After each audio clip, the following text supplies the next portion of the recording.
Well, a very good morning and welcome to day one of competition at this year's Paris Grand Slam.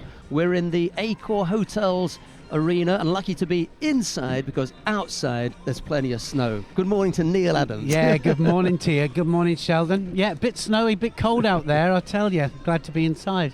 We're going to take a look at the 7 weight categories that we've got to bring to you today. They're 4 for women, 3 for men. Let's start by taking a look at the top 4 seeds in the under 60 kilo category, and then Neil will come in with a few of his picks. The number 1 seed is Amiran Papinashvili of Georgia. The number 2 seed is Sharafuddin Lutfilayev of Uzbekistan.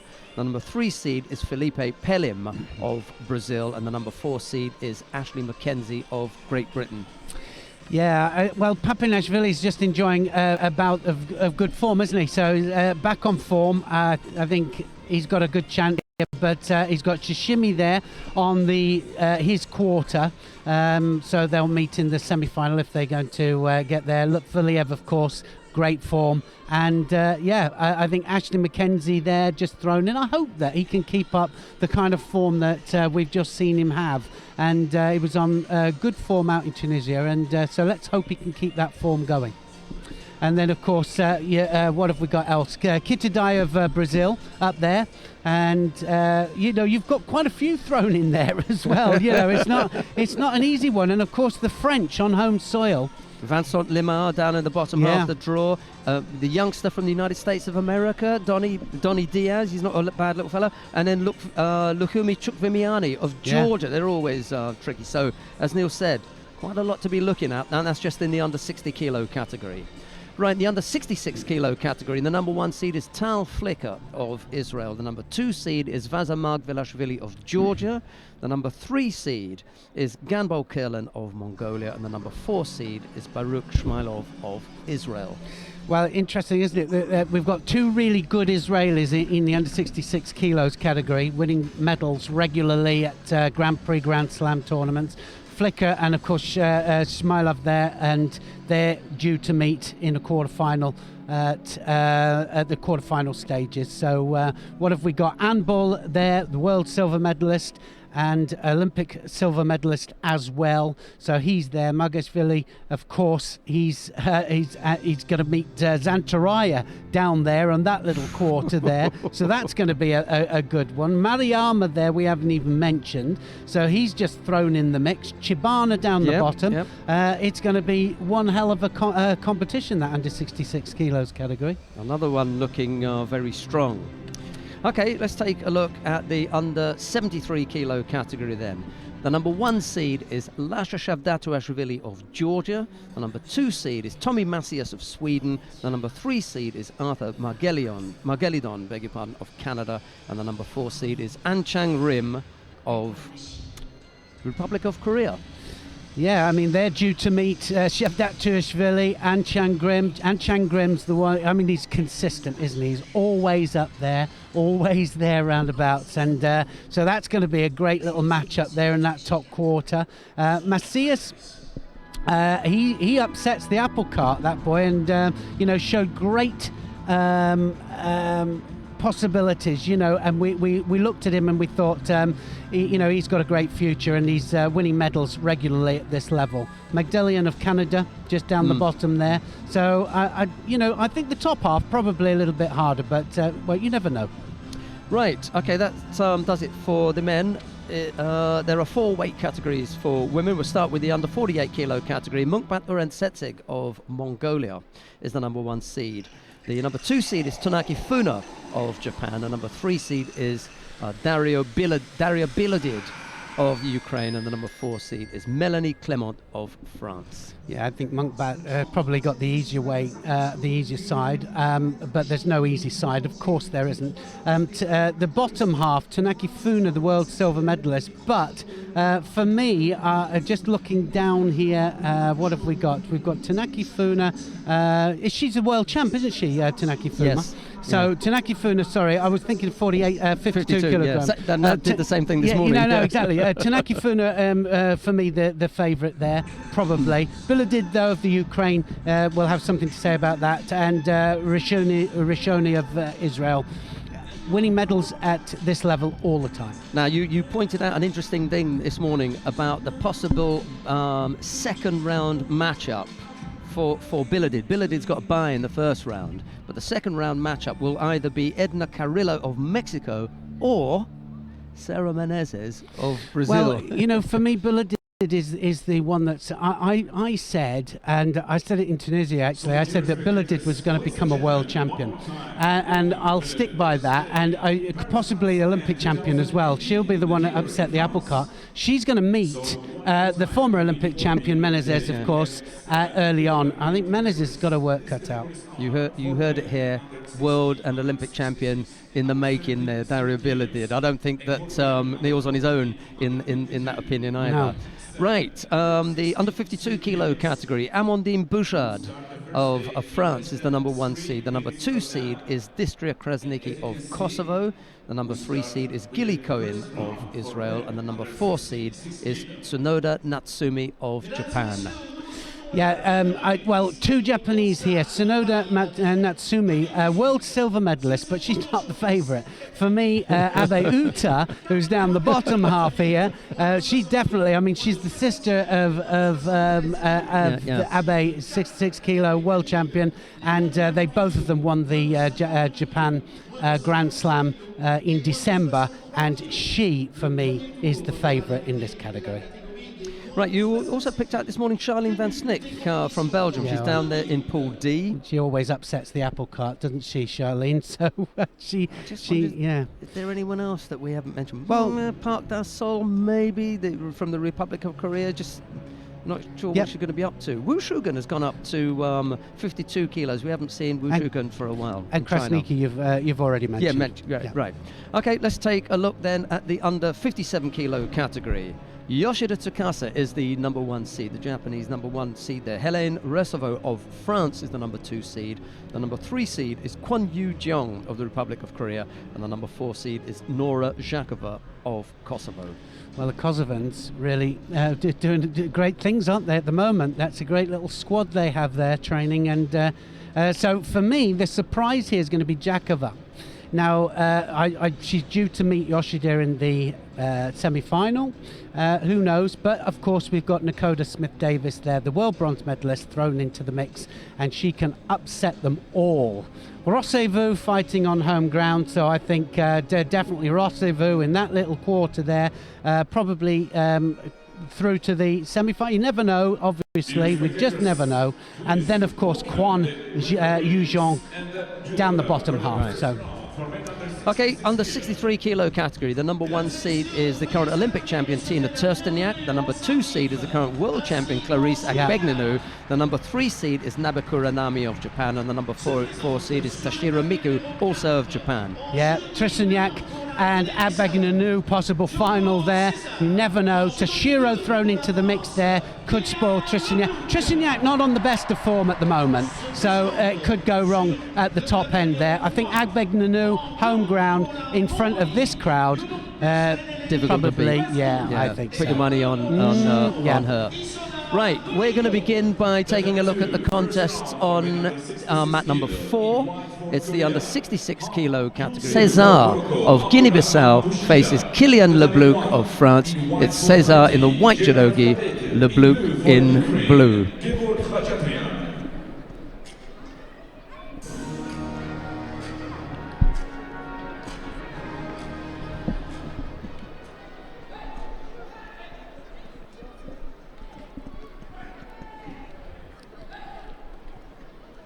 So this all kicks off and it's underway. The Paris Grand Slam, and one of the greatest Grand Slams it really is. Other than the World Championships, what can you say? It just is the most exciting.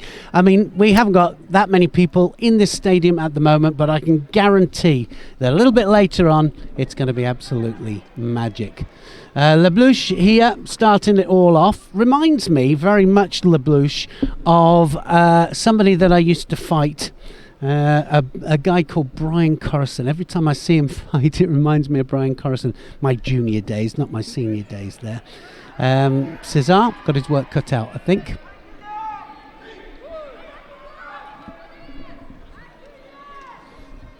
We're struggling a little bit with our monitor. And we're having to stand up and look over some screens here to see what's happening down on mat number 4 with Cesar and the blue. There's no score as yet. There's Frank Wolf, the referee in the middle, just gives the Shido to Cesar. Well, new rules will be in play here, and so we are having to step forwards here to try and see the mat that we're actually commentating from.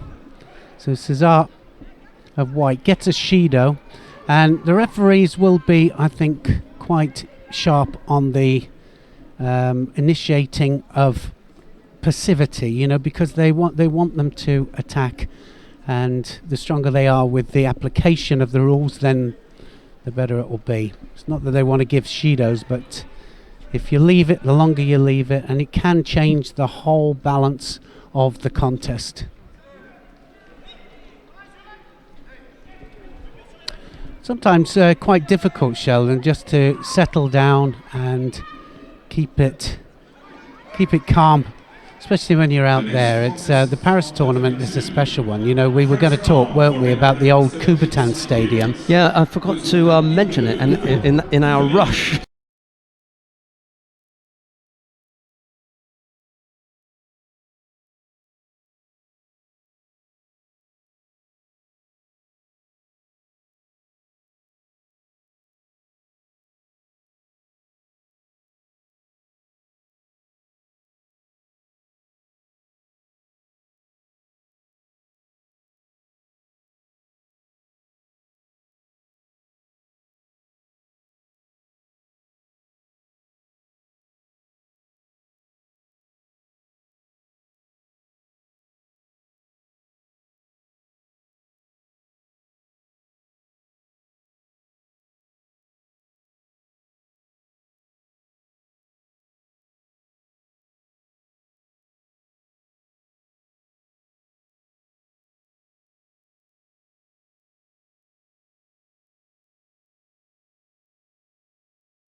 Anne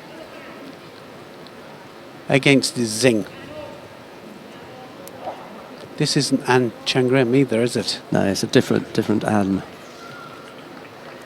I think they've got 6 or 7 really big family names in the Republic of Korea. And Kim, Jong, Park. Not unusual that you should have a number of people with the same name, who maybe not at all related. Well, this is one of the only Grand Slams actually where you have 4 mats in operation.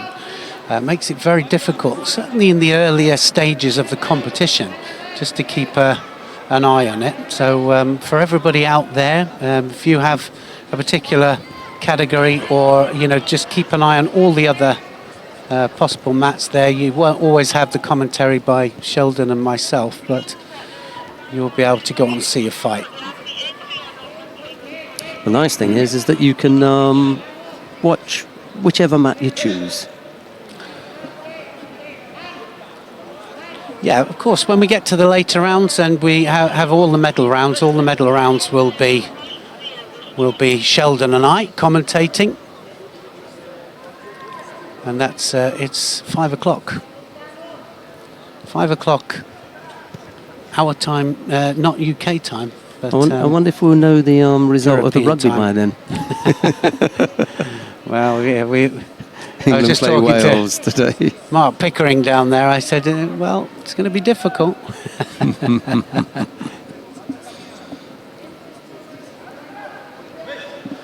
German men's team, just want to ask you quickly. I mean, we've got, they've got the current world champion.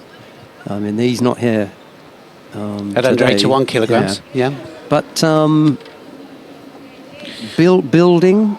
I think it's a really good team. I think he's really doing some good work. Richard Troutman doing some great work with this young men's team. Every one of these Germans that are coming out here are well schooled, well drilled, and you can see it, and every one of them has a chance. It's not like he's just sending youngsters out there to blood them. Well, he is, but they're benefiting from it as well. And I think he's going to do great things. I mean, he's already got a world champion, and I think it's going to be a really good period for him.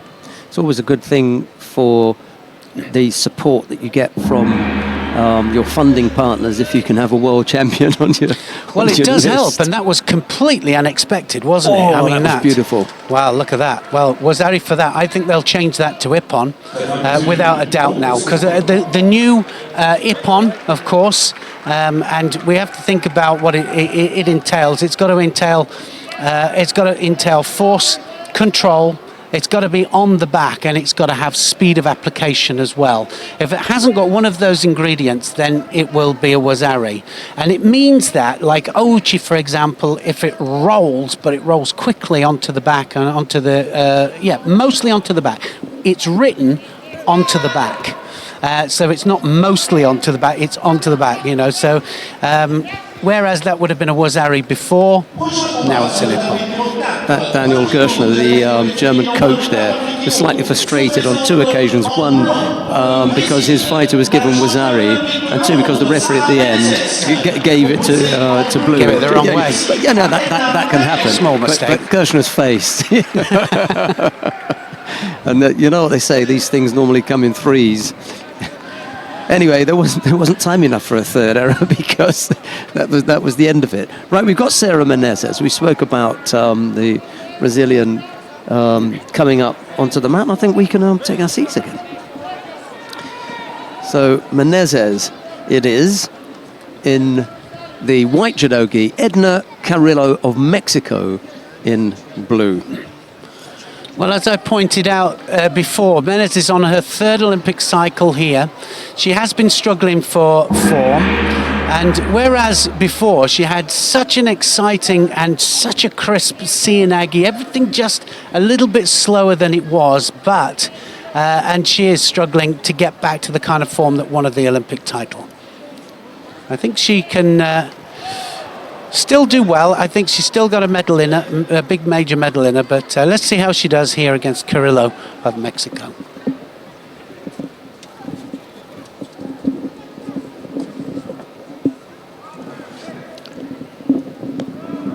Yeah, well, I'm trying to remember just how unstoppable Menezes was in the lead up to London, because she certainly went in there as one of the favourites. I think it's a confidence, isn't it? It's because you have everything online. You have all of those ingredients that I was talking about there.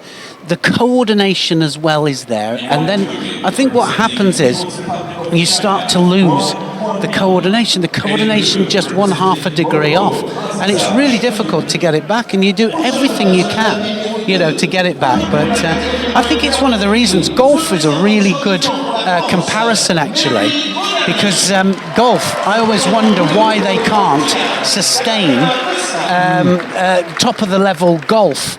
and why it's the youngsters coming through and they take over, because actually it's not physical in the same way as judo is, but it's the skill aspect and the timing and also the precision of the technique, and that's what you lose. Okay, just to tell you what's happened down on one of the adjoining mats, Sendoche Tsogbata of Mongolia has defeated Fabio Basile in round 1. So Basile's finding it difficult in the new weight category. That's the second time as well now. What was the score? We didn't. Oh God! Oh. Early exit, I'm afraid. Well, it was always going to be difficult, wasn't it? He had such an amazing Olympic Games. It just was, he was a surprise to get there. And then he went to the Olympic Games, destroyed everybody. And said he was going to do it. Yeah. I've never seen such bravado that pays off. No, I mean, there's plenty of times you come across people who've got, lots to say about themselves. Yeah. This guy had everything to say about himself, but you can't take away from him because he backed it up. He backed it up and did it. But then, the big thing for me was then, was he going to, carry on with that? And he didn't. Of course, he went to Japan straight after it. We hadn't seen him since the Olympic Games, and of course he got a smack in. He did receive some, didn't he? So, as we expected here, Menezes here struggling to get past Carrillo of Mexico. Carrillo just 1 Shido on the board. 3 Shidos, of course, is disqualification. Not what we're aiming for. We're aiming for scores, and that's the way that the new rules are set up, so that people go for scores, not just for penalties. I see a lot of people, and we still have it now, where we have some of the coaches there shouting for their player to try and get the person wound up, get them another Shido, but if they play with fire on the edge, or they play with fire with the kumakata and they don't attack, if it's not positive, then it can go against them. And I think that's the way the rules have got to be. I remember back in my day when you could push somebody outside of the area, and the idea was that you couldn't be pushed, so you're going to get the penalty. But now, if you blatantly push out, you get penalised, and I think that's the way to go. I don't think we should play for penalties. I think it's got to be playing for scores.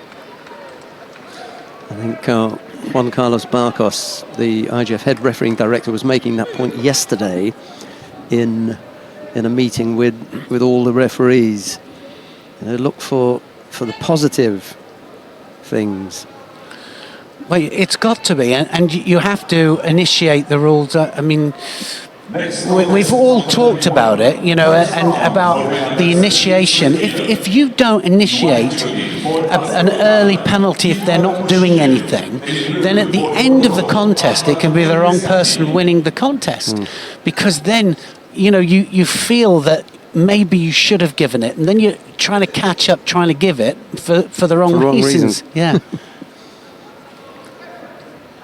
Well, Sarah Menezes here, definitely struggling, and it's going to be a long haul for her, because next up she has her work cut out, because she's going to have, I'm just looking down now, who's she got? Menezes will come through here. She's got Biladid of the Ukraine, and Biladid will take no prisoners, will she?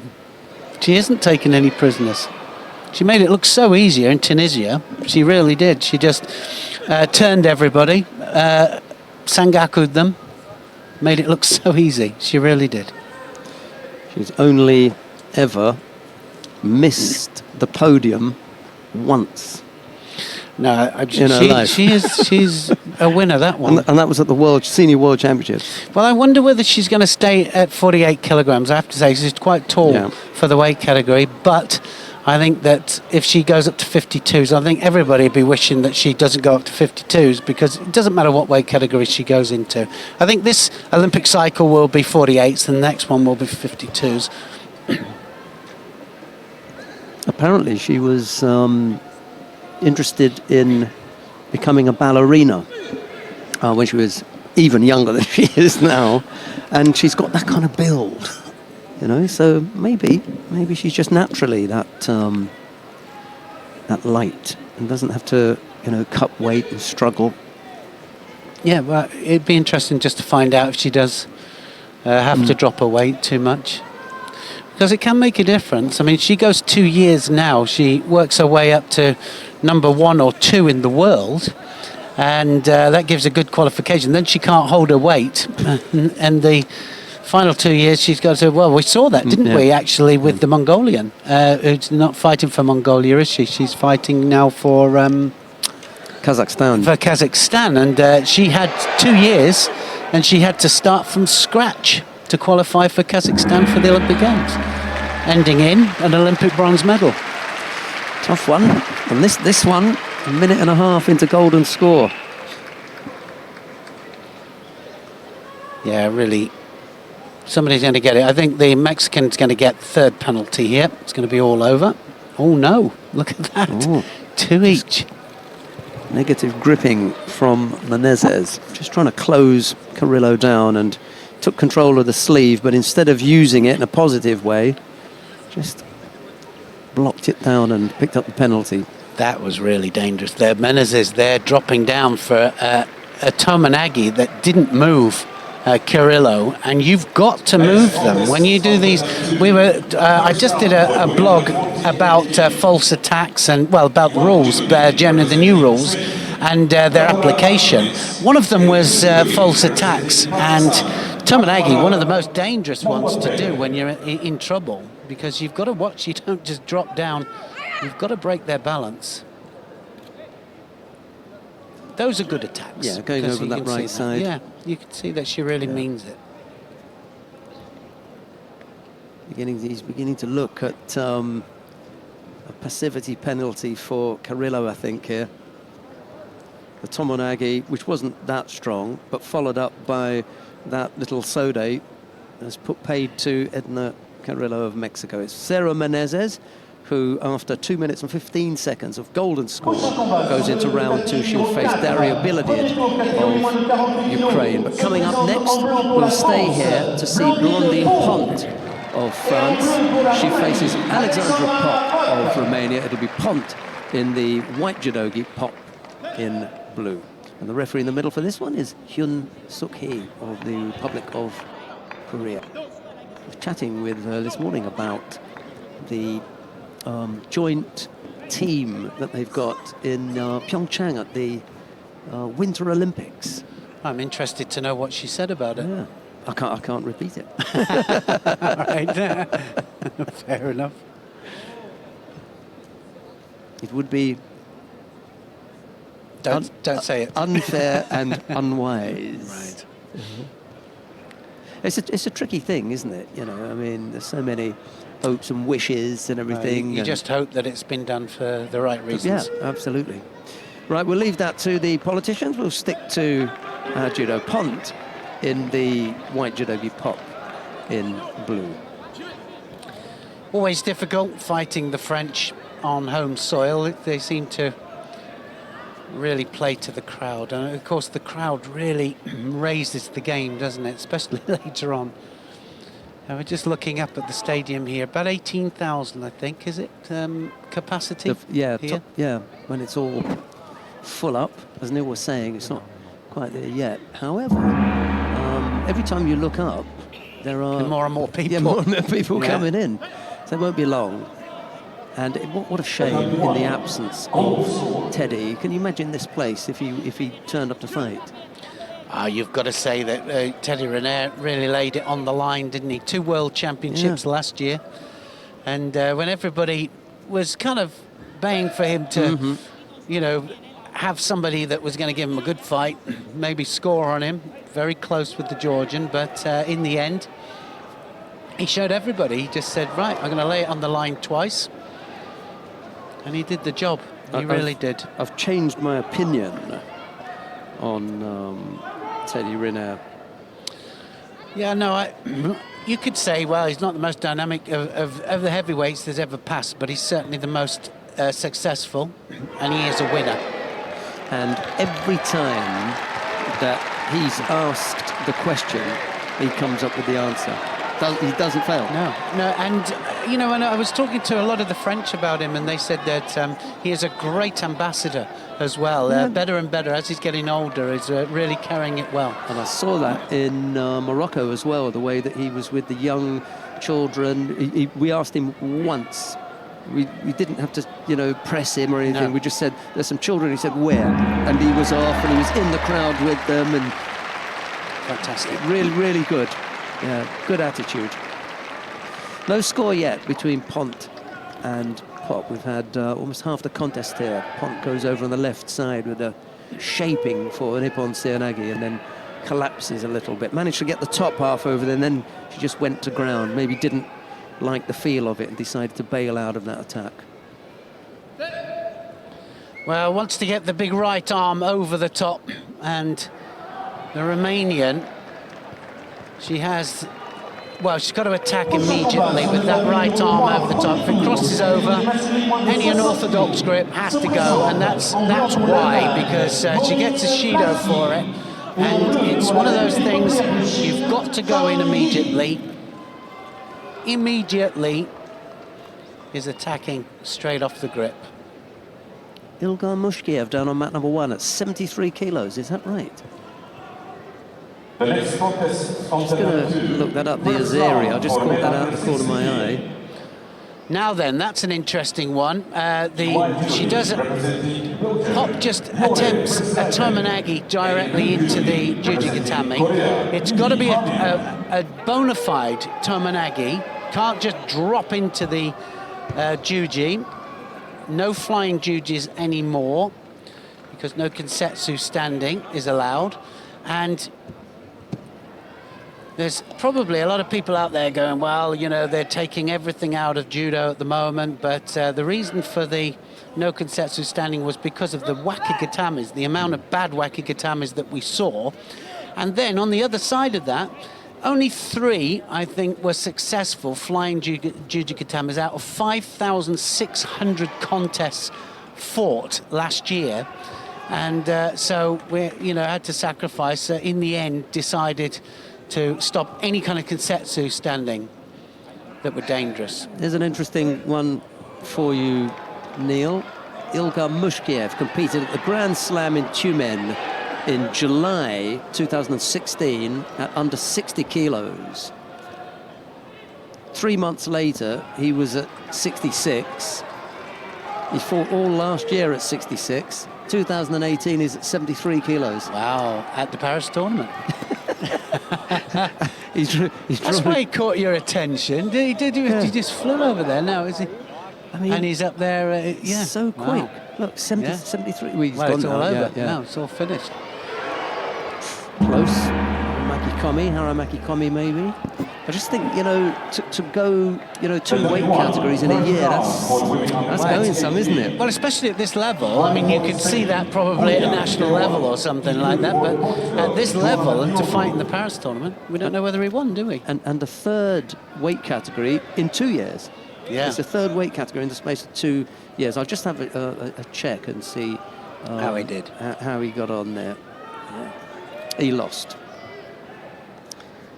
So he's had an outing at 73 kilos and lost to Ahmed El Meziati of Morocco in round 1. Still no score here. Pop has picked up 2 penalties. Pont, just the one where 30 seconds into the golden score period. A little ashy was there from Pop, and now a right-sided Makikomi effort, but bailed out of that one. Yeah, Pop, 2 penalties up there. She can't afford another cross grip without attacking immediately. So a tight match. A couple of back-to-back golden scores. So, of course, one of the main reasons for going back to Awazeti Ippon is so that the length of the contests, there are so many contests going longer, and so now with the Wazeti Ippon, it's probably going to short. Well, it's been tested and it has shortened the contest times. Anything on the end of the sleeves there has to go in immediately as well. Can't just dominate sleeve. And if you're dominating the head, pulling the head down, penalty if you don't attack straight away. So you can't just pull the head down, dominate, and not attack. Kumikata's not enough. Got to go in. Nice ashiwaza there from Pop.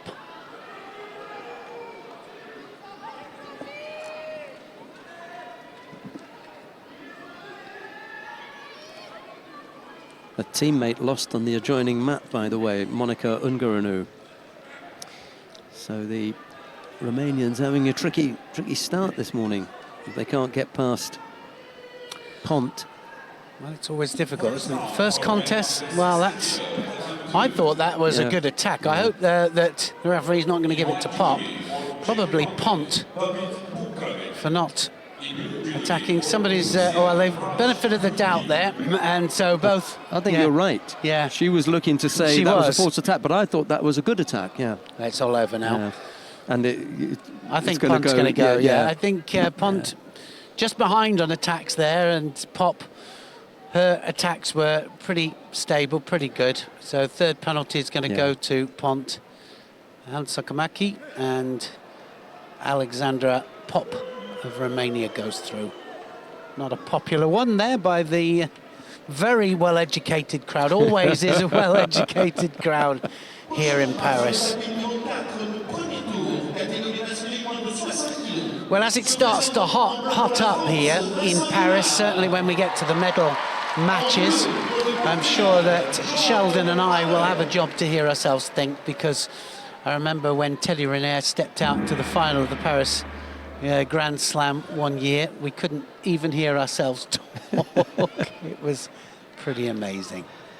Coming up next, round one of the under 60 kilo category, Vincent Limar of France faces João Abreu of Portugal. Limar in the white judogi, Abreu in blue. It's the two fighters just making their way out. There's a little bit of a delay because they weren't quite sure when that golden score period was going to end. Jefferson Vieira of Brazil is the referee waiting for this. But I like Vincent Limar, the 60 kilo boy. Yeah. He's not a bad boy. Yeah, well, and yeah, he's got some nice technique. Good spirit. You know, I was, I bumped into him and I was surprised how young he looked, you know, because we always look at them from afar and think of them as older, but of course they're all in their 20s. Some a little bit younger, especially the ladies. Just trying to think who the 60 kilo boy that is missing. Walid Kaya, you know, the excitable one with the little... Well, he was in Tunisia. Yeah. Fought Tunisia. I like him. I think a little bit of tactics there. Must be the number one, trying to keep some of the number ones out. Maybe an injury or something. Absolutely, could be.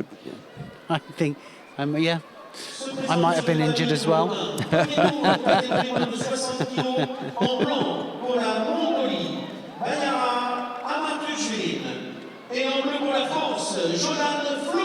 Strong fight for grips here, as always. Now, Lemaire straight on top there for the shimiwaza. Kurieri, can he get it? He's got it. Well, I don't know what the mate was for there. Well, this is one of the main reasons, right, that we have a new rule now that if it starts inside, goes outside with the newaza, they've got to let it build. Now, I think the referee made a mistake there. I thought that definitely, of course, Abreu there saying that it was across the face, as you would. But I think that was Ippon, my opinion. Well, the lucky thing for the commission is they've got access to their replay, so they'll be able to have a look at that. And from different angles. And from, and from a camera angle that we probably don't have here. Yeah. Once they've had a look at that, they'll be able to say whether that ruling on the mat stands or not. Yeah, well, you got to be sure that it was across the face. I mean, the referee seemed quite well situated, so it might be that he just felt it was too much across the face. They've given it on. Yeah. There we go. So that little bit of play acting there didn't quite work for Abreu. It's a good performance, though. I thought it was a good transition there from Lemaire, really was.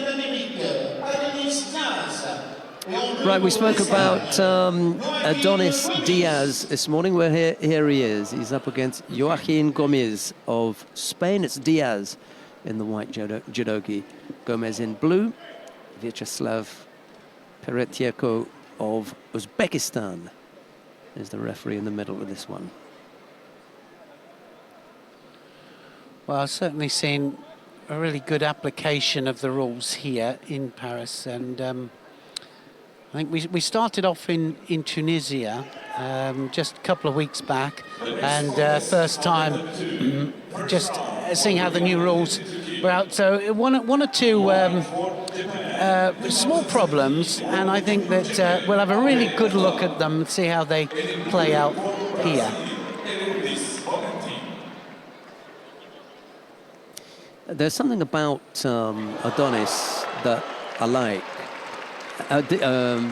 Adonis Diaz, it's his work ethic, it's his desire to consume information and just be there and go on with anybody, and you know, he's been whacked around, and he reminds me a little bit of Travis Stevens, just soaking everything up. Yes. You know, and early on Travis did take a number of knocks and bumps and bruises, but during that period he soaked up so much information that he eventually became Olympic silver medalist, absolutely of course. top draw player. Yeah.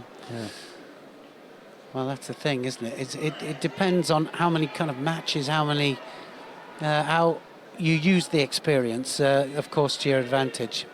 Strong gripping from these two here. Gomez there, just come off the worst there.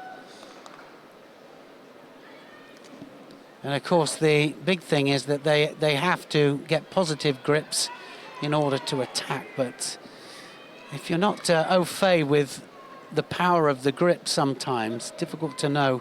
And that's why, of course, so many are going in one-handed for the one-handed sodis, and so many problems with the Wakigatami situation. You know, pressure against the elbow as they're going in.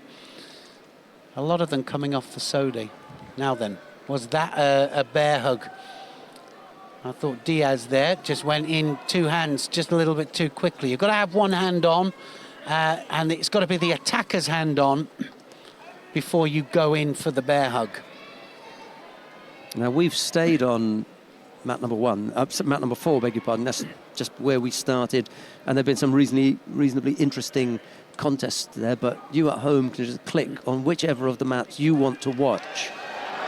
And we've got 4 mats here, so choice is yours, but we are sticking with mat number 4. At the moment, it's Adonis Diaz and Joaquin Gomez.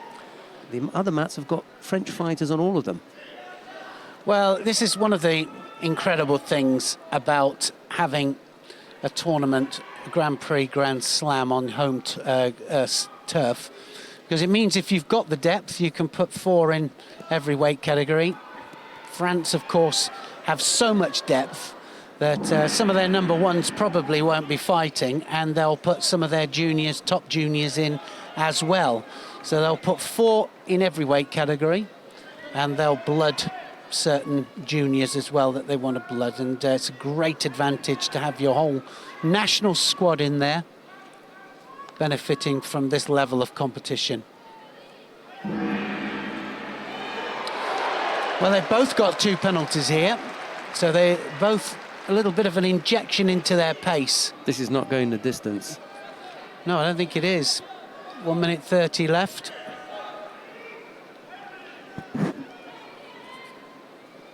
The next contest on the Olympic 1. First round for women under 52 kg. We had the Budokai 100th year celebration last week, and some great judoka there. The great Angelo Parisi was there, and yeah, it was terrific to see people from, well, almost 60, 70 years past were there and celebrating such a momentous occasion. one of the great institutions, not just in British judo, European judo, but world judo. Yeah, well, you know, the remarkable thing about it is that we've had some great Japanese champions sent there for, well, he's lost it, hasn't he? Diaz, there. Diaz ducked underneath there, got a third penalty at the end.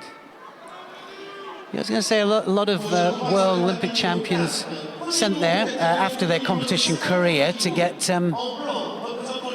valuable experience, speaking English and using it as a base. So very fortunate there, the Budokai. And on the other side of that, being able to pass on those skills to another group of people who wouldn't have had access to someone like that. No, exactly. And you know, I was there when the great Kashiwazaki sensei came, and Yamashita as well. And wow, so fortunate to be there at the same time as them. And of course, myself, Ray Stevens, really benefited from those great people being there. So we're going to stay on the same mat here, just looking around now. Well, you're looking, aren't you? You know, but might as well just stay. Guica, Estevez, why not? One of these may do something.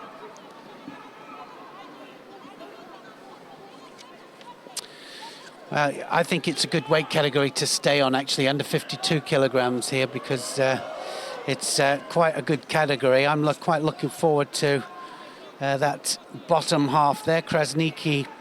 And then we've got Cohen, we've got Van Snick at the bottom. We've got Sonoda at the top half there, but yeah. Right, now we're looking at the round one contest between Ekaterina Guica of Canada. She faces Mariana Estevez of Portugal. It's Guica in the white judogi, Estevez in blue. And Jean-Jacques Ruska, the French referee, just saying that he also thought there was an infringement of the rules. That's an unusual one on the ground to get, but it doesn't matter where you do it. Hands cannot go inside the either the sleeve or the trouser leg. No, absolutely. A little bit of a delay there with that Cianagi there from Guica. She came in for drop Cianagi. Too much of a delay. Good decision from the referee there. No score. The next contest transition into groundwork, but there's also transition out of groundwork now. Let's have a look at this situation here, because this isn't over. And the referee has permission to let this carry on. Blue will be looking to Mate stand up, but it's not going to happen. Good continuation. We didn't really see the situation where they can come up off the ground, but you can still come up off the ground and you can still be in a throwing position and they'll let it carry on, and that's one of the new rulings. This is carrying on though, because it's all positive. She's looking to get the leg out, Guica. Now I'd stop it. He must have heard you. Yeah. He did. Absolutely right to do that all the way up to there. She just took that little bit of a rest. Yeah. And once she just taken a rest and was going to start again, because she wasn't finished. No. But she just took a little bit of rest and said, no, that's it. You know, Mate called. Yeah. Half the contest gone. Single Shido against Guica. She's done all of the work, to be honest. And now it's the turn of Estevez to see if she can do something on the ground. Well, can she get the leg out? Of course, the Japanese women, absolute experts at taking that leg out. Something that's well rehearsed.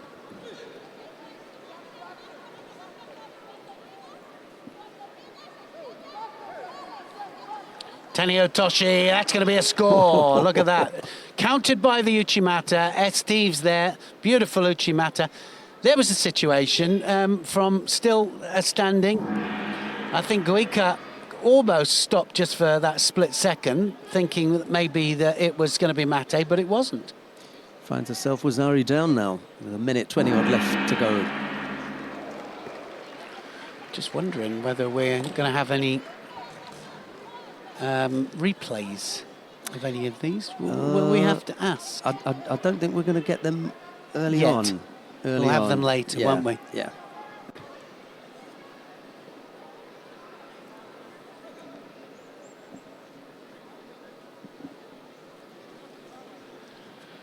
Well, again, can she tie up the top half? I think you were right, Sheldon. She has to work hard to get that leg out for this to continue.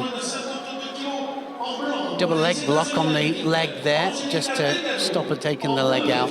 And she gave it away by having a look up at the clock. Yeah, she did. You know, I mean, Ruska standing there looking at her and thinking, I'm sure that's his thinking, as long as you continue to attack, you know, I'm going to let you continue in Newaza. The minute you look up and start looking at the clock, well, you're not attacking any longer. So no, exactly. It's Mate. Twice she's not been sharp enough to keep the Newaza action going. Half a minute left to go, or just over. Little bit of urgency now. Guika knows she's got to go forwards, got to attack. Steves on the other side cannot afford to just rest on her laurels there. She'll attack in Newaza, just needs to be really, really busy. Same movement into the Newaza attack. Needs to get that knee down. She could just possibly get this one out here. Just the foot left. Yeah, it's nearly there. Here it comes. And that's going to be an outside commie in about 5 seconds, I'm sure. Only thing is, there's only a second left. Too late. It would have been. Yeah, it would have been, yeah. Well, it's difficult to concentrate on the two things. One, you're trying to stop the Udigarami going on. There was good pressure from the Portuguese there. And the leg is coming out. So you're trying to deal with two things. One of them's going to go. You're either going to give up and you're going to get the Osaikomi, or give up and the Udigarami will come out. If you're going to waste any time in Newaza, that's the way to do it in a positive manner. So as Steves of Portugal goes through to the next round.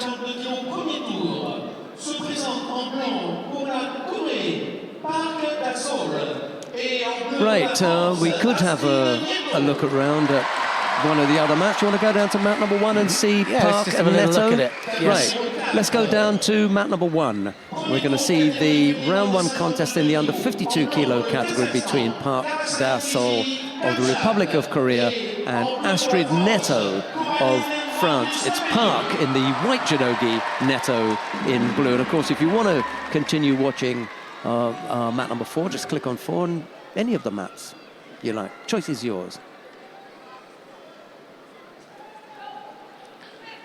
Of course, Astrid is the sister of the other Priscilla Neto, and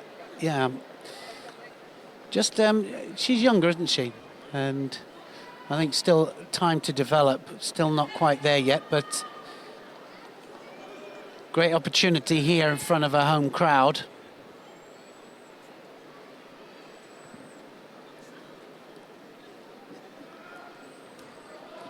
Catches the sleeve, then the arm comes over, and then it's got to be the attack. Oh, Sodagari! Good example of using the positive grip there for positive attacking.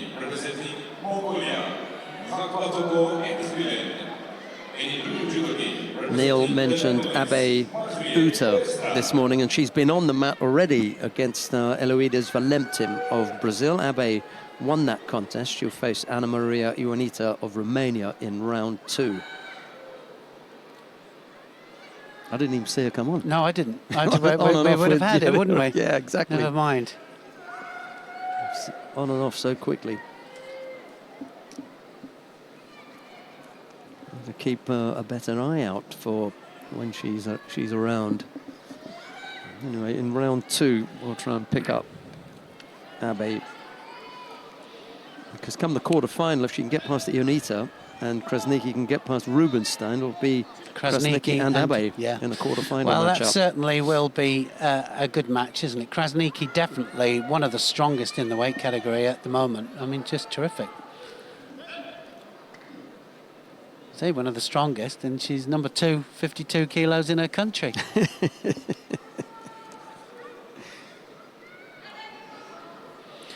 Has the sleeve again here, Neto, so has a really good skill of catching the sleeve, and that is one of the absolute skills.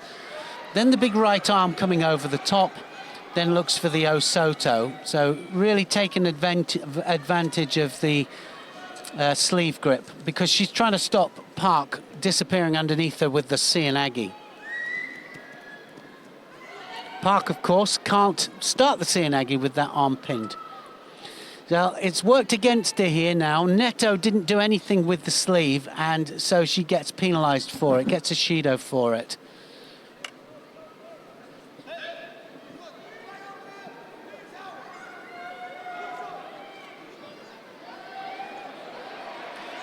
There's the Osoto.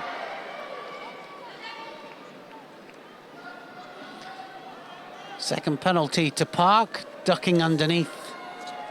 So that big right arm of Neto coming over the top of the right side, but well, the Korean ducked it.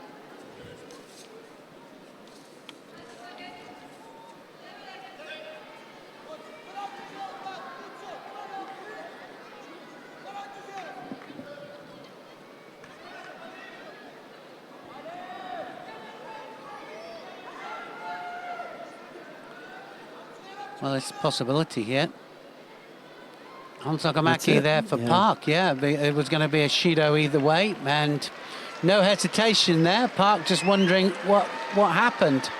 Well, I think if you look back, I think what the Korean coach is upset about is that the contest has come to an end. An abrupt end. An abrupt end, and it was finely balanced. I've got no problem with that. However, knowing that the contest is finely balanced, why are you trying to hide one side of your judogi? That's a negative position, and that's a punishable offence with Shido. The fact that it's a finely balanced contest and it could go into golden score doesn't take away from the fact that you are now negative. And if you're negative, the referee's got no choice but to say, yeah. What it means is that you have to attack. Yeah. That's what you come for. Yeah. And the referees, I think what the referee's saying there is, if you're not here to fight, well, you may as well go home. Harsh, but, you know, we've come to see a fight. That is exactly it. Exactly it. You have to attack. You know, you get that positive grip, or like you say, if it's well balanced, you have to make sure that it's not so well balanced, but it's more balanced in your favour. In your favour, yeah. She was unable to do that.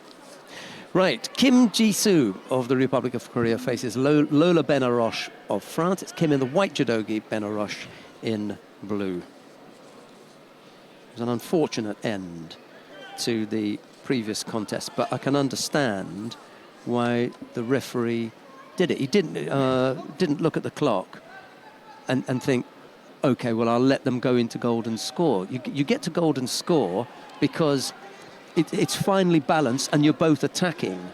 And in order to decide who's going to win, you get given golden score. Yeah. You don't get given golden score because you're both negative and defending. Go home. Sorry. Benaroche just got a penalty for grabbing the legs. So, of course, you can't grab below the belt line. Everybody knows that. Interesting, isn't it, that we've had that rule now for quite some time. People just do not do it anymore. Yeah, it's exactly. One of those things that you can't do.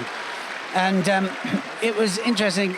Somebody put something on Facebook just recently saying that, and it was somebody from America and about wrestlers. We want the wrestlers. Why, the wrestlers used to be able to compete in judo and in wrestling. So bring back the leg grabs.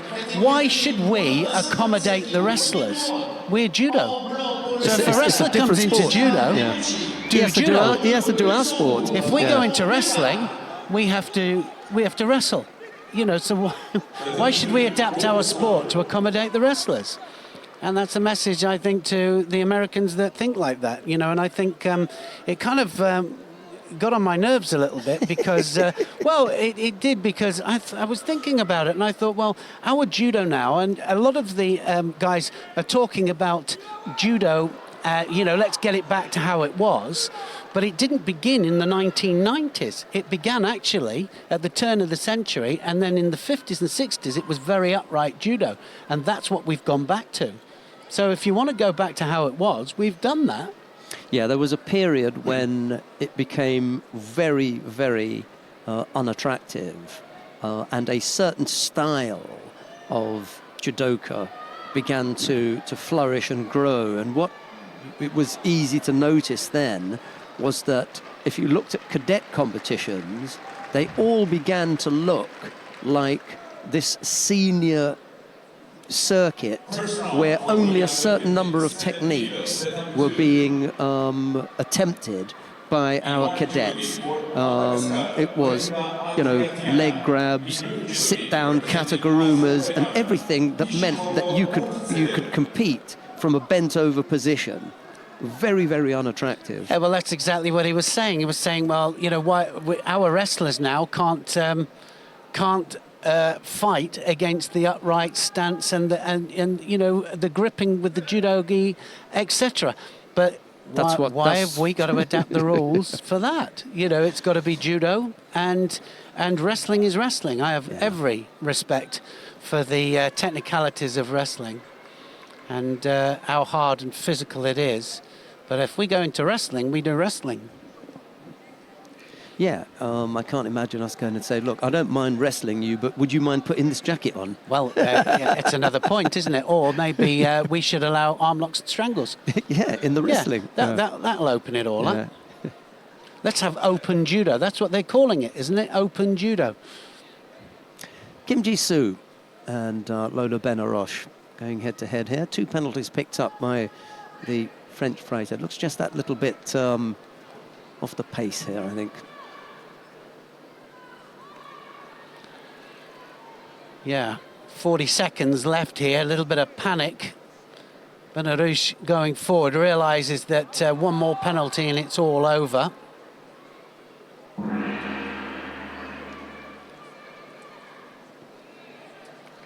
Well, a lot of drop down Cienegis and Sorisora Komigoshis here in these lighter weight categories. I haven't seen so many big throws.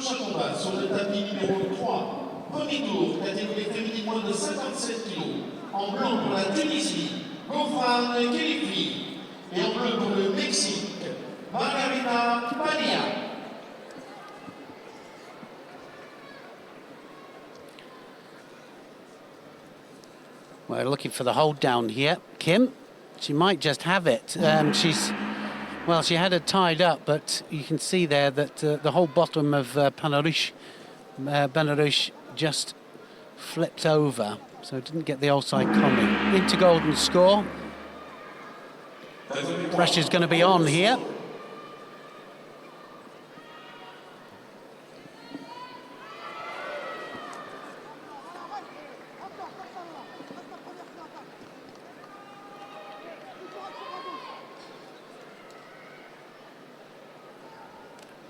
We've missed Krista Deguchi of Canada, Ippon down on mat 4.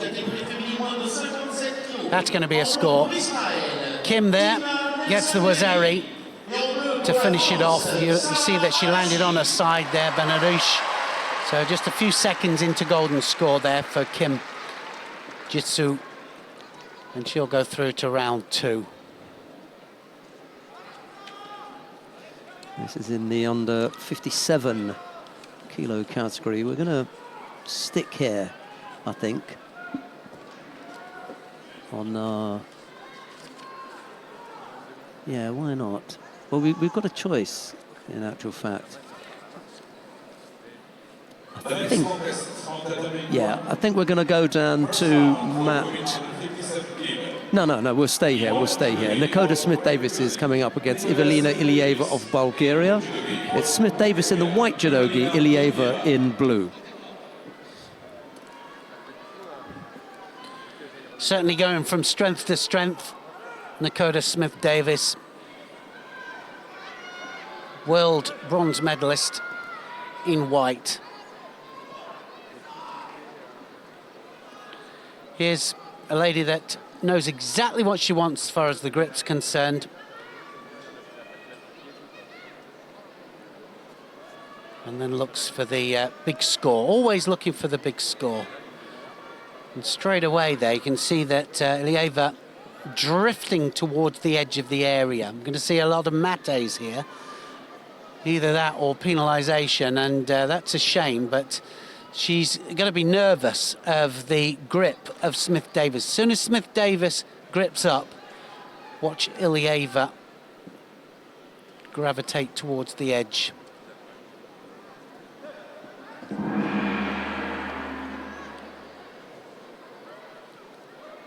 Straight away then, they've got to grip up. That's the message there. Smith-Davis has the sleeve. Has the lapel as well. Looking for the Osoto. Looking for the Uchimata.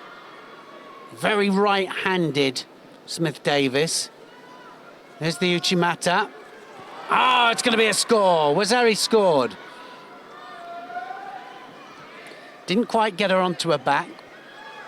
Just lacked that little bit of impetus.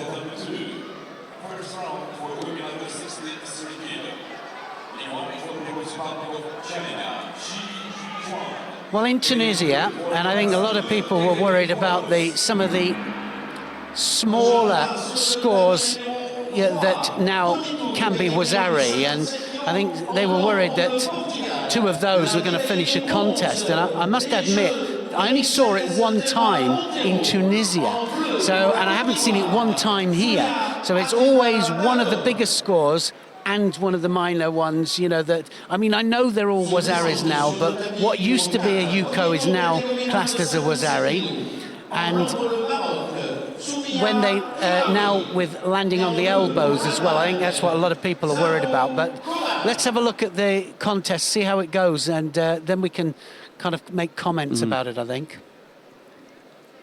You won't see it often. I think people are okay with a good Yuko being Wazari.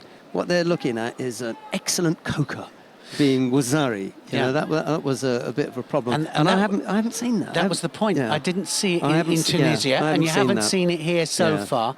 And I did say that just before we came into this tournament, let's see how it plays out before we make any comments. Yeah. I think people, the main point here is that people are still, and coaches have still got to go for the Ippon. Yeah, don't mess around with the smaller minor scores. No, exactly. Well, we had that with the Coca, didn't we? Yeah. You know, if you could win by Coca, then people... I remember we did it, Coca training, not Ippon training.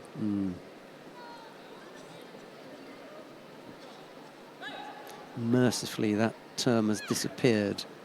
Yeah. No, it has. Absolutely. Neil was talking about the crowd earlier on. I've had another look. Look. Up to the rafters now. Well, I think everybody was stuck in traffic because they are now starting to really pack in here. And it is Saturday and Sunday, so everybody off work. We're not. No, except for us. We're the only ones working. You got a point there. Ooh, almost caught. That was close. Good indication of what, not a score, because the elbow was out there. Dakota Smith-Davis managed to get the elbow out.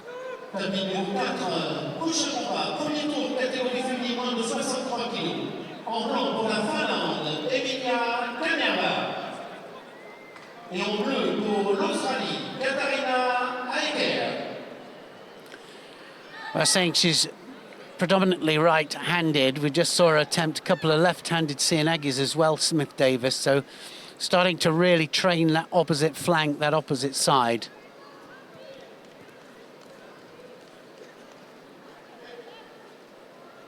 Into the last 30 seconds. Still looking for the Uchimata. Has to be careful of the Sakeshi. Ilieva, left-handed, so she's got to be careful of the left-handed counter.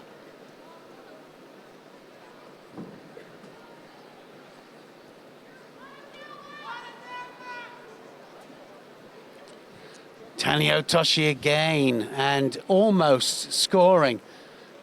Can't let her up from here now. No, just got to keep the pressure on. Smith-Davis now, seconds ticking away. Hard match, first round match.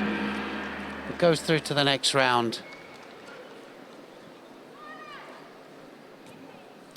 There's a little, there was an air of job done there.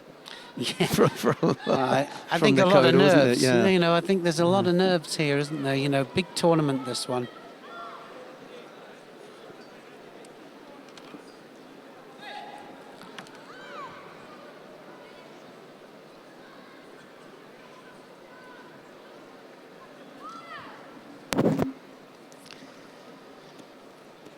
Right, what else is up and around? I wonder how Montero is getting on. Minute and a half left in her contest on mat number 3. Yeah, let's go down to mat number 3 and have a look at Telma Monteiro, the Portuguese fighter. Two-time world silver medalist, Monteiro, and Olympic medalist. Absolute brilliance sometimes. And again, Telma Monteiro on her 3rd Olympic cycle.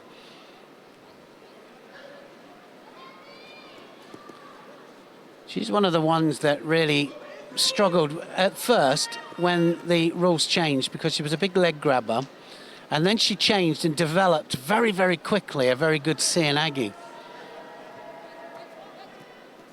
Right? That's the thing about the fighters. They adapt very, very quickly. They come up with different techniques, different interpretations. Look at that change of direction there from Monteiro. Seoi-nage standing into the ouchi. Didn't quite score. Looking for the shimiwaza. Kurieri Jimmy. Can she get the leverage? She'll have to come back up there. She can't get the leverage. She's round the neck. And Dabon of Ivory Coast there just doing well to resist. Into the Juji Gatame. Can she get the arm out? That's going to come out. That looks to me if it's going to be straightened. Now she's got it, and she gets the Juji Gatame there. Nice bit of newaza from Monteiro.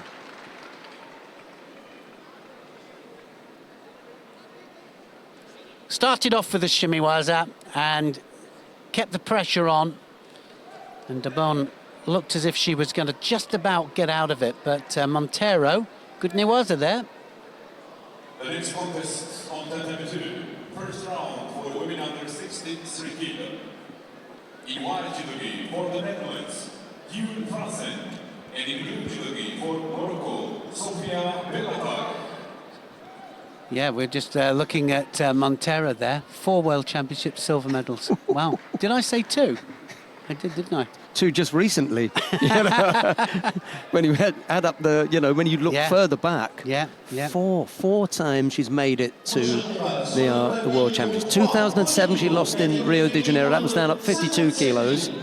2009 in Rotterdam, again, silver. That was at 57. And then Tokyo in 2010. And then in Chelyabinsk in 2014. So a great champion and still in there. We can stay with Loredana Ohai of Romania. Why not? This is in the under 57 kilo category. Sarah Leonie Siske of France. Let's have a look and see how this pair get on. She's quite a handful, this little French fighter. Seen her a few times now. Yeah, well, they tend to do it, don't they, all the time? They put their juniors out, then all of a sudden the juniors start to come through. Dangerous little thrower. Ohai, experience, though. So, left against right. Ohai right. Sisik left-handed. Good stance. You can always tell good throwers because they want to stand up, they want to throw. Good kumikata as well. It's how well you use the kumikata to your advantage.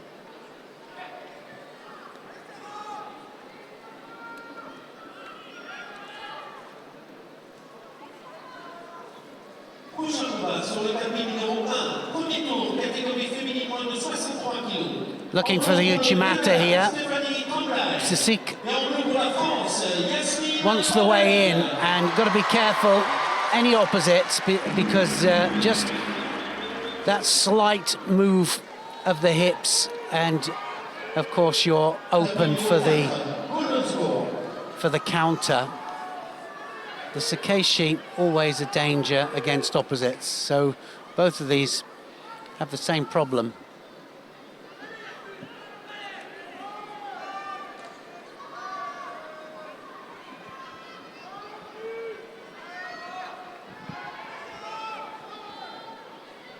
First round for women under 63 kilo, number 2.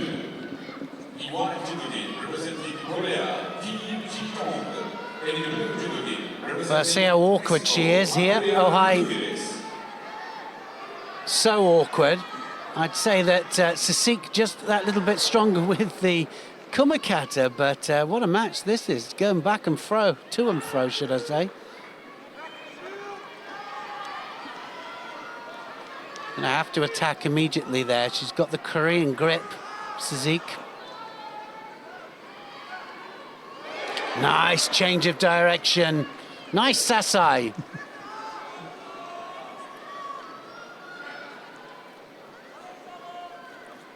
Well, this is a good match because it's open.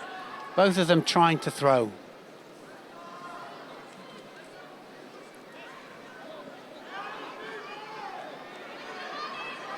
Nice movement. She's got really good movement, hasn't she? Yeah, she's a nice change of direction. Well, Yeah. anybody that is extreme one side has got to have something over the other flank because that's what sets it up. So it's got to be able to go either attacking the other side. You've got to go right or left. That might be a score there for Ohai. Is she going to get it? I think the impact came just that little bit with a small delay, so no score going to be given there. Good decision from the referee.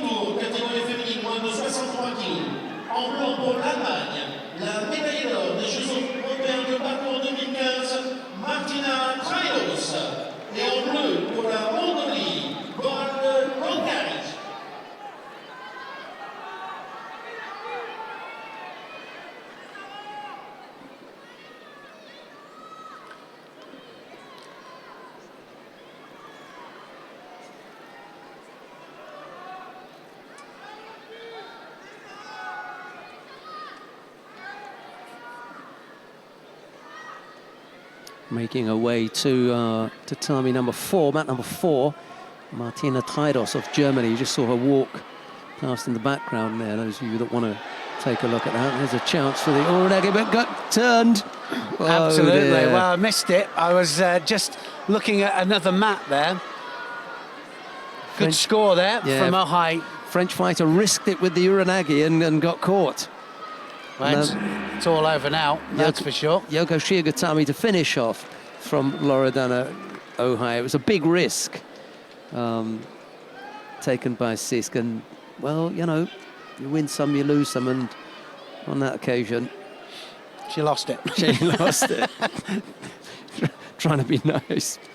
Vladimir Nutsabidze is just encouraging Sarah Lewis Sisk back to her feet. Taking a bit of Sarah Leone, she's taking a bit of time to get back up there. A couple of things. One, probably winded from the landing, and the second one, feelings hurt. Well, it's never good to lose like that. And it was fairly even. Could have gone either way, all the way through. Nice and open, as Neil was saying, and we went 15 seconds before the end without a single penalty. So they were both fighting, no need for Nutsabidze to get involved because the fighters were doing it for themselves. Absolutely, going for the score. Yeah. Sanne Vermeer of the Netherlands now is up on mat number 3. She faces Heloïse Lacouchy of France. Vermeer in the white judogi, Lacouchy in blue. Well, just looking there, and I thought Vermeer had socks on then. It looks like it, doesn't it? Heavy strapping on the... Yeah, both ankles. I didn't used to like anything on the bottom of my foot because it makes such a difference to your traction. No, it does. It makes a big difference. And depending on the veneer on the mat as well, can make a really big difference to you. She's going for the shimiwaza here, Vermeer. Stretching out. She might just have it. Yes, she has. Yeah. Next contest is Beautifully done. Got the arm trapped in there. Really well executed. Well, from Lakush, that's an early bath for her.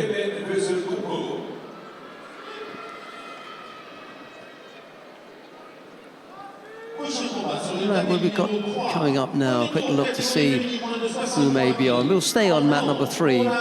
Lucy Renshaw is up against Kiyomi Watanabe of the Philippines. It'll be Renshaw in the white judogi, Watanabe in blue. This should be a tough one. Two good fighters here. Fighting quite well at the moment, Lucy Renshaw of Great Britain. Probably not fought anything quite this big before. This tournament it can have a big effect on you, it really can. Remember the Kubertan Stadium, semi-final of the World Championships, everybody stood up. I nearly collapsed. Seriously. Wow, what an atmosphere. The crowd kind of make a massive difference.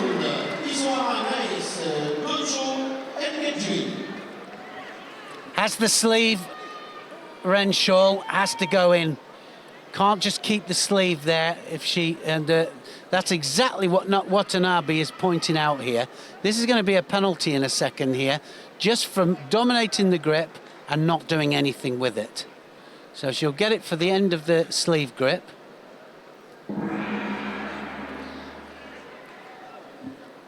So again, get the end of the sleeve and you have to attack immediately. And I think it's one of the things that has to be trained in the randori practice as well. Can't just have 5-minute randoris, 4-minute randoris, sorry.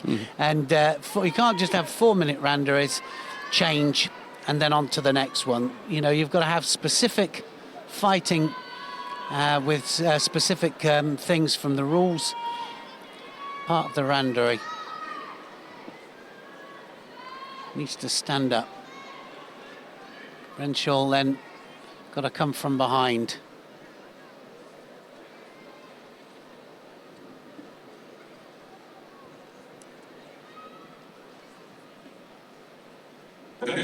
Was it you telling me that Watanabe Kiyomi was used to fight for Japan? No, it wasn't me telling you that. Right. Could have been someone else, but it wasn't me. However, I think, you know, given the name, it's a 100% Japanese name. 100%. But whether or not she'd ever represented Japan, I'm not sure. Could have been as a cadet or as a junior, or it could be that she was, you know, in one of the teams and decided to jump ship and go over to Japan. But there are a few of them. Yes. Who've moved about. Well, it happens quite a lot now, doesn't it? Yeah. Lucy Renshaw has to get on the pace here. Sleeve, lapel, sleeve and attack.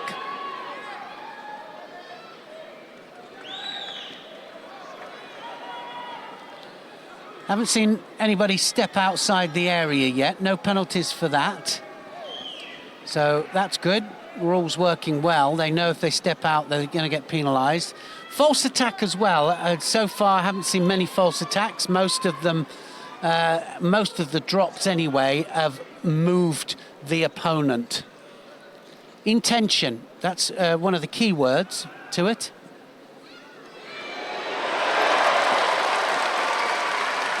Big roar there. That was for of France down on mat 4, throwing Deocho of Cameroon. They really do appreciate their judo here in France.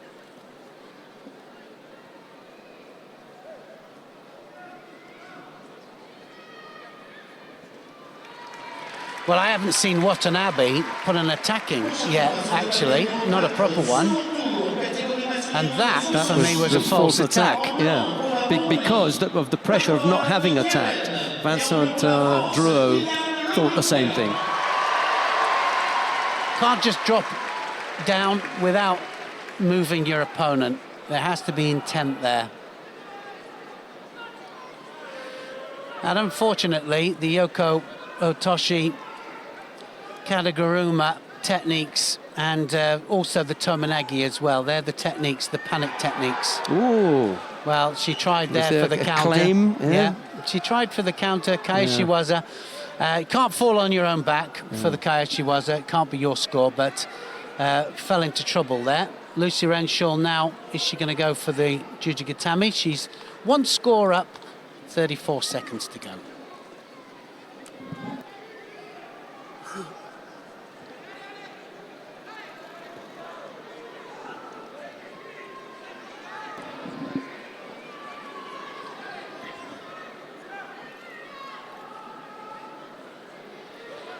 Trying hard in Newaza here, Watanabe, trying to get past the legs. Obatori Gaeshi there, 8 seconds left. She got to tie this up pretty quick. Renshaw has to stay there. Oh, well, that was close, wasn't it? Wow, well done, Lucy Renshaw, did well there. One was Eri on the board, and I think she's looking up at the gods there. The old back was twisting there. I think my back would have snapped.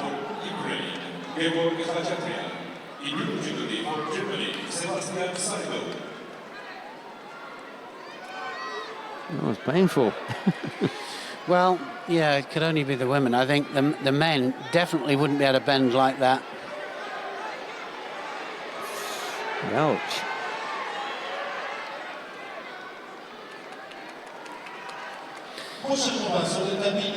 So Renshaw then is on track towards Trissignac.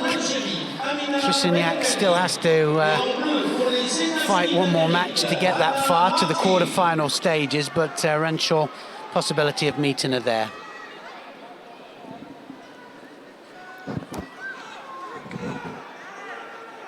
Right, quick look round the mats and see who's on. We could go to mat number 4. Holding her back there, Renshaw. Just watching her walk away. She was tender. definitely a little bit injured. We're going to go down to mat number 4 now to see round 2 of the under 66 kilo category. Ganbo Kerlan of Mongolia is up against Kylian Lebluc of France. It's Ganbold in the white judogi, Lebluc in blue. Second time we've seen Lebluc. It was our first contest out, wasn't it, of this Paris Grand Slam. But got his work cut out here with Ganbold.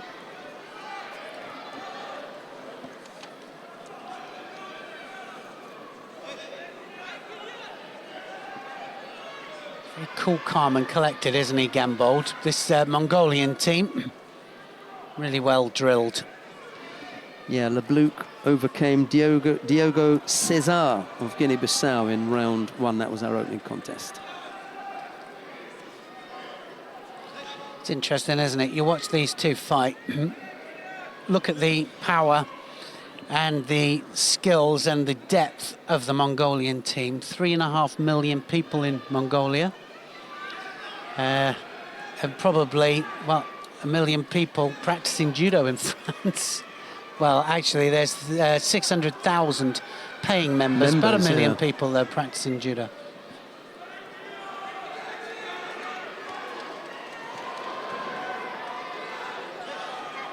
A third of the Mongolian population. It's more people in Paris. Well, that's right. It's incredible, isn't it? There's more people in the 18th arrondissement. When you think of it like that.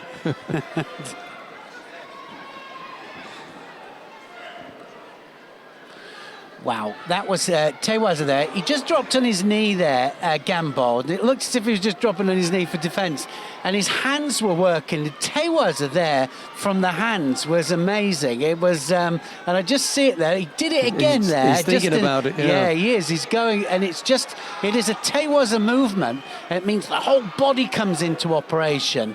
And he uses the legs as well to get power from it. But quite a few of the Mongolians using it at the moment. That, for me, was a false attack, but the Lebluc gets away with it. He might get it because I thought that that was a false attack. Both coaches asked to tone it down a little bit, and that was it. Fighting Films, who do all the filming from either side for all of these World Championships and Grand Prix, Grand Slams, were telling me that one of the biggest problems that supervisors need to look at is the coaching from the coaches. Oh, yeah. Because it goes on all the way through the Yeah. contest Yeah. all the time. And it's one thing that we can't actually pick up on because we're not mic'd up over, when we're supervising. So you can't catch it. But I thought that was interesting. I'll keep an eye out from now on in.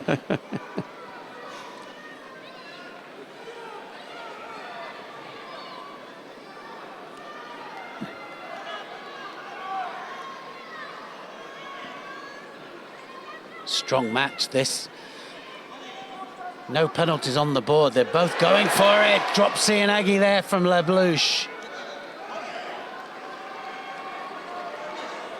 Now up to Gambold. And don't forget that when it goes into golden score, it's 3 penalties for Hans Ogomaki or any score that wins.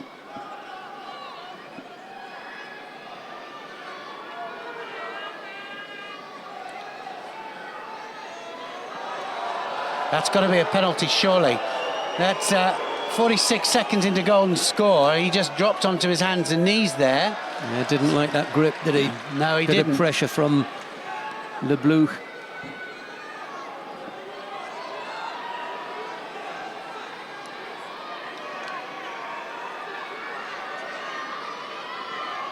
The next contest on the 32, second round for men under 66 kilo.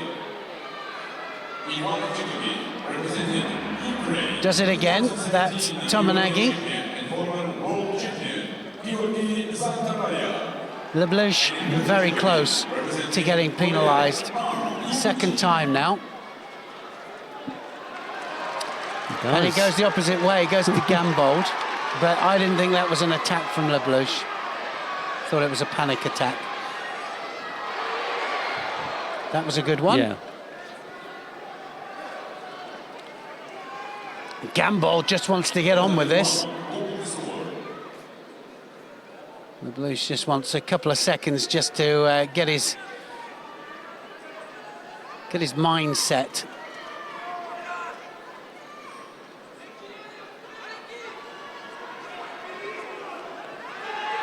Now ready for it, ready for the onslaught. Here he comes, Gambold.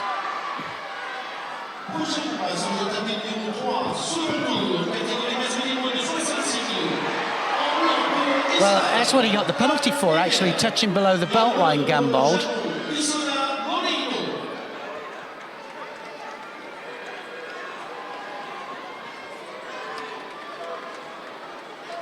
Immediately after this one, we're going to go to mat number 3 because the number 1 seed there, Tal Flicker of Israel, is up against Isoda Norihito of Japan. We'll keep an eye on that for the time being, but as soon as this one is finished, we'll move across there. I think it's going to be over any second now.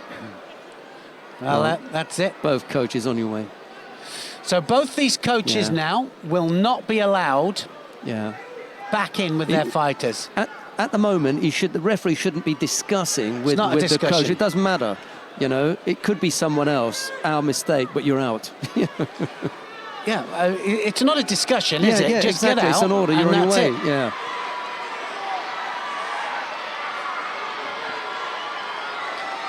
And I think that's exactly what's happened here. The supervisors have been told about it. Watch out for the referees. They have, yeah. Whoa. No hands. Yeah. He's had a couple of them, Leblouch, for me. He may not get away with this one. Well, no, he's done it 3 times, Leblouch. He should have had a couple of penalties here, but Gambold's going to get 3 penalties. It's going to be a 3rd penalty up to Gambold.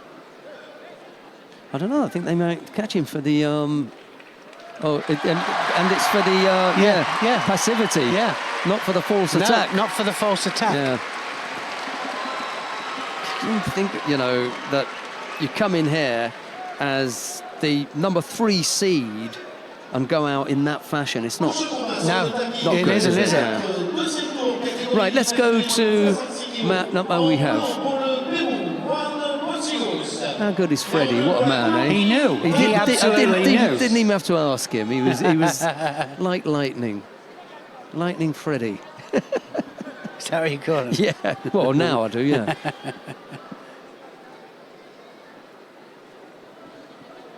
No score. Tal Flicker's picked up the single sheeter. We've got 2 minutes and 40-odd seconds left to go. It's a round 2 contest in the under 66 kilo category. The number 1 seed, Tal Flicker of Israel.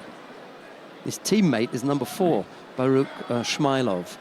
They are scheduled, as far as their paperwork is concerned, to go head-to-head in the semi-final if they both make it that far. Yeah.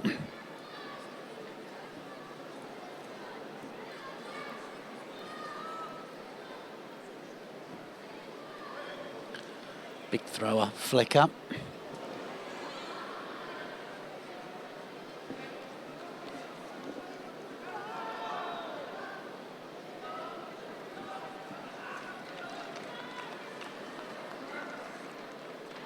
We've got Tia Cowan doing some media work for us. She's going to bring us some information, back-of-house information from the warm-up area and talking to the athletes and everything. We haven't seen her make an appearance yet. No, tell her no, we did see her make an appearance. Yeah, we did. Right at the beginning. It was an impromptu appearance as she walked across our camera screen this morning. She's new to the team, so everybody does it once.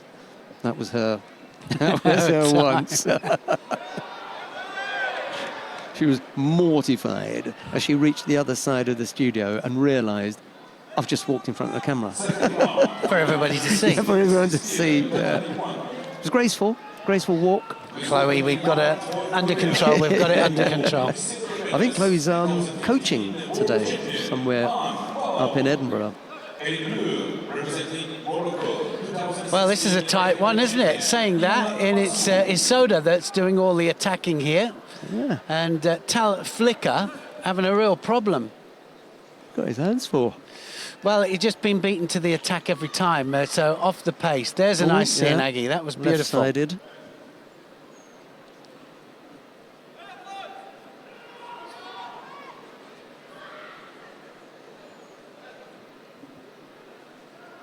Took a whack to the lip there. Flicker slowing Isoda down for a bit.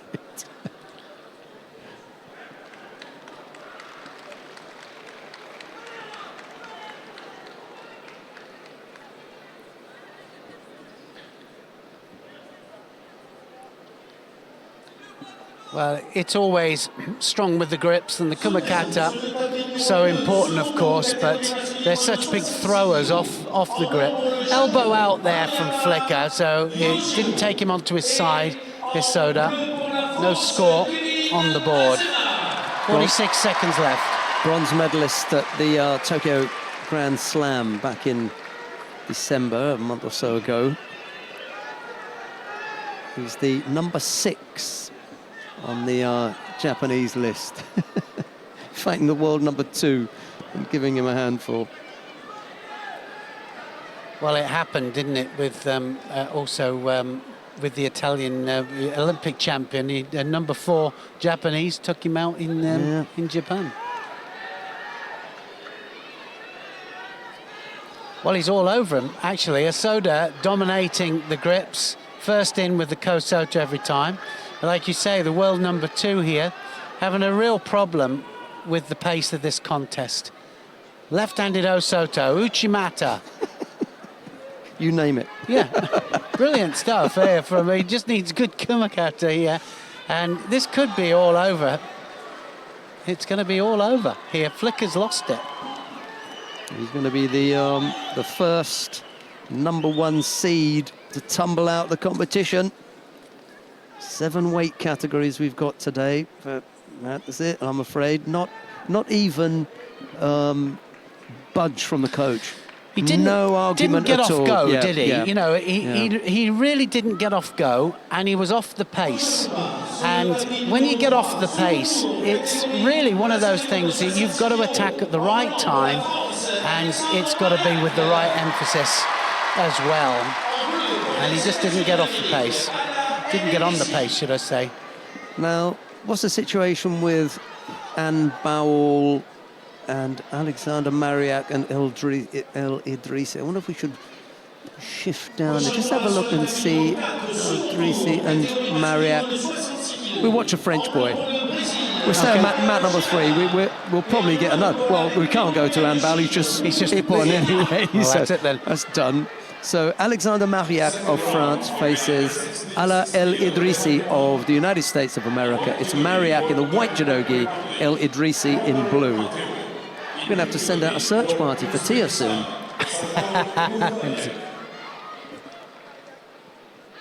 Well, it's a bit like that here in this big, huge stadium, and I'm sure that the coffee people will have a job to find their way to us. Yeah, they haven't found it yet. No. Hour and a half. You're beginning to get parched, then, Mr. Adams. Yes. I shall venture out shortly. Okay. Yeah. I've got some change, you know. I've got some as well. Yeah. So, I mean, coffees are on me. Coffee. Oh, look. Speak of the devil. There comes Tia. There she is. She's completely unaware that we're talking about her. She's scribbling away, so she's come back with masses of information. So what I'll do is I'll do the drinks, and I shall I shall get Tia to sit in with you, and she can tell you what she's found out. Okay. I think that's probably the best idea. Yeah?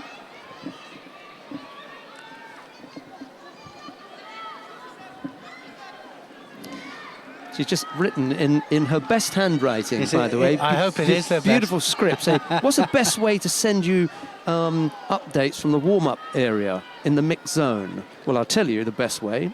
The best way is to come in. She's saying no. That was a big no. Come here. What's wrong with you? She's blushing now. Right, so live. For the first time on Judo TV, we're going to bring you Tia Cowan and Neil Adams. Tia, you're on live, so say hello to everybody. Hello everyone back home. How is everyone watching the judo today? Fantastic, we're all good. So tell us just a little bit of information then. What's the main information from the training area? Well, anyone watching from back home might have seen Lucy stumbling off a little bit there. Just wanted to give you an update. She did have a little bit of a hip injury, but she's storming on through. Good. So she's still going to be up for the next one? Absolutely. Yeah, good. I mean, it was one hell of a turn, didn't it? She just managed to avoid the Osai-komi, which is a good one. Any messages to everybody back home? Mum? Where's Mum? Oh, Mum is in Scotland. She's in Scotland. She's at the cadets. Good stuff. Great stuff. And enjoying the atmosphere. This is pretty special atmosphere. About 18,000 people in here. It's not quite yet, but it will be a little bit later on, and it'll take off the atmosphere in here. I mean, it's absolutely incredible, especially when the French players come on. I mean, the place just erupts, doesn't it? Yeah, well, educated audience as well. Absolutely. So everybody up there knows a little bit about judo, which is great. Two Shidos then up to El Idrisi of the United States of America. Well, I'll tell you what's happened, right? Let me just tell you something, right? I'll tell you what's happened. That Sheldon Franco Rooks has just dropped you right in it there. He's put you straight on. He's gone to get the drinks, that's what he said. All right, so he's just disappearing. That's a friend. I know, this is his path of escape, isn't it? He's been dying to get out of this chair. So tell us, any favourites for today? Anybody you want to see specially at this tournament? Well, I mean, I obviously want the GB girls to do well, but I'm very much looking forward to Daria Biladid. Just been watching her in the warm-up area. She's very much in the zone. Well, you know who she's got next? Oh goodness! Well, I'm going to tell. I'm going to tell you. Biladid has the former Olympics. She has Menezes next, and Menezes is the former Olympic champion from London. And I think, and I said exactly the same as you. I think that Biladid is future Olympic champion and future world champion. And I think she's current European champion. How old? 19 years of age? 17. 17. Look at that. Not even. Just 17 years of age. And she's taken it by storm. She was in Tunisia a couple of weeks ago, and she just blitzed everybody. Sangaku Gatami, Sangaku Jimmy, all the way through, killed them. Absolutely no doubt in herself, has she? She hasn't, and I think she'll have a hard job. Experience of Menezes, but I don't think she's going to have a problem with it. But we'll see. I'm looking forward to that as well. Well, had quite the warm-up, didn't she, Menezes? But it's always, you know, she's 3 Olympic cycles in. Yeah. Difficult, you know, when you get to like first Olympic cycle, nobody knows you. Second one, everybody knows you. And the third one, you're kind of struggling against the up-and-coming, you know, but it's tough. I've been there, you know, but it's a hard one. What about yourself with your judo? Tell me about your judo. Oh, well, I was an athlete when I was much younger. Yeah, you're not doing judo anymore? I haven't done any recently, no. Not for a little while. No. Not a little while. But enjoying your experience at the Paris Grand Slam. Absolutely. I mean, it's an experience for me to be behind the scenes. Yeah. So it's See great how to it works. Yeah, the warm-up area, I mean, that's just Buzzing. absolutely full of energy. Yeah. Anticipation, nerves. I mean, it's all just... Magical. You can feel it. Yeah, that's what it's all about. Well, Elderisi here, one more Shido on the board, and he's going to be out of this. It could just be, well, it could be all over. So the referee supervisor's just having a little look here just to see. Elderisi wants to get on with it. Mariette of France could have a way through. 8 seconds left. Oh, no, sorry, 8 seconds into golden score. Benefit of the doubt goes on this contest. Yeah. Hopefully gets a second wind. Well, you know, it's all about positive attacking. Yeah. And you can see here, they're both fighting for grips. Is it positive? Is it to get a score? And one doubts it. So even if one penalty goes up each way, then Elderisi will go. And if it's not positive, it will be penalised. That's the idea of the new rules. You've seen the new rules in operation? I have, What yes. do you think? Honestly, you can be honest on here. Not too honest. Don't Not be too absolutely honest. too honest, yeah. Sorry, guys. No, of course you can. No, I'm not opposed to the new rules, if I'm honest. You're not... No. I'm not opposed. No. Well, it's like anything, you know, any rules that are in there. If it's in a positive vein, I mean, we can look at anything negatively and we can look at anything positively. And if you think of it from a point of view, you know, we haven't got it bent over anymore, and it's more stand-up. That's a good thing. And I think that some people might say, well, we can't grab the legs anymore, but then we haven't got a lot of the wrestling styles benefiting from that, you know. So I think that's a good thing. So some good, some bad. Elderisi there gets the Honsakamaki, and Mariette goes through to round 3 in this under 66 kilos category.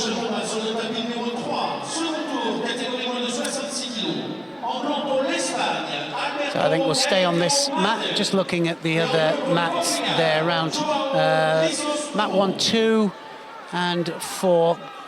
Nobody there that we really want. So we'll stay with this one. Guterro Martin of Spain here against Grestomo of Portugal. Still on mat 3. You want to see any of the other mats, then just click on and you can have a look. You haven't got the commentary, but well, not always necessary. You're going to have commentary for every one of the medal matches a little bit later on. It's going to be Sheldon and I giving that to you.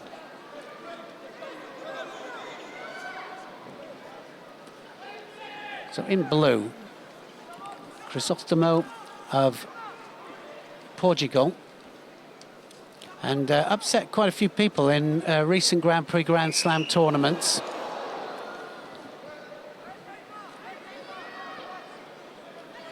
Tia, if you have other work to do, you're quite happy being here. No, I'm quite happy sitting here. Good stuff. Quite Well, nice you to sit down interject. for a You can moment. interject if you know, you see anything that you like.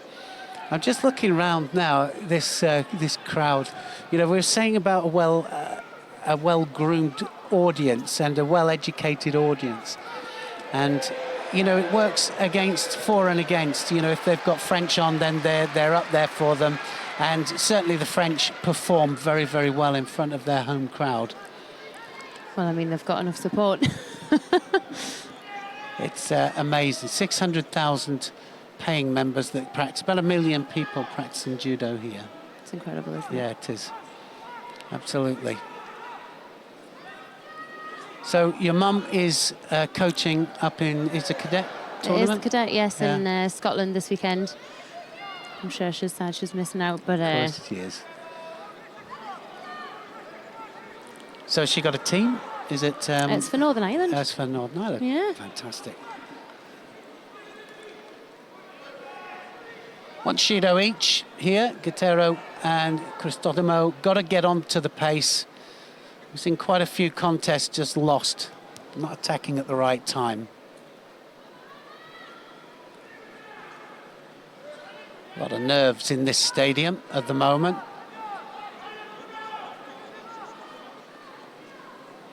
You know, we're never going to see that that Sheldon again. He's disappeared. I know, he's done a runner. He's done a runner. It's his social hour. I think it is. There's a good situation to see there. We saw Guterro there attacking off, well, from a standing position there. His opponent trying to stay on the ground looking for the mate. Of course, that's not going to happen now. Referees, strict instructions there. They can score from Newaza coming up into Tachiwaza now. It's one of the changes in the rules. So you can't just rest there and stay there waiting for the mate. Gripping strategies, sometimes you get smack in the mouth, but it's a hard sport, this judo, isn't it? I know, I've seen plenty of bloody mouths coming through the mixed one, to say the least. Yeah, absolutely. It's just part and parcel. Well, it's part and parcel of the game. We can't help it. It is a combat sport. I think one of the developments, you know, we were talking about the new rules, and I think one of the developments that I like is the stand-up, you know, rather than bent over. And I think that's one of the great things that's happened. And also the positive application of the, you know, not looking for penalties as well. I think it very much divides the players as well. You can see who's being more defensive and trying to avoid the fight as opposed to, you know, really getting stuck in. And also from the coaches as well. If you listen to the coaches shouting out to their fighters to play for a penalty, and that's not what we want to hear, of course. We want to see them going for the ippon, going for the score, which is why it's, well, it gets more points, you know. Obviously, the more you can finish a contest with a throw, and you can have 2 penalties on there, but of course the throw will win. Transition then, now Guterro looking for the transition through. He's got the 2 penalties up there, he can't afford another one.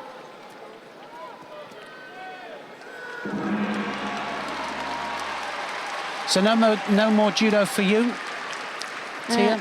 I haven't for a while, I'm afraid. No. Just other things, other directions? Yes, work. Work and studies. Pretty much round the clock. So are you studying as well at the moment? Yeah, so Edinburgh University, doing freelance journalism. Fantastic. Would you believe? Hence the direction of this weekend. Fantastic. But yeah, I mean, it's an incredible experience, especially getting to mingle more with the players and getting a bit more contact. Yeah. Sure. Well, I think the work experience kind of comes at the wrong time, doesn't it? You get the degree and then try and get work experience. And I think it should be the other way around, you know. But well, that was a complete turn there from Cristosomo. Managed to turn onto his front. No score, 2 Shidos apiece, 5 seconds to go. We were talking to some of the referees yesterday, and we were talking about how golden score is more of a reward, or it should be like a reward system. So if you're not fighting negatively, it's almost like, well, you deserve a bit of extra time. Well, yeah, no, exactly. You need to fight out who's the best here. Well, I think that, it's instigating more action, and I think that's the main thing about it. You know, if you give an early penalty, it's to get more action from them and get them something injected in there. But sometimes it's the pace. I mean, you want proper attacks and you want scores from throws or the groundwork. So I think everything's pointing in that direction.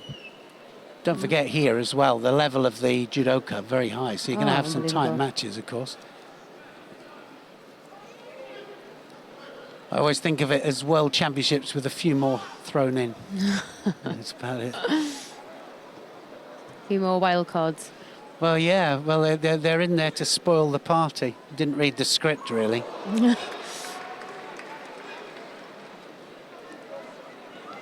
Oh, nice combination. Well, it was a good combination, wasn't it? No score. The elbow was out. Guerrero just manages to put the elbow down. Quick look up from the referee there. But it definitely wasn't a score. Into golden score, 1 minute in. Real pressure here from Guerrero. Yoko Otoshi, Cristotomo. They're both going for it. Hope the referee's going to interrupt there. And I thought that was a good attack there from the Portuguese. My man is just, but look at what he's done there. Coffee, look. Looking after me. I'd say this is quite biased care. It's all that work that you're doing for him, and he brings me the coffee, you see? I know. Yeah. Because I can run for my own, that's why. That's it. He's trying to encourage me back out this chair. Yeah. Well, just like to thank Tia. Thank you for joining me, Tia. Thank you for everything that you're doing for us. She hasn't gone yet. I just jumped in to say, as far as coffees are concerned, I remember when Annette Birm was asked to go and get coffees by someone once, she said, I'm not here to make coffees. You know what? I was just thinking just that. Her mum would go, I hope she's not there getting the coffees. I'm not here to get coffees. Right, where are we then? Well, she's looking for an escape. Golden score. Tia's looking for an escape through that gap. Tia and I are going to leave Neil Adams with commentary, and we're going to wander down to the warm-up area. Here's Neil. Okay. Well, he's deserted me again, but that's fine. Tia's deserting me as well, but I don't mind. I can work on my own. I've got a coffee to go with, so that's a good thing. We're going to stay here on this mat. It's all over this one. So third penalty here is going to go. And it's going to go against Guerrero Martin of Spain. I just realised that I'm going to have to stay with Neil whilst he drinks his coffee. So, as Neil said, we'll hang on here. Who have we got coming up? Dmitry Shershan and Tarlan Karimov. That looks like a good one. And then we've got Antoine Bouchard and Lasha Shavdatuashvili to follow that. You've got a few of the big names coming up now, because most of them were lucky with first-round buys. How did you do that? That's amazing. I don't know what I did, but do you know what I was trying to do? I was trying to get more light on it, because I can't see it properly. But maybe that's my bad thing. Let's but just have a look and see what that is. Okay, so... No, that's not it. Doesn't want to Should we call one of the technical guys? Yeah, I think so. I think we're going to need it. It's beyond me. Right. Anyway, we've totally messed that up. Dmitry Shershan of Belarus is on mat number 3 now. He faces Tarlan Karimov of Azerbaijan. It's Shershan in the white judogi, Karimov in blue. So did Tia come up with any information? Tia came up with loads of information. Very interesting stuff. I didn't know she knew so much about you. I was hoping that she knew stuff about other people.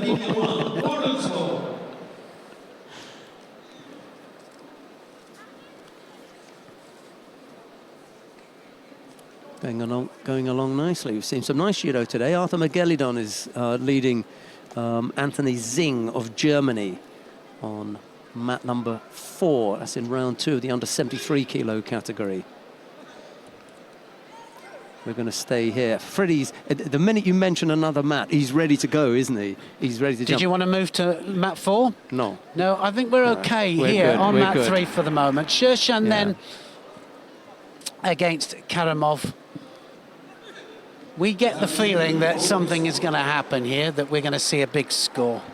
And we want to see Shavdatuashvili and Bouchard next. I think that would be a good contest. I think you're right. He's not a bad boy, is he? Well, Shavdatuashvili took a little while, didn't he? The Olympic champion at 66 kilos in London. Took a little while, but then came back, weight category up, gets another medal. Strong now. In the highest weight category. Yeah. higher weight category. That was close, wasn't just it? got the right hand. Well, yeah, that was really, really close. I'm going to ask Simon if he can sort out the light on that screen. I think he's the right man for that. He's good at that.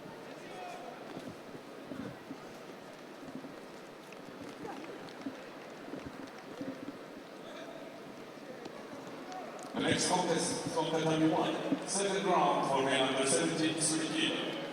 In white for Colombia.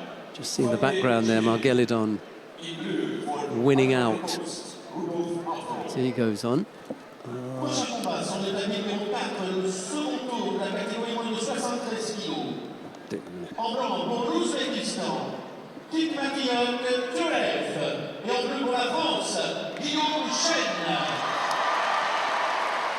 Single Shido against Shershan at the moment.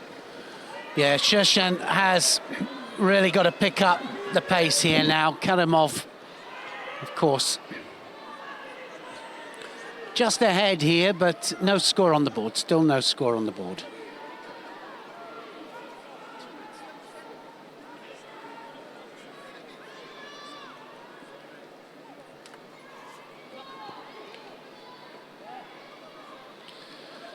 So now Shershan comes forwards.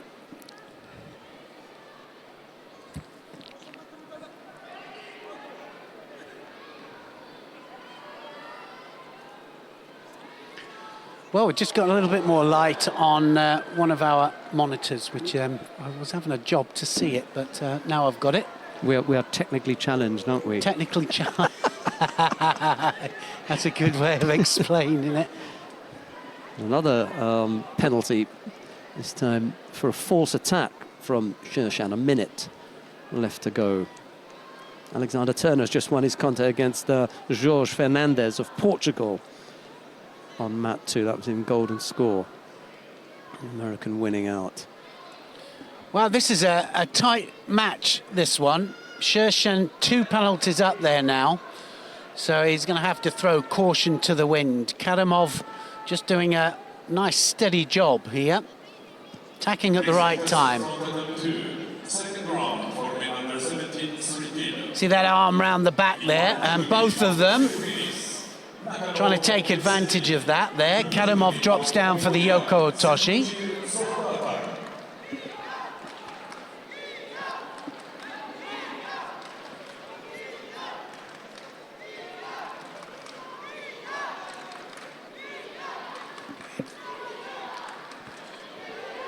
Well, again, big Surigoshi there from Shershan. Arm went down. Karimov, no score.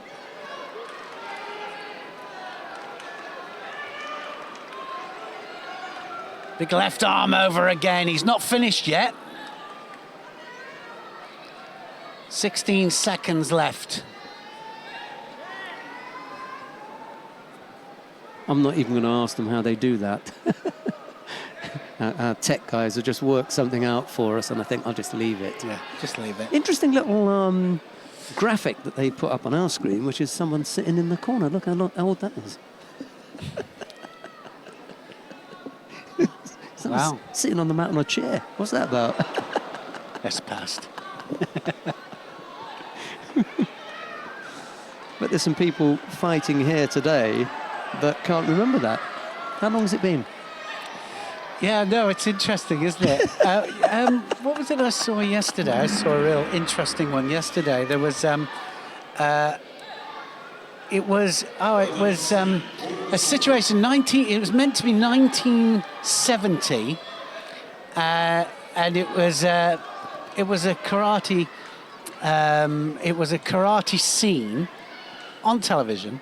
It was a karate scene, 1970, it was meant to be 1970, and it was in a dojo, judo, but it was a judo mat. But it had the red area down, and of course, well, the red area didn't get introduced till later than 1970. So it was somebody got it bad, wrong, yeah, right? yeah. Somebody got it wrong. Well spotted. Well spotted. Yeah, my daughter went, That's not right, only Dad. you would notice that, she said. I've heard my daughter say that a few times Yeah, as well. yeah. Only you would know. Only you would do that. Oh, Yeah. attempted Sumigeishi there. Yeah. Almost put himself in trouble. Well, it's one of the Shan. dangers, isn't it? One of the danger techniques. Sumigeishi, Yoko Tomonagi. Well, any kind of Tomonagi, really, but just dropping down. Oh, look at that! What a technique that was! Oh, talk about under pressure there. That was absolute brilliance. Karimov there did this change of direction. Shershan right Went the for way it. onto his back. He really went for it. Yeah, he went for it. It was sold right the way down the line, that was. Right, I'm going to wander off with Tia Cowan and see what information we can glean from the warm-up area, although we have had a conversation with a new mum. Had a little girl a few months ago and is in the venue. She said she will be coming back. That was Autumn Pavia. She's sitting about 3 or 4 Fantastic. seats behind Good, us there, good. so she'll be back for France shortly. Right, coming up now, Lasha Shavdatuashvili of Georgia faces Antoine Bouchard of Canada. He's a tough little competitor, is Bouchard. Let's see how he gets on against Shavdatuashvili in the white judogi, Bouchard in blue, and the referee in the middle for this one is Vincent Drouot of France. Here's Neil Adams. Well, he could just spoil the party here, Bouchard. Shavdatuashvili, of course, on good form at the moment, so, and one of the main contenders, I think, at any level in the under 73 kilograms at the moment.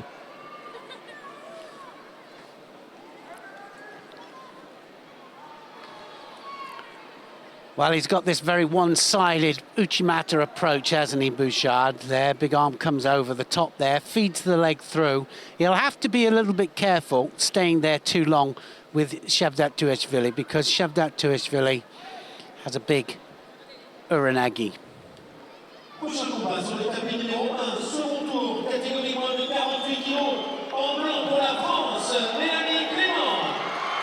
En bleu pour l'Espagne, Julia Figueroa. Prochain combat sur le tapis numéro 4, second tour, catégorie masculine, moins de 73 kilos. En blanc pour le Kosovo, Akil Jakova. Et en bleu pour la Tunisie, Moussa San. Well, he has a good stance, great stance, Bouchard. Really like the way that he stands his ground.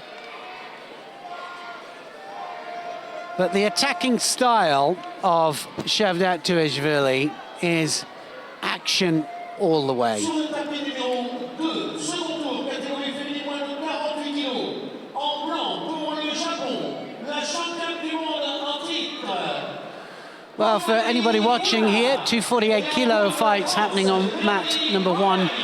Clement is on mat 1 against Figueroa, and that's a nice takedown there from Shavdatuashvili, and he gets the ippon for that. Uranagi there, scoring and finishing the contest. Bouchard has a quick look over to his coach. Doesn't think it's ippon, but new ippon. On the back, it's got to have all the ingredients of force, power, speed, control, and it's got to have some kind of momentum as well. It's got to land on the back. So that's all over. And I was going to say the other match here, Tanaki Funa, and I think that we're going to probably, I think we'll go up to mat number 2, and it's the second round of the under 48 kilograms here, and we'll have a look at Tanaki fighting here against Fagani of France. Under 48 kilograms.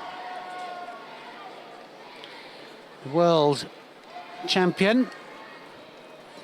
Oh, and we did it just at the right time there. Great change of direction there from Tanaki, and she absolutely buries Fagani of France. Tani Otoshi, absolutely no doubt there, was there?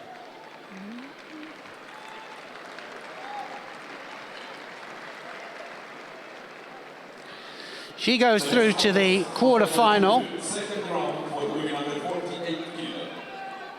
Iwan Judogi, representing Ukraine. Marina Cherniak. Well, we'll stay on this map because we've got Marina Cherniak of the Ukraine just about to step out here. And she's fighting Martinez of Spain. Prochain combat sur le tapis numéro 4, le second tour, catégorie moins de 73 kg. En blanc pour Monaco, Cédric Messi. En bleu pour le Mexique, Eduardo Araujo. We're going to stay on this, the match after, of course. Just looking now, it's going to be Fuliev in the under 60 kilograms against Lee Harim on mat 2. Got quite a few really nice matchups just about to happen, of course, as we get further and further through the tournament. Starts to get even more exciting.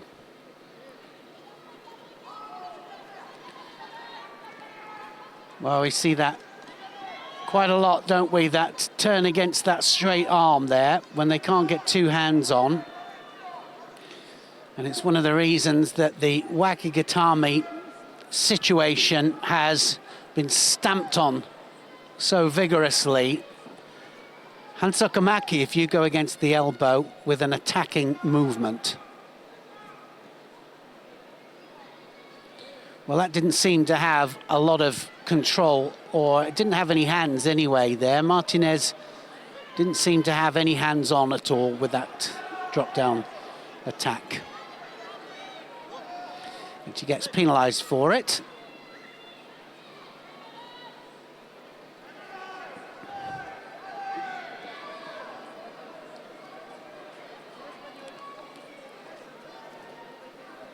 Left against right here. Cherniak, of course, has a twin sister that competes in visually impaired Olympic and World Championships.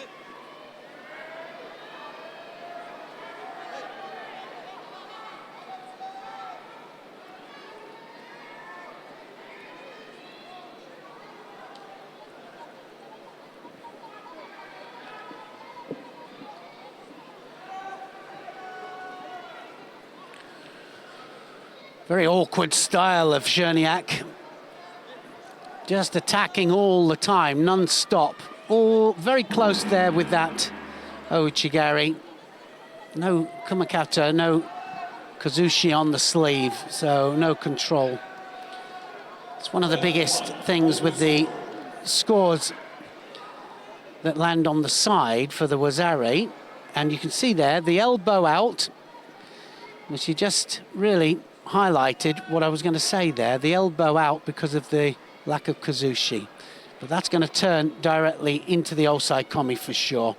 So good control of the arm in the end from Cherniak of the Ukraine. She is going to go through to the quarterfinals against Tanaki Funa of Japan.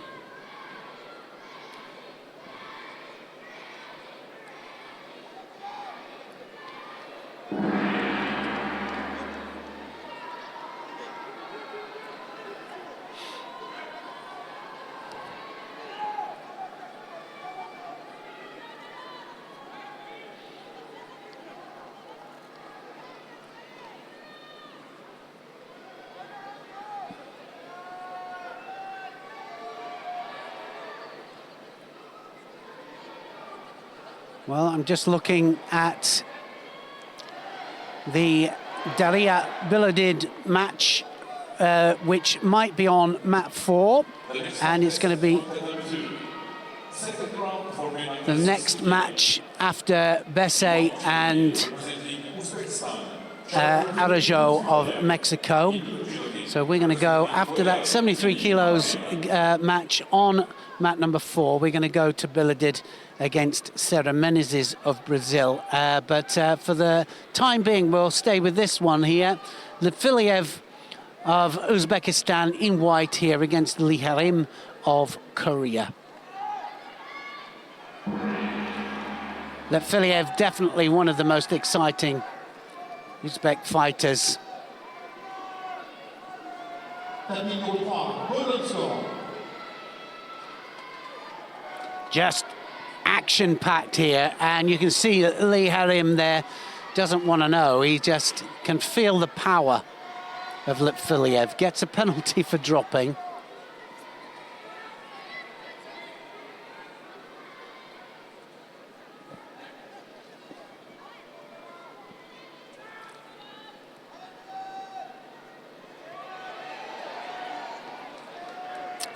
To left against right. Nice drop Cianagi there from the Korean.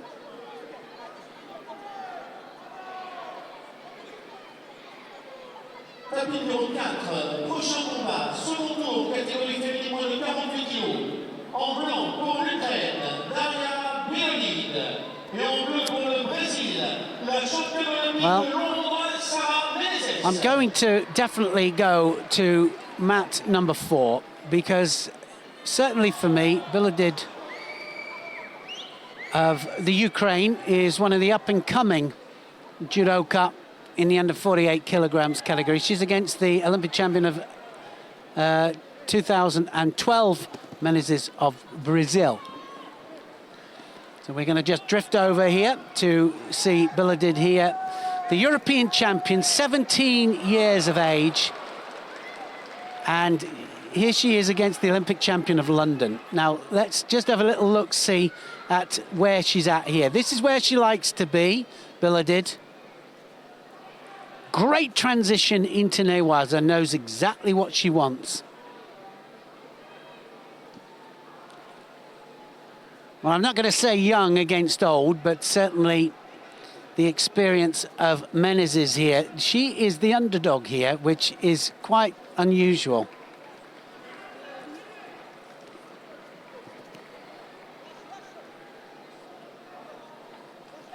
So just kills it dead there, Biledid. Second round for the women under 48 kilo, Tatapi 1. In white judogi for Israel, Noah Minske. In blue judogi for Germany, Katharina Metz. She's a winner as well, Biledid. I think she's gaining in experience. She was cadet European champion, went into the senior European championships and won it. And she's going to have to get on the pace here because Sarah Menezes' experience will show here because she knows, she realizes that she's got to put in attacks at the right time.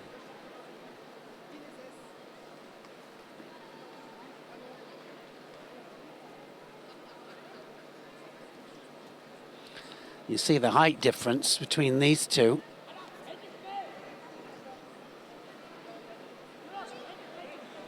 It's the transition from standing down to ground that Menezes will have to be careful of. Hasn't attacked yet, Biledid. Biledid, for me, is very close to getting Shido for passivity.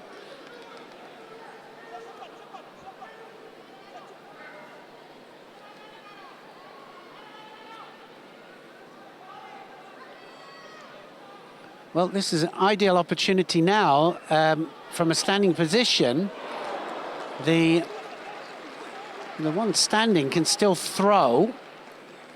So it's a good time to so far at this tournament.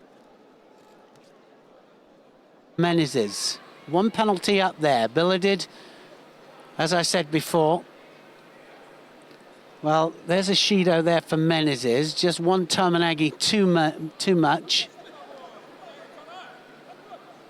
Prochain combat sur le tapis numéro 3, le second tour, catégorie moins de 73 kg. En blanc pour la Mongolie, Narangu Kabata. En bleu pour la France, Lucas Ottman. Uchigari! First real attack that Biledid managed to get in. And of course, Menezes knows the Newaza situation.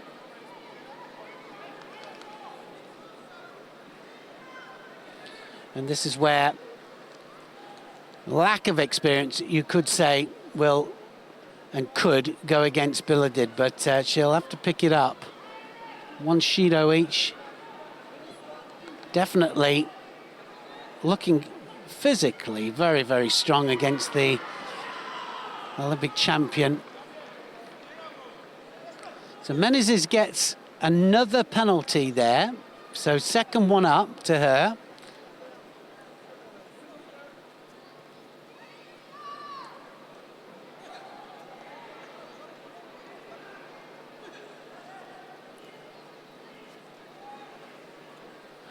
This is the situation that if I was certainly Biladid's coach, catching them on the way up there. She's got such strong stance, just catch them on the way up. She can throw from that situation now.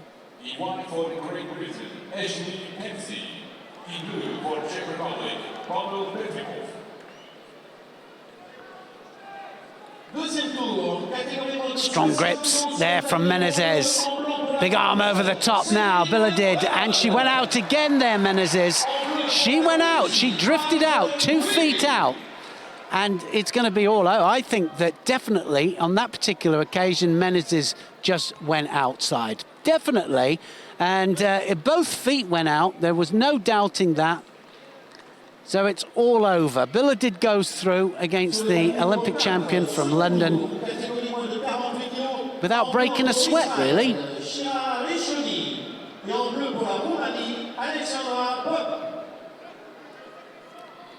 Menezes said actually there that she got pushed out, but actually you can't, in that situation there, both her feet went out at the same time and it was without the push. It was guided probably, but anyway, Menezes is out. So Rishoni coming on here against Pop of Romania. Rishoni of Israel will stay in the under 48 kilograms here.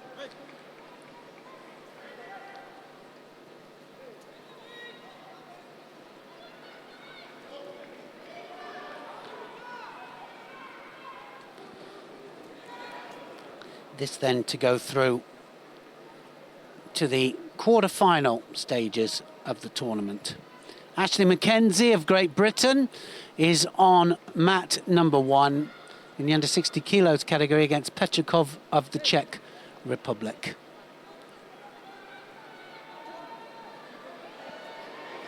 We'll go and have a look at that contest. If this one doesn't give us much action, we'll have a drift up to mat number 1, but not quite yet.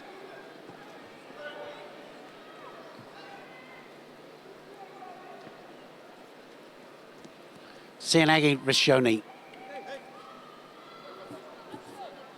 Very consistent. Grand Prix, Grand Slam tournaments, Rishoni. As are the Israeli team, got to say, men and women.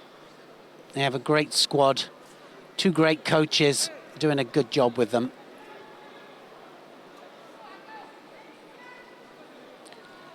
Yoko Toshi there from Pop.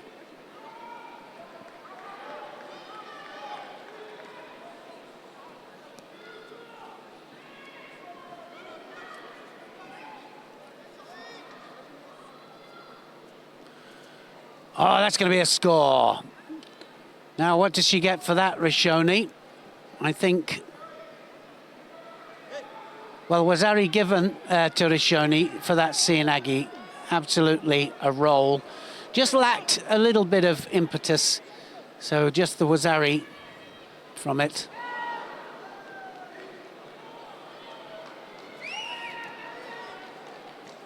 Oh, definite ippon there from Rishoni.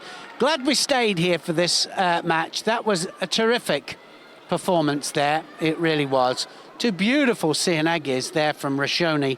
And she'll go through to fight the current European champion, Biladid of the Ukraine. Let's just nip up to the mat number 1, Ashley Mackenzie of Great Britain in white. He's got a Shido against him here. He's up against Petrikov of Czech Republic.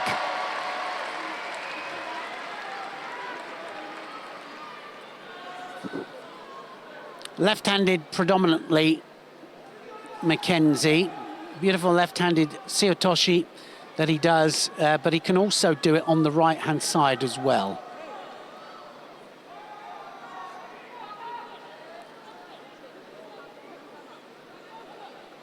having some good form at the moment. Ashley Mackenzie.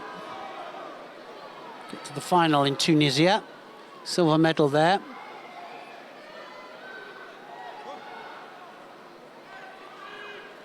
There's the right-handed one. So he knew that he had to find something throwing over the other flank. So he thought, well, we'll do the same technique on the other side. It's almost the same. There's the left-handed Tsuyotoshi there, drops onto the knee, everything projecting towards the mat.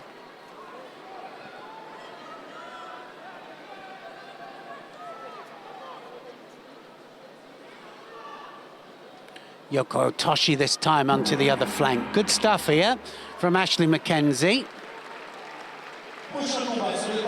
Doesn't deserve, actually, to be one Shido down. There's another Shido on the bell there, given to Petrikov. Good decision. Doesn't matter if it's the first second of the contest or the last, if it's deserved. Not enough power in that counter-attack there to warrant a score. And I think that's one of the good changes that we've had. It's got to be more precise with the tewaza, more precise with the direction of the counter-attack to get a score on the board.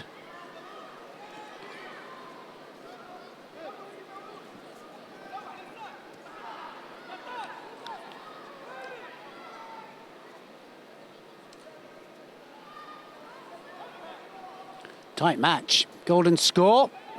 Another attack there from Ashley Mackenzie. Well, that kind of changed halfway, didn't it? It started off with Mackenzie's attack. Then it was kind of Petrikov going in for a newaza technique. No score given for that.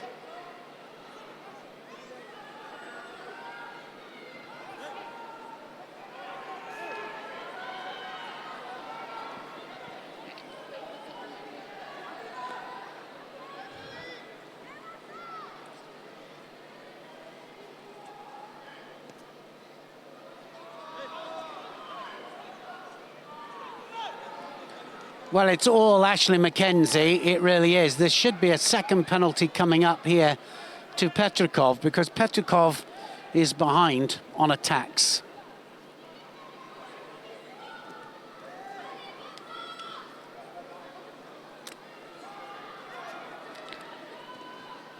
Well, that was an attempt at the bear hug there from Petrikov. Good attempt with the Ashiwaza. Good stuff. Petrikov fires back.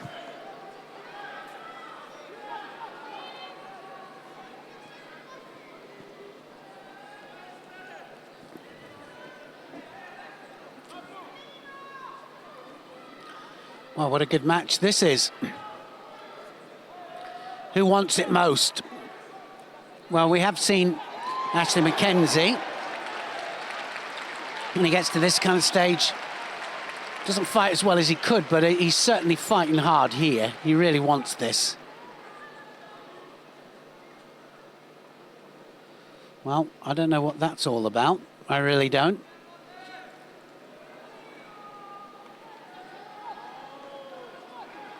Second Shido to Petrikov.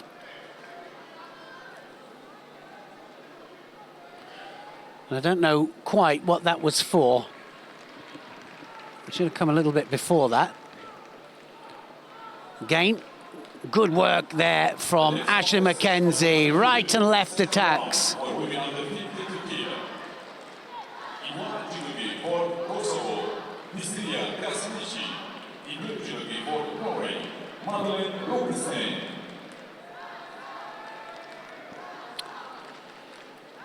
A little bit of blood, I think.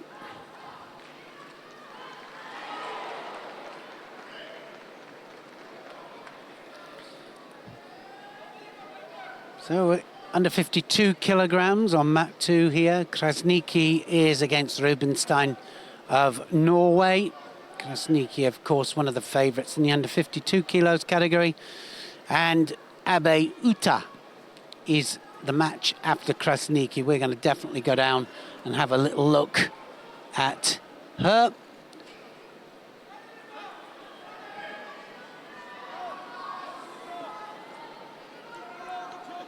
So Sheldon just joining me again. Just really good match here, Sheldon. Ashley Mackenzie here, really giving it. He's on top of this match, really on top of it, but it's 2.25 minutes into golden score. Ooh. Petrikov, 2 penalties up there, and one more, and it's going to be all over. But just pointing out here, and we on mat 2, Krasniki at the moment on against Rubenstein, but After that. Uta. And after that, Elaine Rosovo. Yes, so all happening Yeah. on mat 2, so we're going to go and visit that in a second. Well, I just walked past Mackenzie's family. They're sitting a couple of seats behind us, his girlfriend and little daughter there. Fantastic. How good is that? She's only a couple of months old, so she can't take anything in, but... She wasn't shouting, Dad, Dad, then? Not No, yet. Not yet. Just got to get his head up out of there. Well, like I say, he normally, and quite often, he'll crumble at this stage, but he hasn't done here. And he's just been given it he's been on top of the whole match. And of course, Petrikov, very experienced fighter, as was his dad. 32 now, Petrikov. Petrikov. Wow. Last roll of the dice for him. That was a false attack, Yeah. for sure. No-handed, just drops, immediate penalty, 2 penalties each. Not where you want to be now. 3 minutes. Well, certainly not at round 2. This is only to get through to the quarterfinals. Not the time to showboat either. Asking for penalties, you know, you just got to go out there, do your judo. Just managed to get the left leg far enough across to have him stumbling, or else that would have been a dodgy one as well. Well, he's been doing it left and right as well, Yeah. you know, so he's got to make sure that every one of these attacks is a good attack. That was better as well. Got the top half working there. Well, you can see now that Mackenzie's looking for the 3rd penalty, and of course that's not the main aim here. It's to get a score.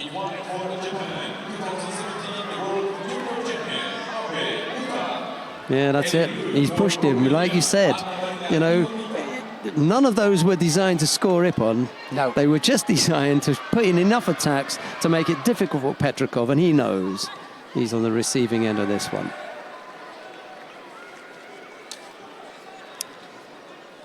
Right, well, we're going to go down to mat number 2. No, we're not. No, sorry, Freddie. That was a false alarm because there's no good going down there because it was only 10 seconds and Abe has won already. So what's the point? Well, let's stay on mat number 1 then, because Shishimi Toru is up there, isn't he? And let's have a little look at him. Freddie's quick, but he wasn't that quick.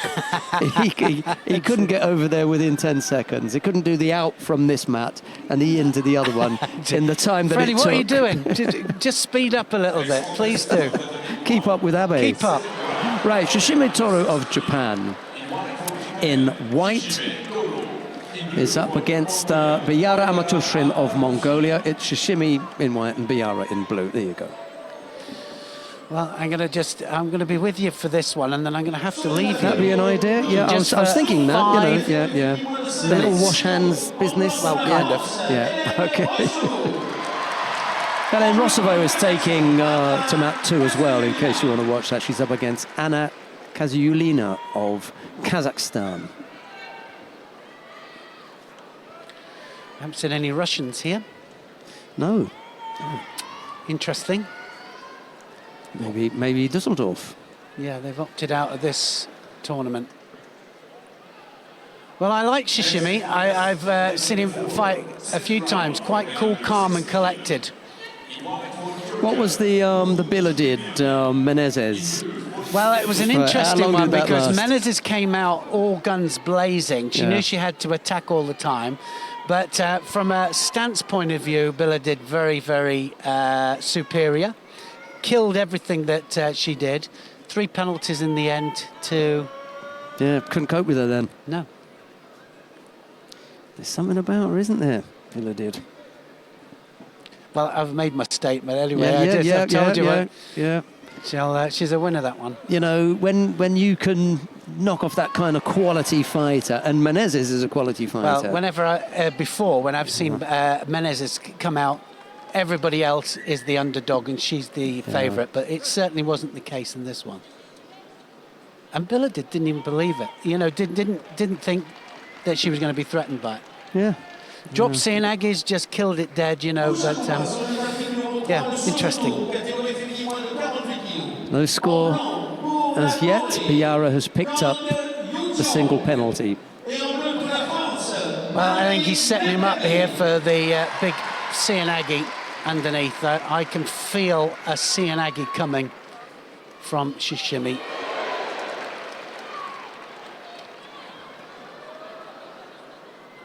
Quarter-final stage in the under 48 kilo category now. I'll give you a rundown of that soon. Still got one pool to go in there though, the Pool A. 2 contests in the second round. Right, I'm going to just take my leave just for a second. Okay. Sorry, that premature cut-off there. You want to get rid of me? Thank you for that. Yeah, Munkbat has won her contest, and number 1 seed. That was nice. Oh, Freddie's come up with replays. How's your luck? Look at that. Thanks very much for that. That was the Uchimata, the 10-second Uchimata from Abe Uta earlier. Big right-sided Uchimata, nice and deep. Thanks for that.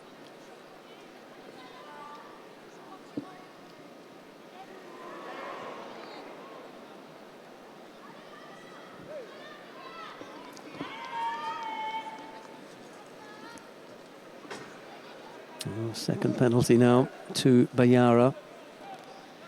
Make things a little bit more difficult for the Mongolian.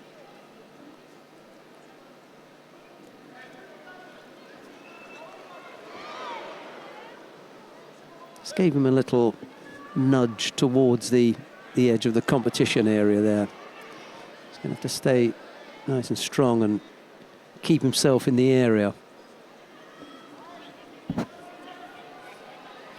You can see that scoreboard in the background is for the adjoining mat, Helene Resova of France in the under 57 kilo category, leading Kazakh opponent, Kaziyulina by Wazari.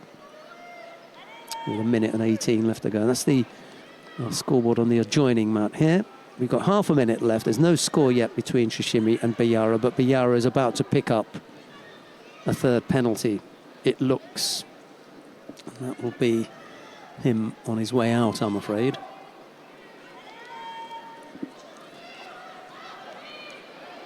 Yep.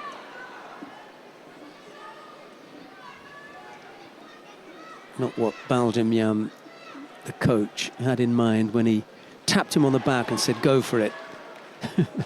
And he pushed him out towards the competition area. This fought about 3.5 minutes ago. Didn't work out.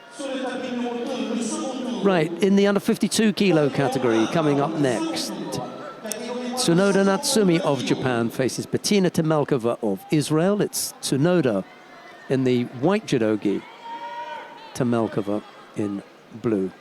It's a promising little fighter, Bettina Temelkova. I like the look of her, and she's got good movement, but she's come up with a tough draw. And it's Tsunoda who's going to come out here favourite.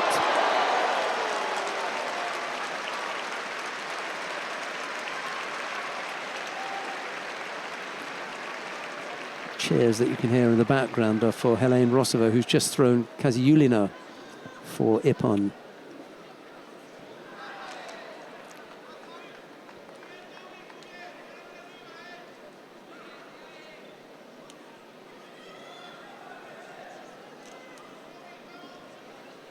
Just got to be careful not to get too wrapped up with the hip techniques of Tsunoda. Try and keep that left arm off if you can.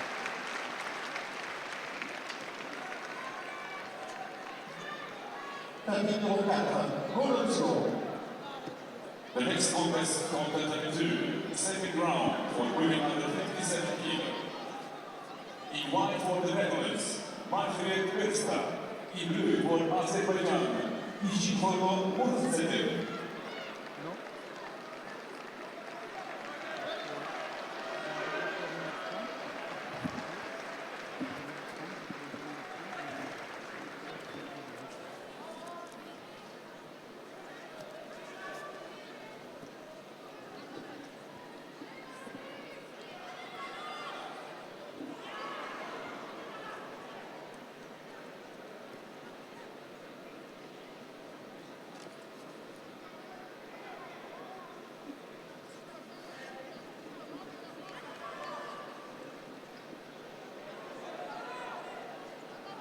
Tomoinagi effort there from Tamalkova. Had Tsunoda spinning on the end of that foot for a while.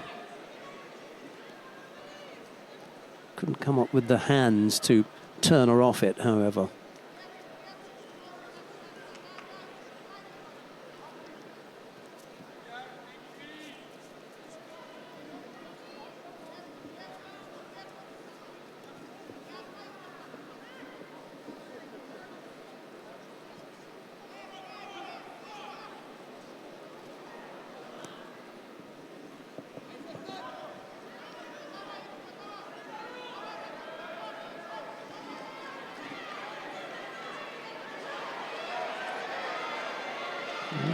Don't want to be down here. Well done. Managed to get out of one exchange, and then Tsunoda showing that she was still interested in a bit of groundwork, but Tamalkova thought the better of it and managed to get back up onto her feet.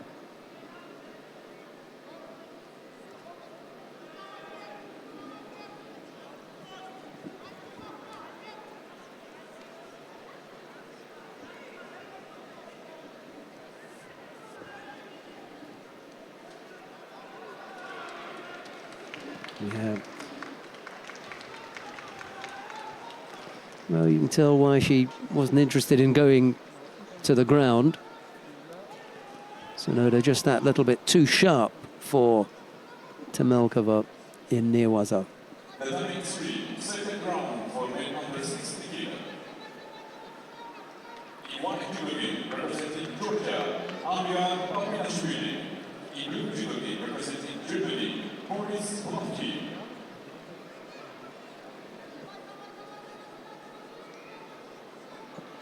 Right, who have we got coming up next? I think we can go to mat number 3. Because on mat number 3, we've got the number 1 seed in the under 60 kilo category, Amiran Papinashvili of Georgia. He faces Moritz Plavki of Germany. It's Papinashvili in the white judogi, Plavki in blue.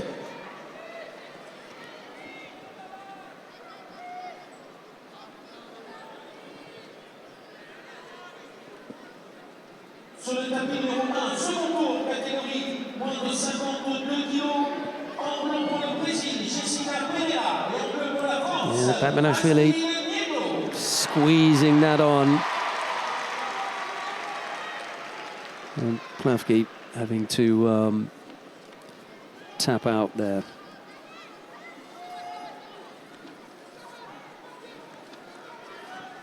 So Papinashvili, having had a bye in the first round, this is his first contest. He moves reasonably unchallenged into the first of the quarterfinals, the Georgian.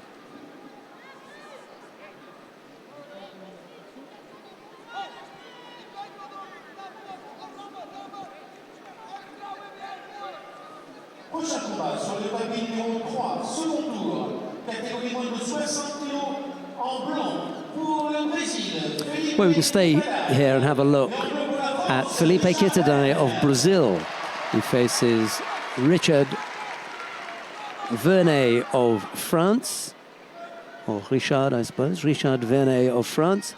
Kitadai in the white, judogi Vernet in blue.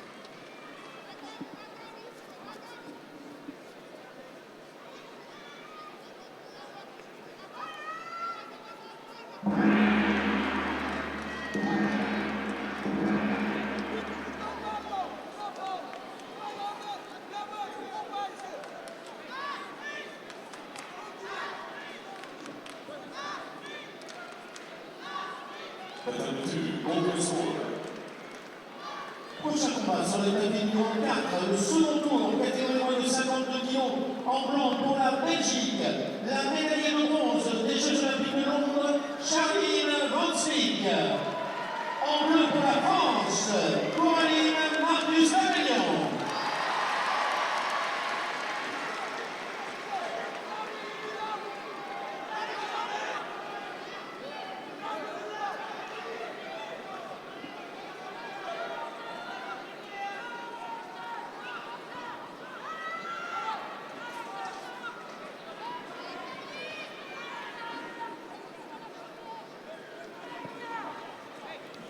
Single score for Vernet. That's the lead at the moment with a little under 3 minutes left to go.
Prochain combat sur le tapis numéro 2, le second tour, catégorie moins de 63 kg, en blanc pour la France, la championne du monde, Clarisse Agnew.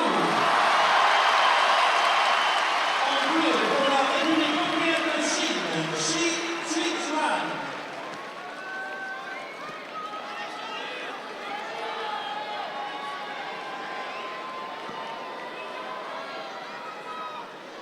Nice right-sided effort there by Vernet. And Kittadai moving around to his right to try and avoid that.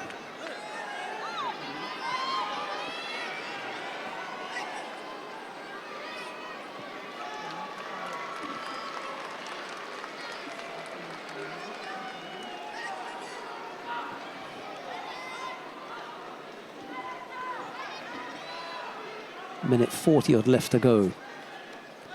Vernet still with the Rosari lead.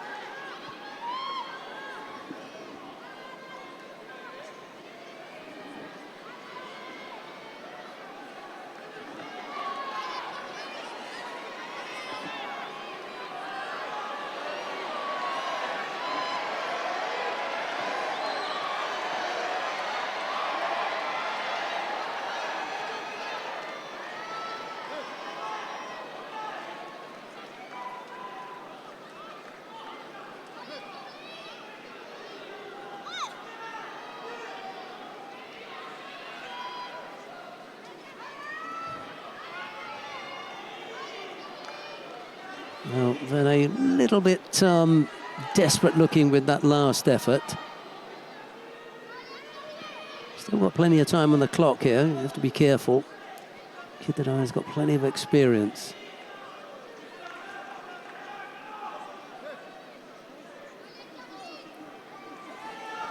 Well, he tried it once and got away with it. The second time he got called, so he picks up a penalty with 40 odd seconds left to go.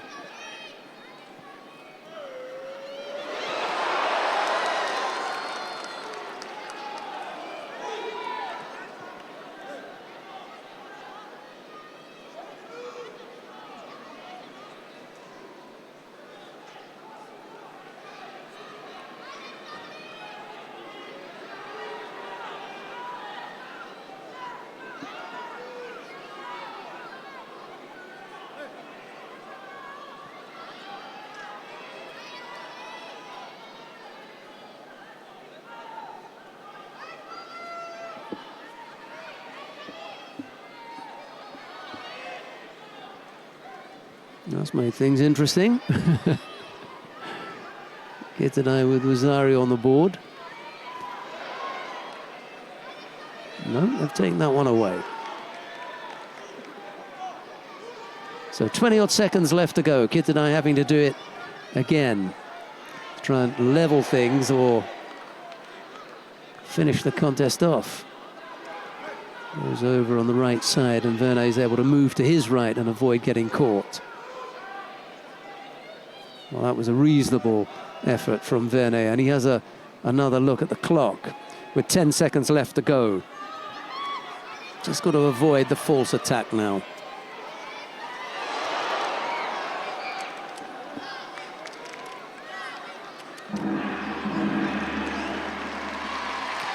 So, Vernet it is who wins out. We're going to go quickly now, if we can, to mat number 2 to have a look at the second round contest in the under 63 kilo category. Current world champion Clarisse Agbegninu faces Shi Kui-Yuen of China. It's Agbegninu in the white judogi, Shi in blue. And there's no scorers yet. Shi has picked up a single Shido. And we're inside the last minute. Threatening there with a little Ashiwaza. Yeah, well, you stick around on the hips with Agbegninu for too long, and that's going to happen.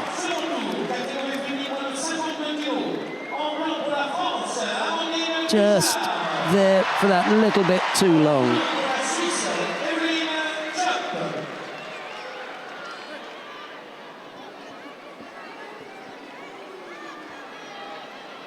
Half a minute left to go. Good test for Agbegninu, however. Doesn't go over again, to her credit. Shi Kui-Yuen. So let's look at this Chinese in the under 63 kilo category.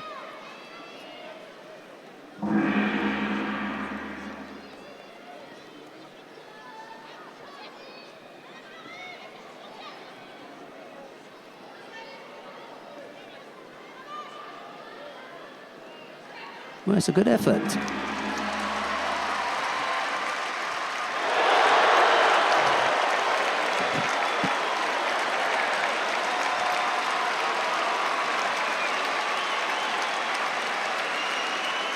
Took Agbegninu the full 4 minutes. So she's well and truly warmed up now as Agbegninu goes into the quarterfinal.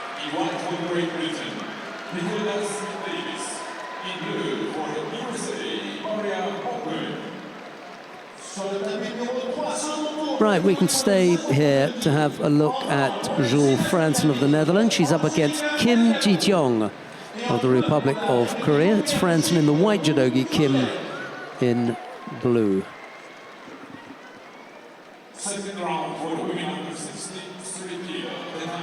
Although having said that, we may be better off going back down to mat number 1. Sorry about that. Let's go down to mat number 1 because Dakota Smith-Davis, world silver medalist, is up against Mariah Holguin on mat number 1.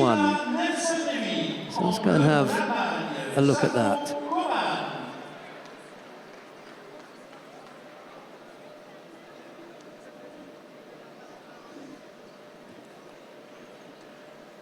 Bronze medalist, beg your pardon, sorry. Thank you.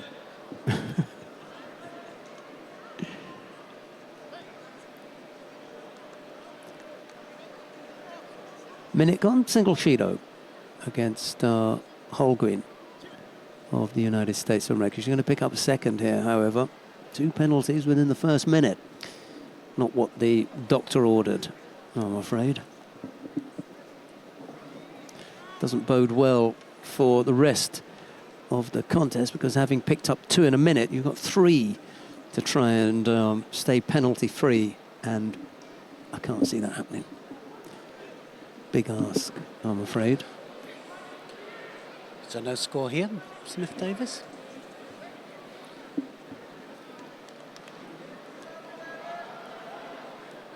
Just went down to mat side just to feel the atmosphere. Some atmosphere down there, isn't it? Incredible. We're just looking up now, Sheldon, and right the way up into the rafters there. People sat right at the very top. Well, that's got to be a score, hasn't it? Smith Davis there, Cianagi on the right-hand side there. Hulgren couldn't stop it. Nice to see Smith Davis, yeah, doing some different techniques as well. She does the Uchimata, of course, but... Clarice Agbegnanu, you just missed her with the Chinese. Chinese took her to the, full time, almost threw her twice. Did she really? She just stuck around a little bit too long around Agbegnanu's hips, and you know how strong she is in that area, and got caught with the Uranagi. Uchigari this time, it's all over. Was Eti upon there, Smith Davis. Now, that was a soft, what I'd say, a soft, wasn't it, was Ari there. Just it's a rolling one and finishes the contest, though, all over. I'll just give you quickly the rundown for the quarterfinal in the under 48 kilo category. Mukbat Urantsetseg of Mongolia, the #1 seed, faces Kang Yu-jong of the Republic of Korea. Yulia Figueroa will go up against Catherine Mentz. It'll be Tonaki Funa to face Marina Cherniak, and Daria Biladid will face Shira Rishoni. That's the quarterfinal lineup. In the under 63 kilo category, we've got Tashiro Miku of Japan. She faces Stephanie Tremblay of Canada. It's Tashiro in the white judogi, Tremblay in blue. I saw Tashiro Miku in the warm-up area. She was just a few feet away from Stephanie Tremblay, who was warming up with Krista Deguchi. Two Canadians preparing for their respective contests, and it's Tremblay that we see first. Look at the grip there from Tashiro underneath the armpit virtually, which normally kind of indicates that it's going to be throw to the left, but also Sodi on the right as well. Tremblay finding that an uncomfortable grip, blocking, and then got penalised as a result. Yeah, that sleeve grip there of Tashiro definitely indicating a switch. And there's a nice Ouchigari there for Iwazari, driving Ouchi, dominating the grip. Tremblay finding it difficult to cope with it.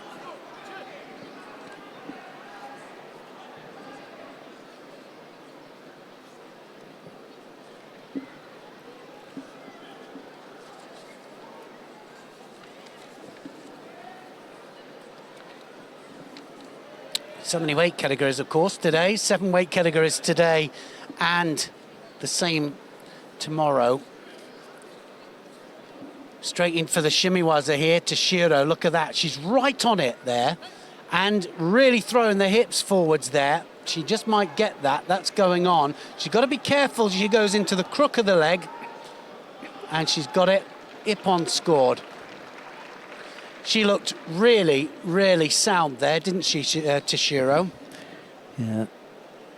Worked that really well. Maybe you just want to tell us a little bit about the difference between in the crook of the leg and stretching at the towards the ankle. Yeah, this was all part of my online seminar that I just did, and actually the difference being that if you go to the end of the leg and they start to put pressure against the hamstring and straighten the leg at the same time, don't know whether they're submitting to the strangle or to the actual leg lock. So to stop that, you go into the crook of the leg, and there's no pressure. Saying that, it is possible that the person then starts to straighten the leg to make it look as if you're putting pressure on the leg. But the referee's not stupid, of course, and they know the difference. We're going to go quickly to mat number 3 because coming up there, Yoshida Tsukasa of Japan faces Margarita Padilla of Mexico. It's Yoshida in the white judogi, Padilla in blue.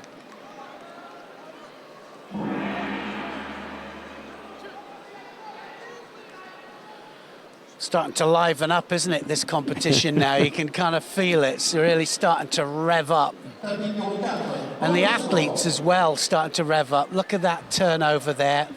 So well rehearsed. Have a look at this leg coming out now.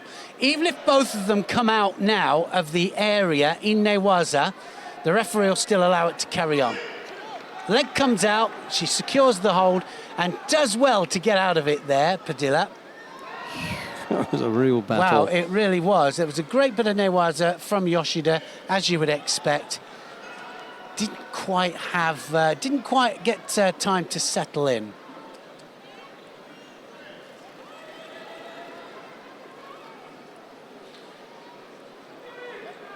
So the world silver medalist showing good form.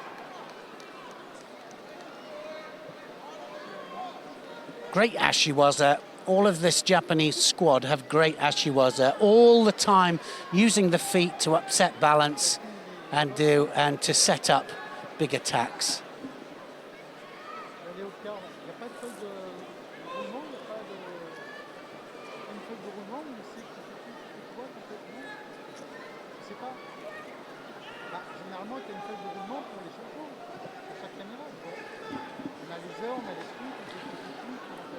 Another chance to work on the ground for Yoshida.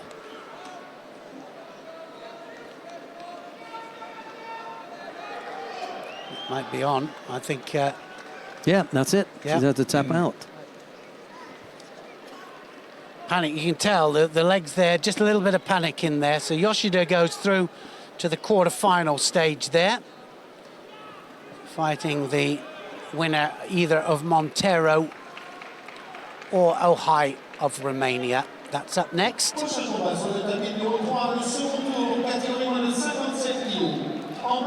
Yeah, so we can stay here, and we'll probably stay here after that, because Tina Tursteniak is up against Sana Vermeer of the Netherlands. But before that, Telma Montero of Portugal faces Loredana Ohai of Romania. It's Montero in the white judogi, Ohai in blue. Vincent Drouot of France is going to take control of this one.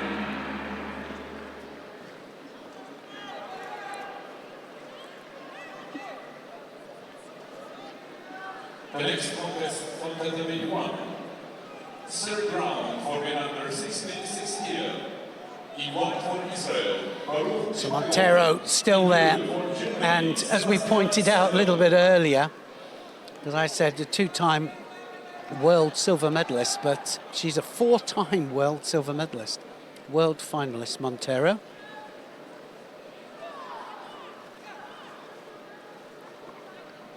Two attacks straight the way, and Ohai has to fire back. Second tour, catégorie moins de 63 kg. En blanc pour le Japon, la championne d'Asie, Namekula Nami. Et en bleu pour l'Australie, la championne d'Océanie, Katharina Heiger.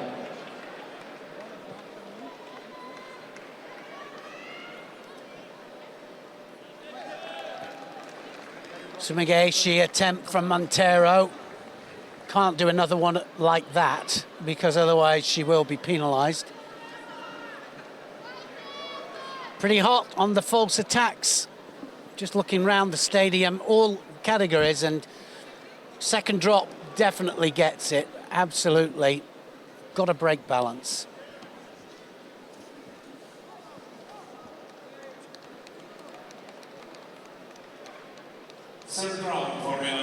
That's going to be, surely, she just dropped, literally just dropped.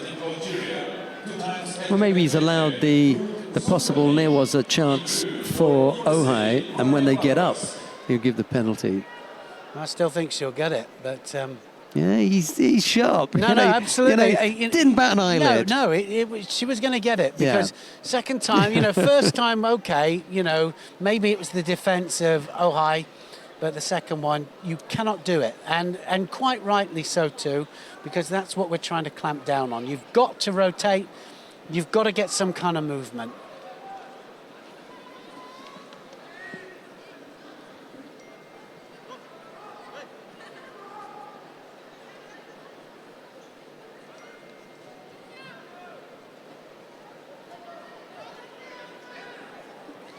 Well, if I was Ohai, I'd be leading her in to do that, you know, because she's doing it all the time. Offer it up, yeah. Yeah.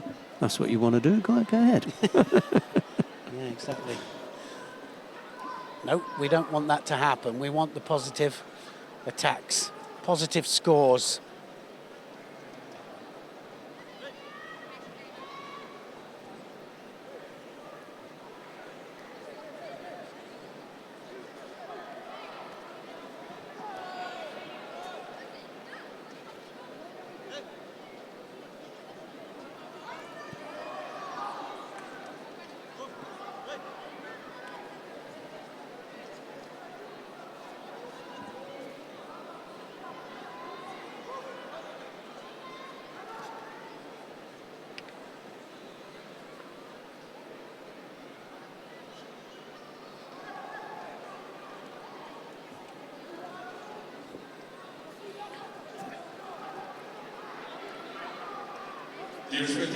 So still no score other than that one penalty.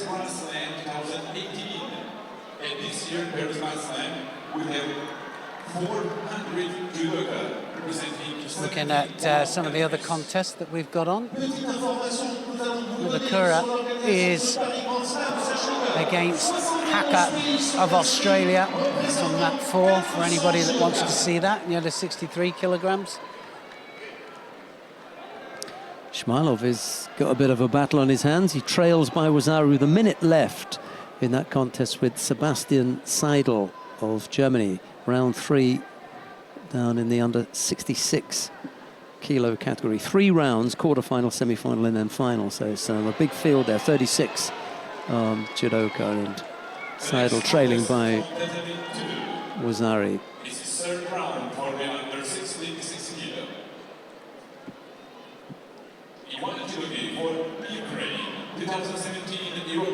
Definitely struggling here, Montero. A little bit out of sorts. The awkward style of Ohai causing her problems.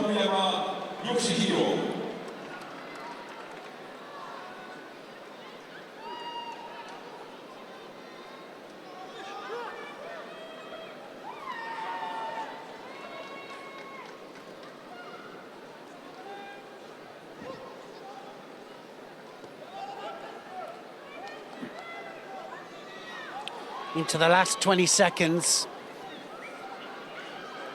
Standing Sianagi. 2 nice Sianagi attempts there from Montero. Better to let Ohai get up.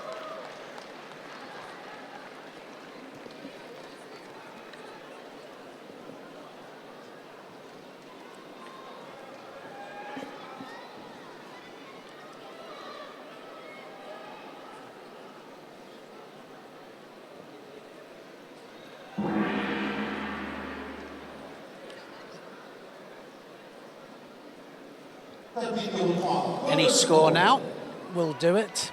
Well, no.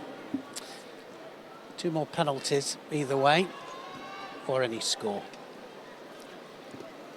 Shmailov is out, by the way. Seidel has defeated the Israeli, so the number 4 seed out.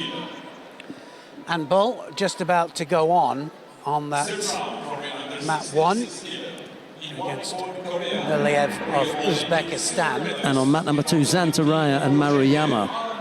That sounds like a good one. Why don't we have a little drift up there and just have a little look at that? Yeah, Montero and Ohai going into golden score. We're going to go down to mat number 2 and pick up the contest between Georgi Zantaraya of the Ukraine. He's up against Maruyama Joshiro of Japan. It's Zantaraya in the white judogi, Maruyama in blue. There's no score as yet. Zantaraya has picked up a single Shiro, and here is Neil Adams. It's always exciting when this guy takes to the mat here. He knows he's got his work cut out, of course. And we know he's throwable, but getting him on his back is another thing, Zantaraya. And he has his own method of throwing. He has his own particular style, and it comes from all different directions.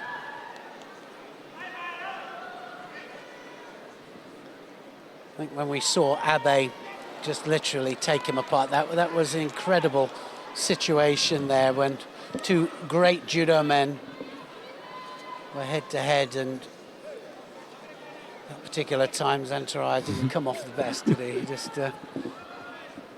but always exciting. Here he is fighting to get through to round 4. Round 4, just looking now, is that quarterfinal? 1, 2, 3, 4. Well, you're partly right in saying that, you know, watching Zantarai is always exciting. It just happened to be the excitement was coming from the other side. Well, he's difficult to throw onto his back, and great at spinning out. He's gone over this time, though. That's a Wazari. Mariyama catches him. 2 penalties up there as well to Zantarai.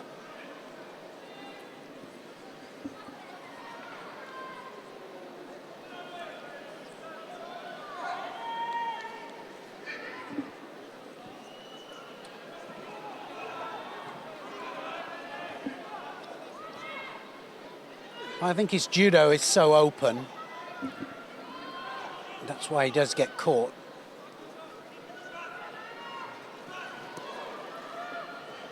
He's always trying something. Yoko Wakari. Why not? In the 4th round of, yeah. Paris Grand Slam against the Japanese. Well, why not? Yep, why not?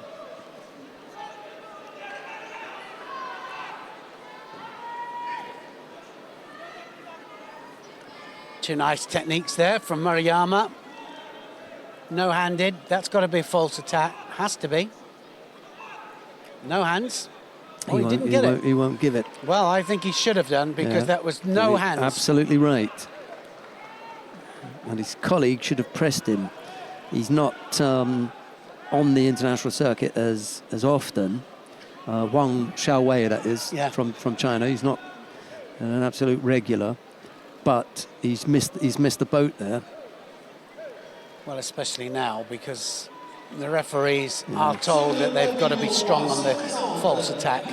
And for me, that was there, that last one. He had a quick look at the clock, and, you know, ducking underneath. He doesn't want to be involved. He's got the score, the 2 penalties against him. He doesn't mind if they both get penalised. He knows he's going to walk away the winner.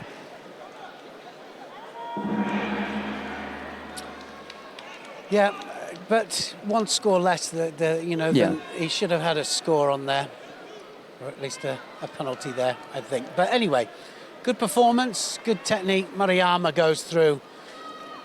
Zantarai, unfortunately, is out. Goes out, yeah. That was to get through to the quarterfinal. To the quarterfinal, wasn't it? Yeah, Mariyama. Just looking for Mariyama here. Well, we can go quickly, I think, to mat number 3, because Tina Terstenjak of Slovenia is up against Sanne Vermeer of the Netherlands. It's Terstenjak in the white judogi, Vermeer in blue. There's no scoring yet. We saw Vermeer execute a really nice shimiwaza this morning. I'm not sure if she's up to putting a shimiwaza on the current Olympic champion, but she may give it a go. Terstenjak in white, Vermeer in blue.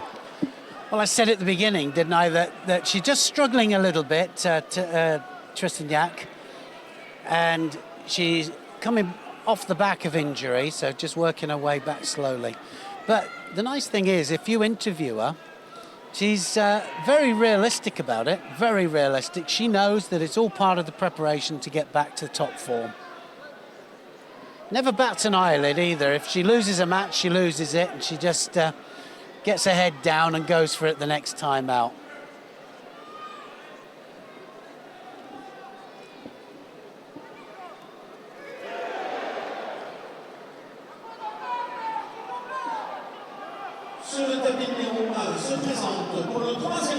Vermeer picks up a penalty for passivity.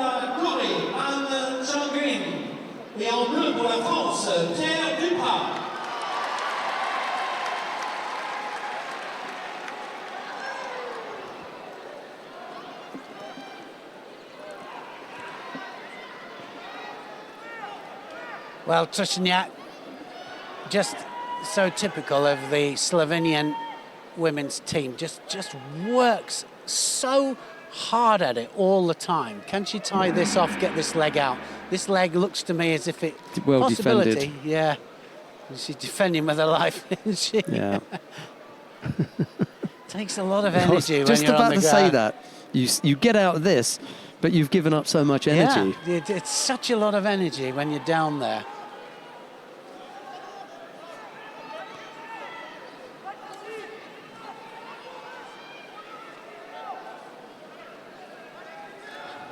Drops in Aggie this time, Trsteniak.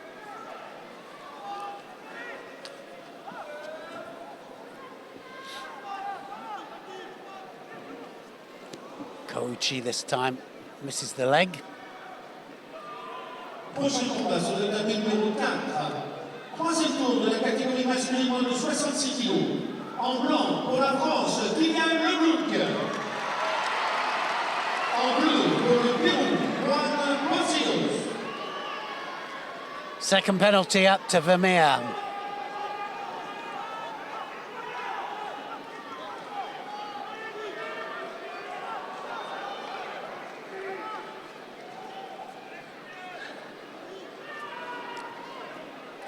One minute 17. She realises that she's got to go forwards here. Certainly Trsteniak first into the attack every time.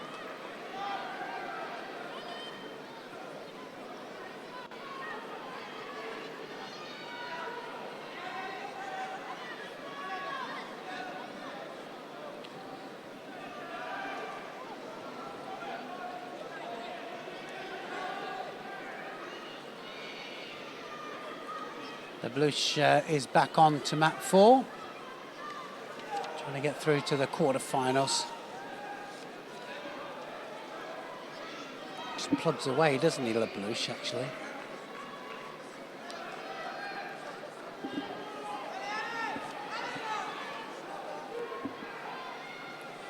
Well, Trsteniak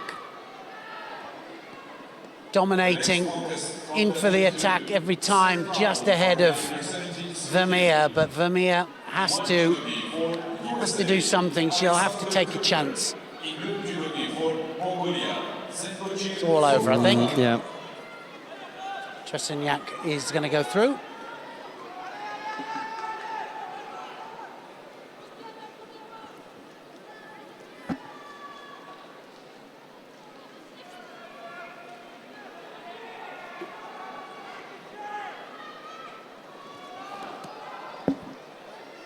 Third penalty picked up by Sana Vermeer sends Tina Trsteniak of Slovenia, the current Olympic champion, through to the quarter-final.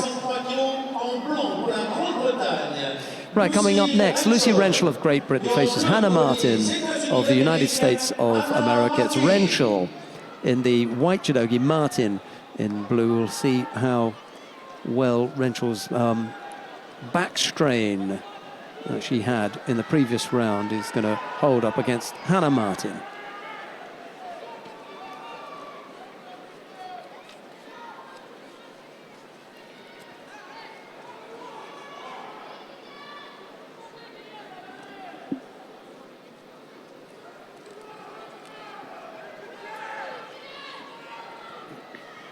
Straight into the attack, Rentschel. Martin went out the area there. She got away with it. Yeah. She's done it a couple of times, just drifted out towards the edge. Needs to stay in the middle.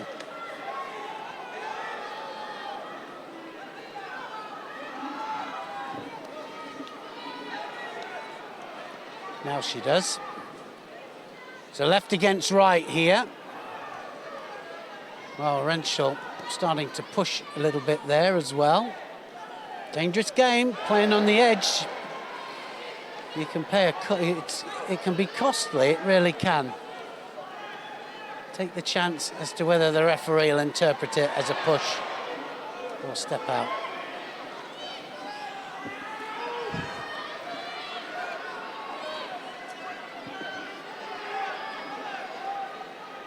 They're both playing with the edge here.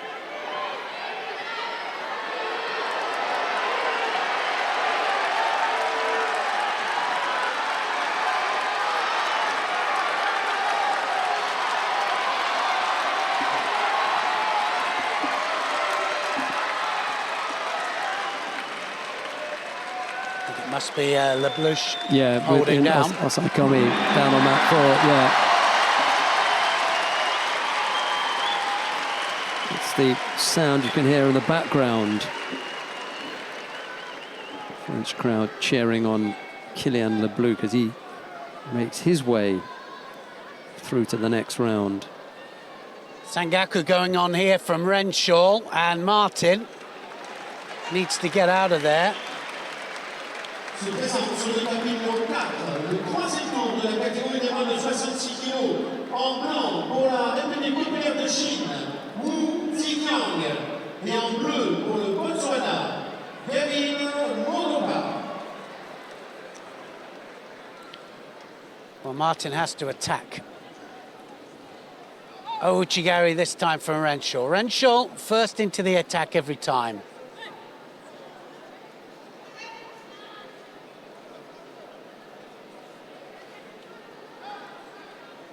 Still no score on the board.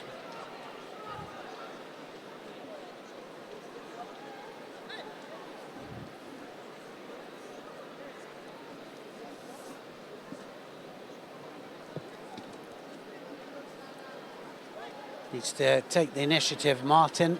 Start to be first into the attack. Left against right, so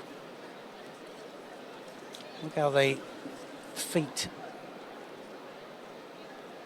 indicate almost a W pattern. And of course, open for Sakeshi for counters. Today appears to be the day for #1 seeds. Of the 7 #1 seeds, 6 of them Have gone out? no, they're all through. Oh, right. 6 of them are through. So it's a good day. It's a good day for them. It's the one single blemish on that group is Tal Flicker, who lost his opening contest. So he's the only #1 seed who's gone out. Everyone else has had a fight and gone on. Well, Hannah Martin got the Shido there for edge play, and I said that if they took the chance on the edge here, something's going to happen. Shido, Martin gets a second, so one more and it's going to be all over here. Haven't seen really anything really positive from either one. Toha Butbul of Israel has won his contest on #3. Talking about #1 seeds, Tal Flicker from Israel, his teammate, was the #1 seed. He's gone out. Butbul could do himself a power of good here by meddling, because it's big points at a Grand Slam, and that win that he's just had on map 1 puts him into the quarterfinal. Having said that, his quarterfinal opponent is An Chang-rim of the Republic of Korea. There's your prize for winning round Great 3. prize. Yeah. Well, I think Anna Martin here is on the brink of going out here. That was the last one, so she'll have to be first into the attack.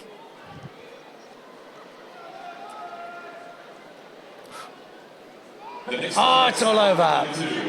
Wazari scored and Renshaw goes through, and it was all going away from her there, wasn't it? Hannah Martin had to do something. Please welcome in white for Japan, the current world champion with golden ring number, Tonaki Funa, and in blue for Ukraine, Marina. So Renshaw goes through to fight the Olympic champion in the next round. We're going to go to mat #2 to take a look at Tonaki Funa of Japan. She's up against Marina Cherniak of Ukraine. It's Tonaki in the white judogi, Cherniak in blue.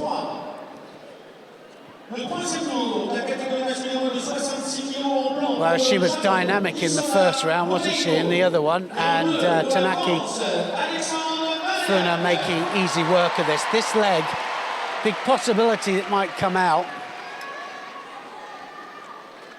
She reminds me of a little bit of Yoshida, the two of them. You know, they're quite short for their weight categories. We've got short, close cut here. Et en bleu pour l'Ouzbékistan, Khitmatiyot Turev.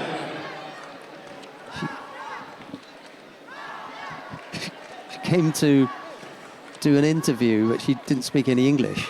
Oh, is that right? And we ended up just having her Looking read. at each other. No, just read the names of the Japanese in each of the weights. We did the 7 weight categories, and I said, right, so who's the Japanese entering this one? And she just said the 7 Japanese names. Excellent. That was it. So, right, thank you very much. Bye. Sign language and, again. and off she went.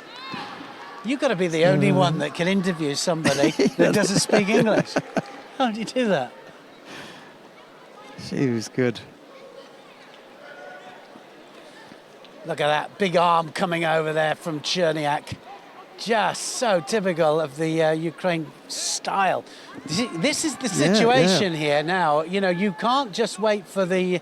Well, she grabbed the leg there, Cherniak. And Tanaki was still in Tachiwaza. Yeah, but you can throw from that position. And also, when you come up off the ground, now the first one up, if you want to initiate a technique, you can. So there is transition from ground to standing, as well as the other way around. Wasn't a bad little effort with the Ochigari This from is it Cherniak. now. This is it. And that's a score, for onto sure. the side. I like that for a score. Well, it was a score. He hasn't given it yet, but for me, that was a score. That would have been a Yuko in old money, wouldn't it? I thought so. I thought she landed. Yeah. Oh, well. I don't know why that wasn't given. Good pressure from Tanaki Funa. It makes Cherniak think twice about that situation if it comes up again. This right against left situation, isn't it? She looks very awkward, Cherniak. Tanaki will keep plugging away with it. She's got a sister, Cherniak, who's visually impaired. I think she medalled at the Paralympics. Yeah, I said earlier actually about her sister. Right, yeah, it would just... Two of them, when you see them together, they're absolutely lovely. That was a score. See, again, that was the same situation there, scoring off the ground. And they haven't given it. Gets the offside commi anyway. For me, that was 2 scores. The next quarterfinal on the Tapis 1 is quarterfinal for men under 60 kg. Prochaine demi-finale sur le tapis numéro 1, masculine moins de 60 kg. In white for Great Britain, Ashley Kinsey. In blue for Japan, Shishime Toru. Tanaki then goes through. Ippon win for her. She's through to the semi-final. We've got another quarter-final taking place on mat number 1. This time it's Ashley Mackenzie of Great Britain. He faces Shishimi Toru of Japan. Let's go down to mat number 1 and take a look at that quarter-final. It's Mackenzie in the white judogi, Shishime in blue. Prochain quart de finale sur le tapis numéro 2, quart de finale masculin moins de 60 kg, en blanc pour l'Ouzbékistan. Well, how badly does he want it? Oh, that was a good Uchimata So there close. from Shishimi.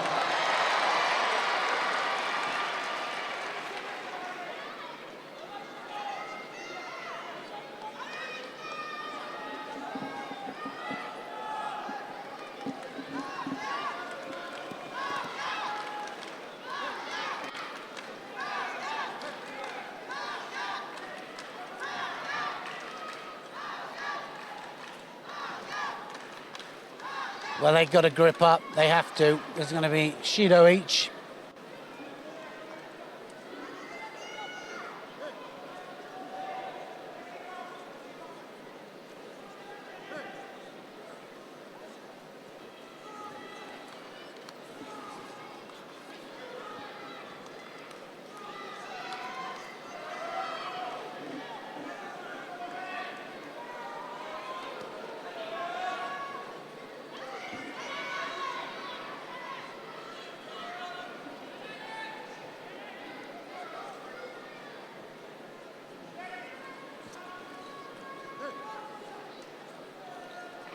We're both obviously just a little bit afraid to commit here.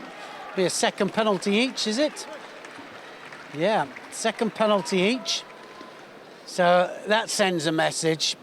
If you're not willing to grip up, are we going to see a situation, possibility, you can have... Both of them. Yeah, both on Sukamakid. And if it happens at this quarter-final stage, then nobody from this match will go through to a semi-final. So now they've got to do something.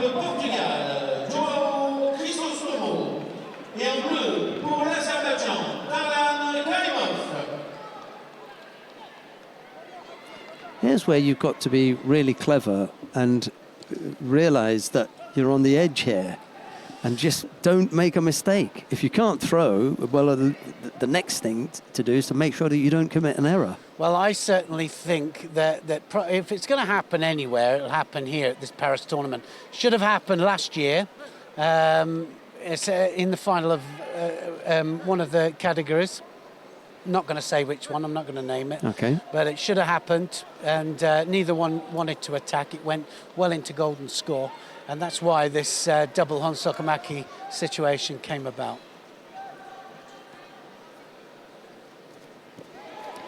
You can see there, they're both kind of half afraid that one of them or the other might get... A good grip, yeah. Well, yeah.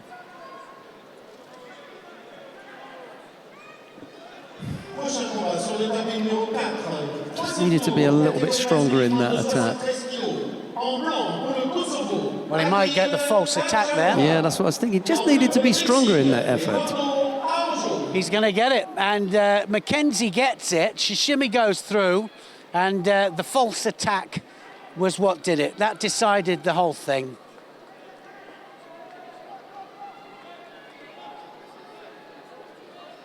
The winner on match 1 in blue for Japan, Shishime Toru. Shishime Toru will be in the semi-final for men under 60 kg. Well, we're going to stay on this. We got another quarter-final in the under 57 kilos category, and we have Sonoda of Japan here, and she's against Neto, Astrid Neto.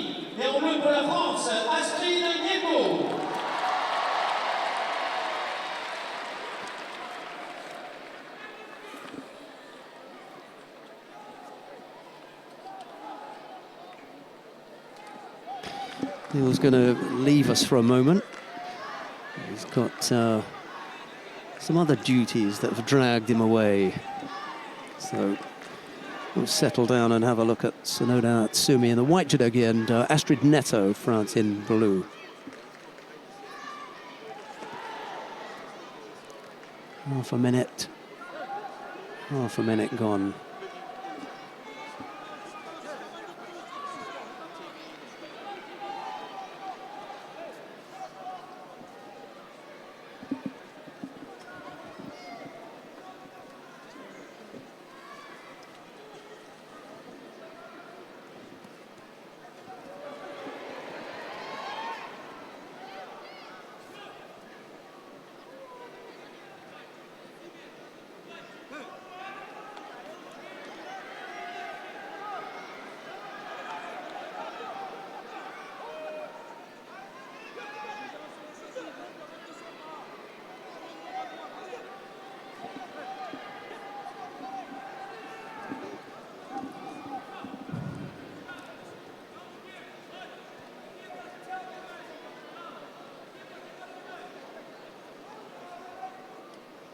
Neil talks from time to time about some fighters looking calm. Sonoda definitely has that air about her. Looks calm.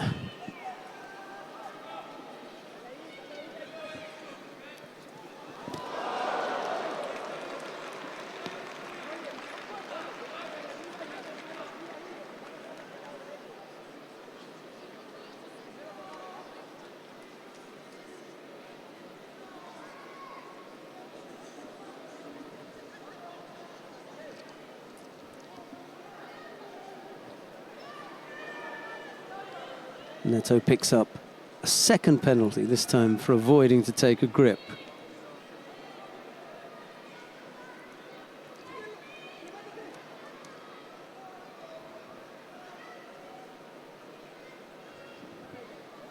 The winner in white for Uzbekistan, Sharafuddin Lutfullah.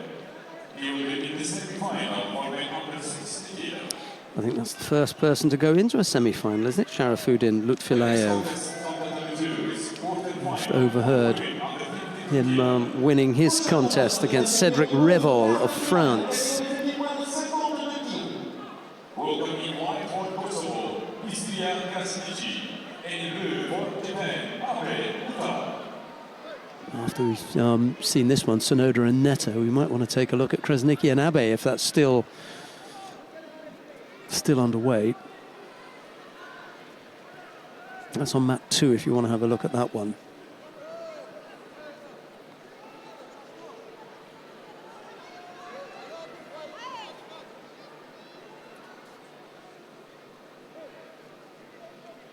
Sonoda careful not to get involved with touching the leg there. She wanted to execute that turnover.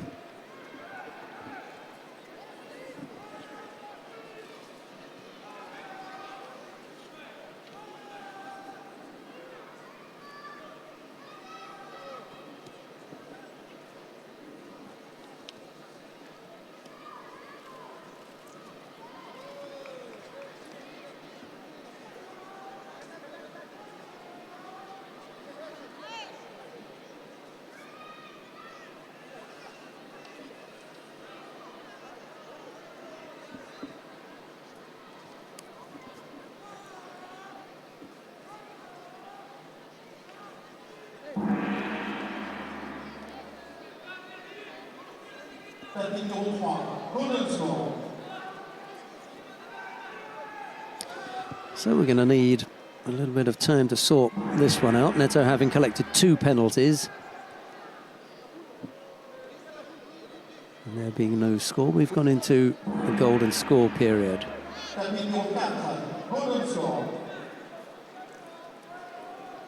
Same situation on that number 3. Well, as far as the golden score is concerned, the 2 players down there, Joao Chrysostomo and Tarlan Karimov, have picked up 2 penalties apiece, so that one on a bit of a knife edge. Akil Zhakova of Kosovo leads Eduardo Araujo of Mexico by Wazari. That one has come to an end now. That was in the golden score. Now they've cancelled that and given Ippon. So, and a nice Sutemi Waza there that puts Neto on her back. Sonoda it is who goes into the semi-final.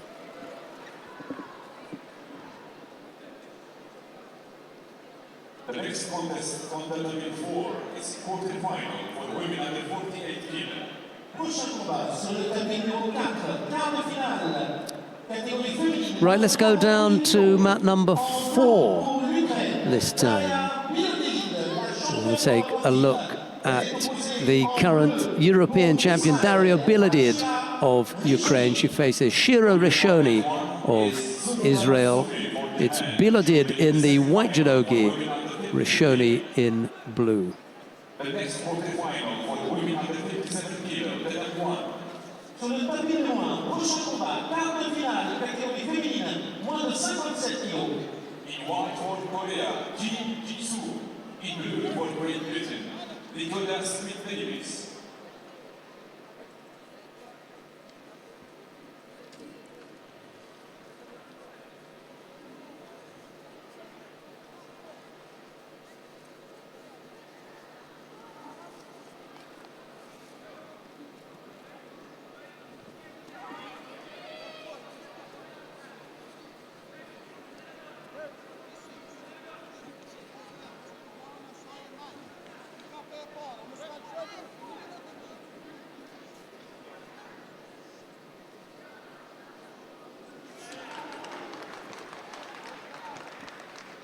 Rishoni's going to have to be careful on the ground. Biladid is renowned for her newaza. And the difficulty for Rashoni will be in attempting to avoid contact in Newaza. If she deliberately tries to avoid that, she can open herself up for problems. So, got to be careful there.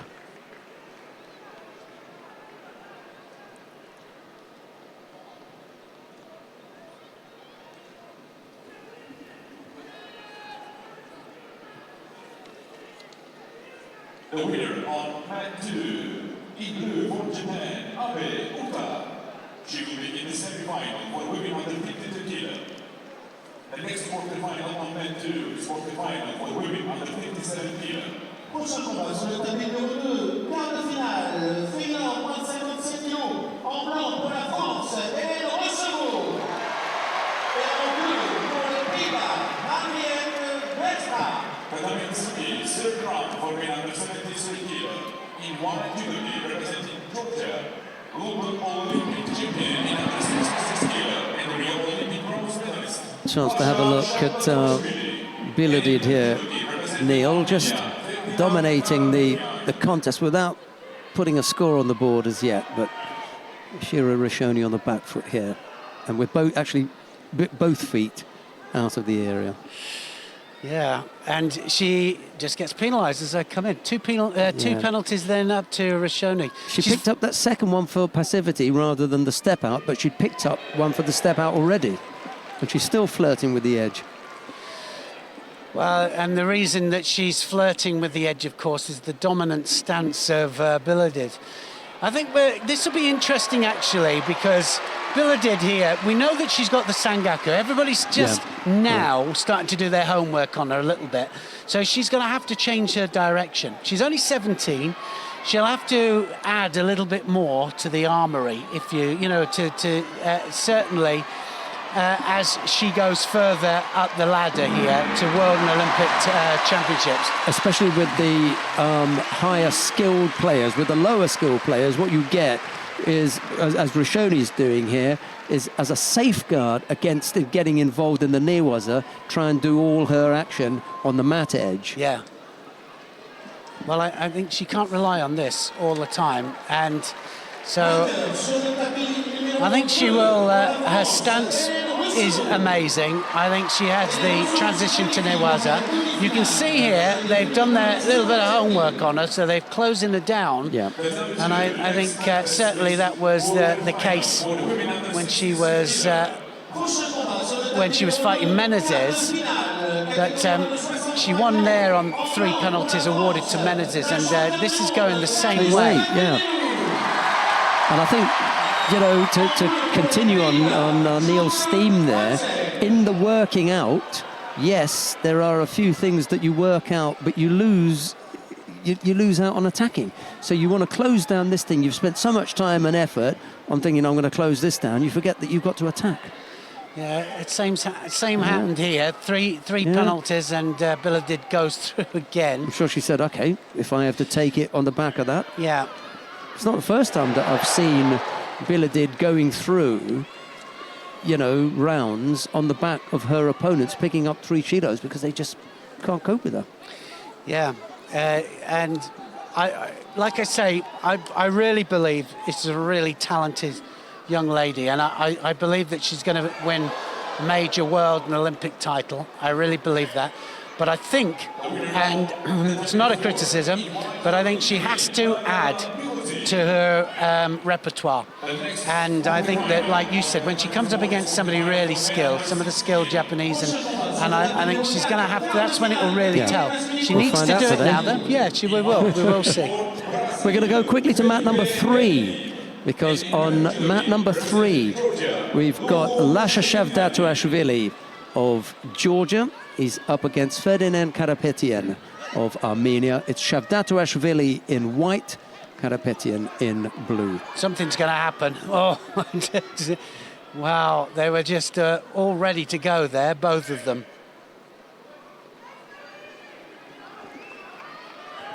Well, we've just seen there Karapetyan willing to hook up with Shavdatuashvili, and I think that's going to mean a big score at some stage. he wants the arm over, he wants it, and it's shoved up to Ishvili, who's just that little bit cautious now. Sur le tapis numéro 1, quart de finale, catégorie féminine moins de 63 kg.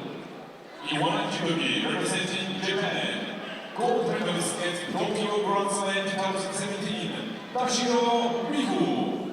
And in blue Chidogi, representing Mongolia, Bartosz Vukuchime.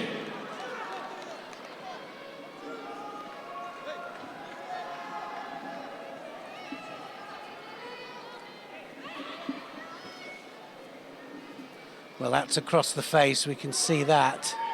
The referee didn't have a good angle on that one.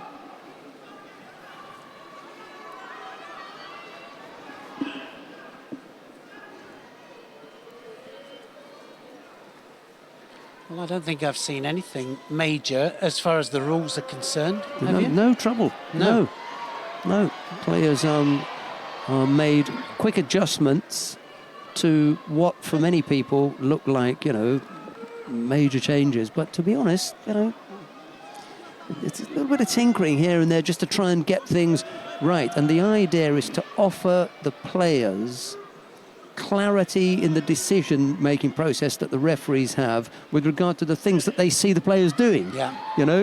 It's a little bit like dominoes. You hit one thing and the other one is going to fall. Well, if the players come up with clever tricks, then we've got to find ways of dealing with that and refereeing the contest. The referees just take a record. They keep a record of what the players do. That's basically what it is. Absolutely. If fighters and coaches play the rules right, very close to the mark, especially with the level of the techniques that are being performed, they have to bring safety into place, which is why the bridge situation, the use of the head for defense, and some of the stuff from the Kayashiwaza and the counters. That's why these rules have been brought in.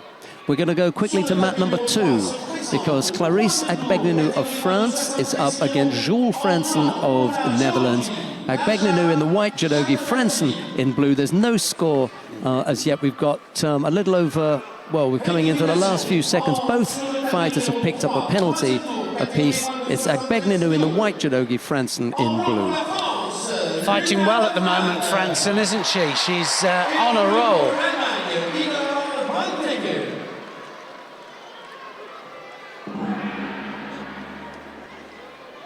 No score. Still, just 2 penalties up to Fransen. Can't afford any more. She knows that. Agbegnanu, though, always dangerous, isn't she? And she throws off the grip. The first grip she takes there, Agbegnanu comes across, but it's left to left here. That's why she's just a little bit more cautious. Here she goes off the sleeve. Is she going to go across? Good attack from Fransen.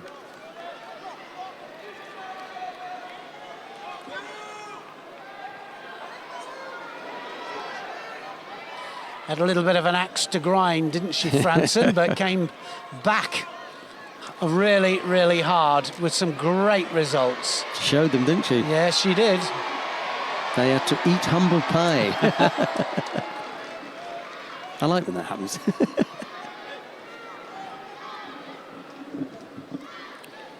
Well, so doing really well against the favourite for us, Agbegnanu, in the category, probably, other than Trissignac, of course.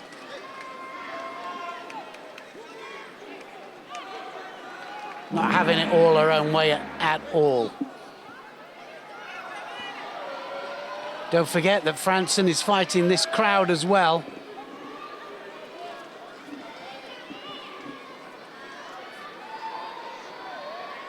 Good attacking judo, both going for it left to left. Any mistake's going to happen, it will be off the front leg.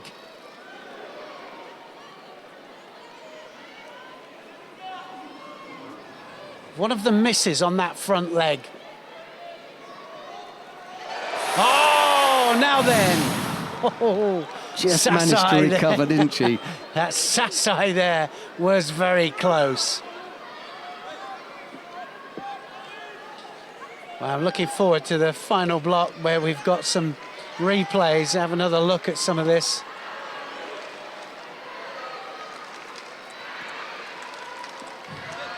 Well, that second attack there wasn't very weak, good, was it? Yeah.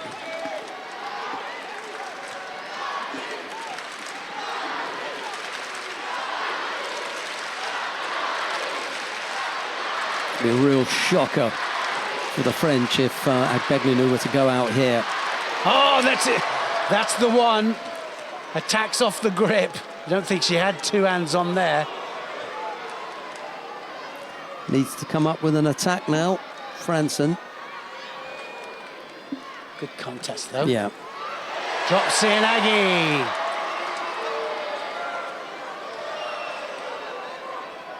Well, this is it here. This cycle. Oh dear, really tight. I thought one more roll of the dice. Yeah. But no. I didn't think that Franson deserved that. That's what I mean. Just one more roll of the dice, you know. She was. Yeah. I thought that was good contest. It was open. She accepted it, but I'm not so sure about that. Agbeglinu into the second of the semi-finals. Well, we'll stay here and have a look at Houd Zodani of Algeria. He's up against Maruyama Joshiro of Japan. Zodani in the white judogi, Maruyama in blue.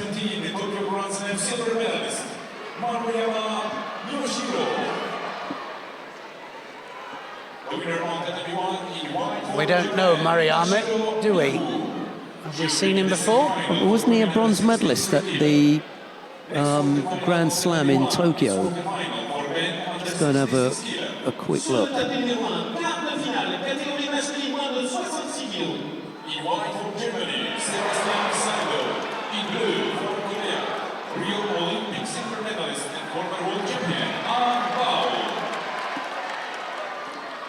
Well, really starting to hot up here now in this stadium. He wasn't a bronze medalist, he was a silver medalist. He lost out to Abe in the final in Tokyo.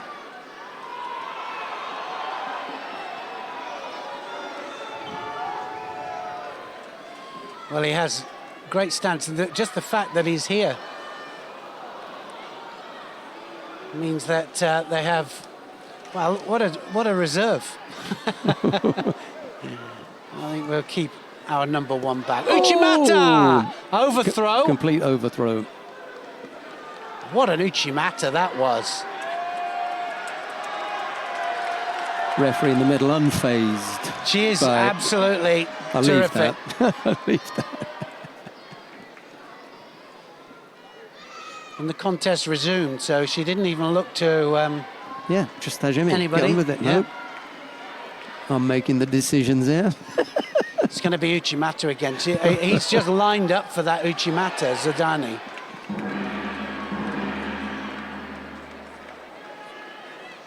I think the right moment will come here. Looking for the Sodi on the other side as well.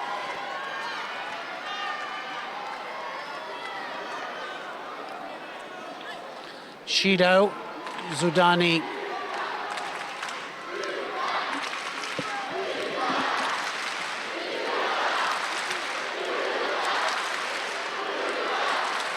Look at the stance of Maruyama.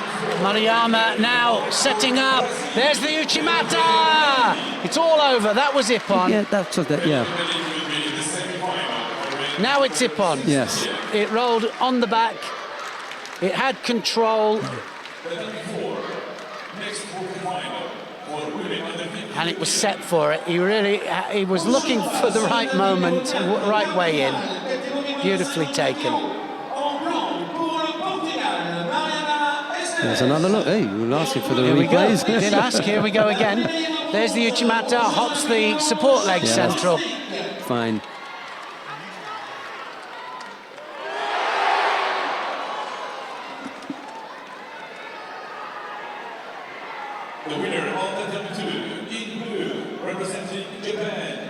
Haruyama Yoshiro.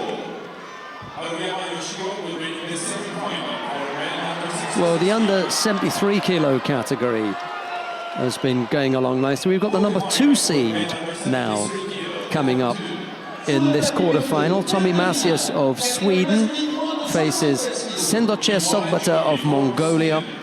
It's Macias in the white judogi, Sendoche in blue. There's another one who went from 60 to 73, Sendoche. Junior world champion at 60 kilograms. Under 60 kilos. Well, as a junior, you can accept it. You're growing. But I think he had a bash at seniors at 60, if I'm not mistaken. But he's found his spot. Fast development, but he's got a... Well, Macias is on good form here as well. He's on good form almost every tournament that he does.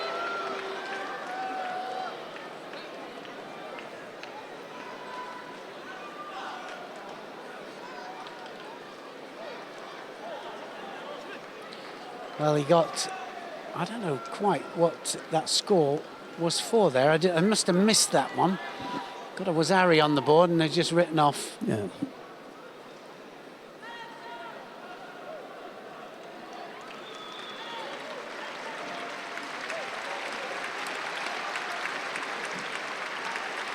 Well, we better be kind to him. He said he listens to all our commentary about him.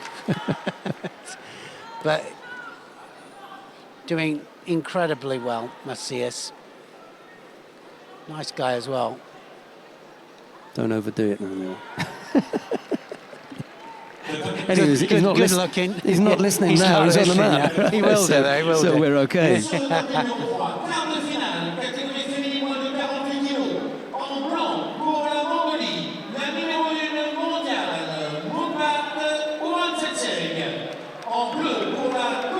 Referee in the middle, Matthew Bataille, just asking Sendoche to get tidied up a little bit, make sure the belt is nice and tight, and then we'll get back underway.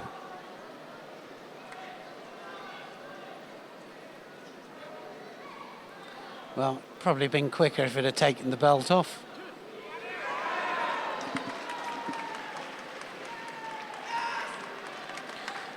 You can see that they've got a problem getting hold of that sleeve, both of them, and that was a little bit too much of a delay. I thought too much of a delay. Referee's with you. He hasn't budged, does he? Another no, one, yeah. Yoko Otoshi. Yeah. Matthias looked up, but it was too much of a delay.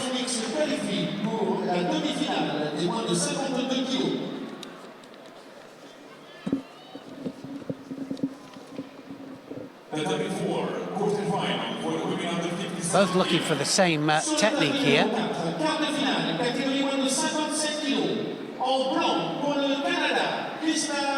Now that's the situation. You come back up there and then try and throw off the floor, or try and attack your opponent when he's still on the floor, should I say.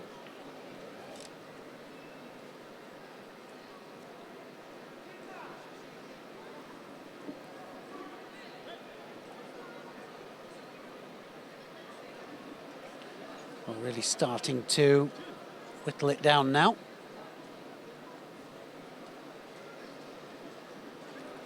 The winner on the 71 in blue for Korea, An Bao will be in the semi-final for men under 66 kilos. The number 1. Right against left. Can't catch the sleeve. Both of them having to attack one-handed. They're going to get penalised now. Well, it's only Sender Shur that gets it.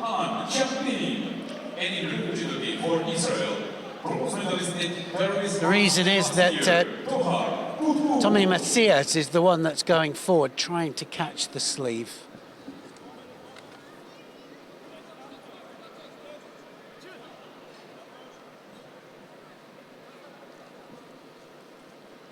Nice little match straight after this on mat number 2, Tanaki against Biladid.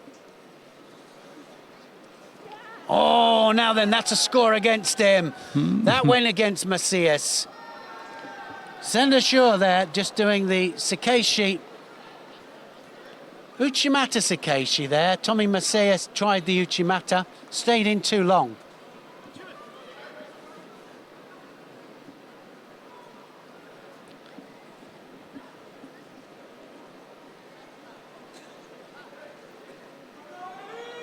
Just didn't quite have the impetus for the Ippon. Wasn't far off though.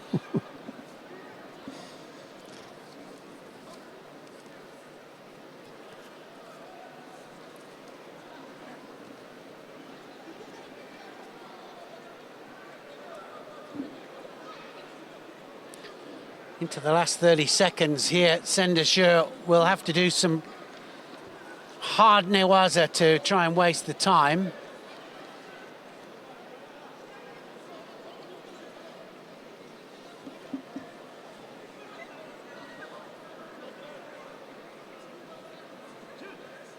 Quite short, isn't he, for 73 kilograms? Yeah.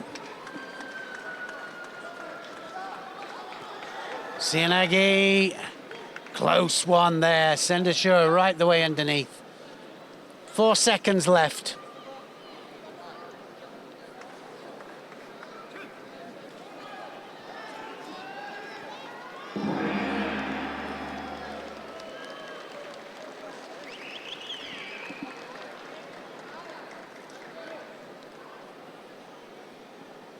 Vainqueur sur le tapis numéro 4 pour le Canada, Krista Deguchi.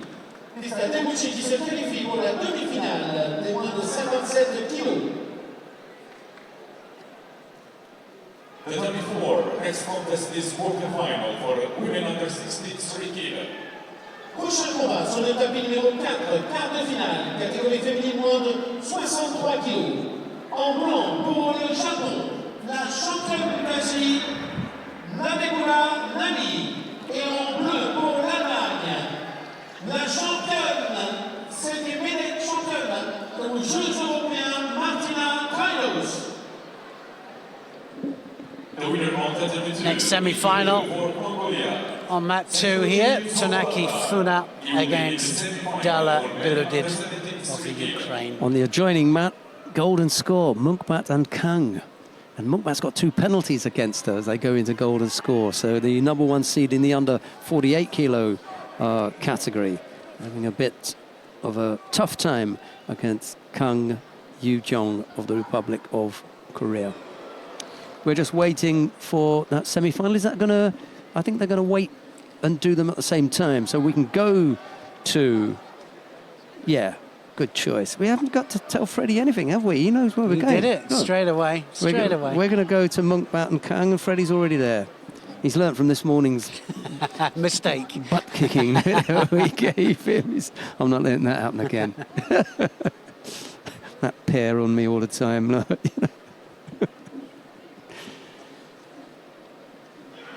Oh, that's going to be a score. She's got it. Kang gets it. Yeah.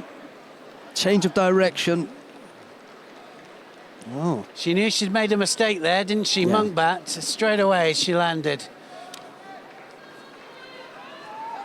But definitely great opportune moment there from Kang. So Kang goes through.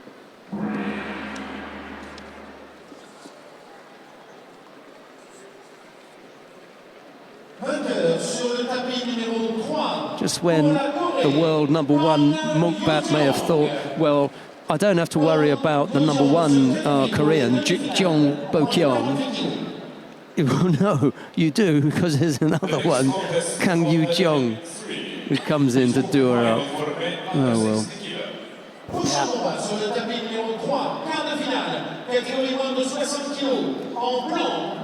Well, we're waiting for this quarter-final between Amiran Papenashvili of Georgia. He faces Richard Verne of France.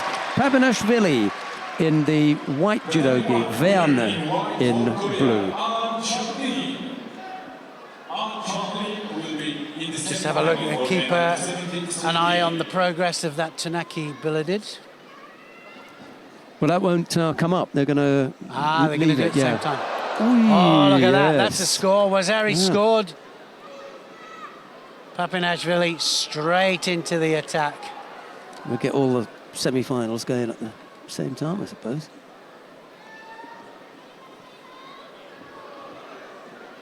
Or at least two at the same time. And then the repechage contest, you know, they like to do that timing. So. Well, the rule application has been superb so far, got to say.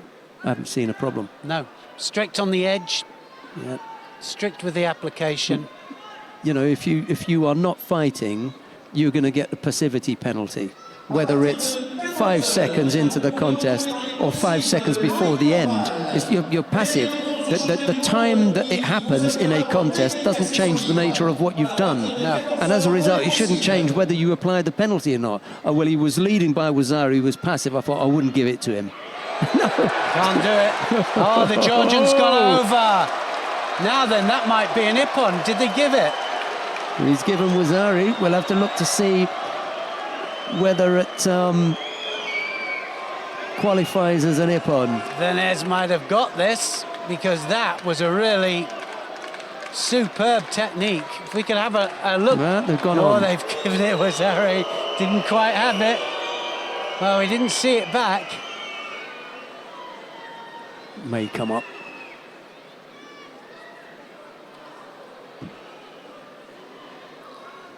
Papinashvili breathes again. Plenty of time left on the clock as well. Well, I believe that Papinashvili is going to throw him again, you know, but you can never tell in France. Venez probably caused the upset of the tournament.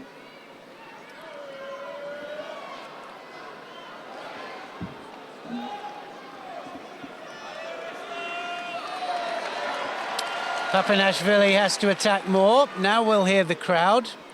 Talk about crowd participation. Here we go. Give it against the French, if you dare. You see the baguettes coming in. Yeah, that's it.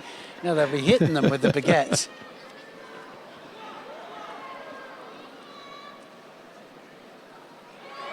Oh, and again, Sodi.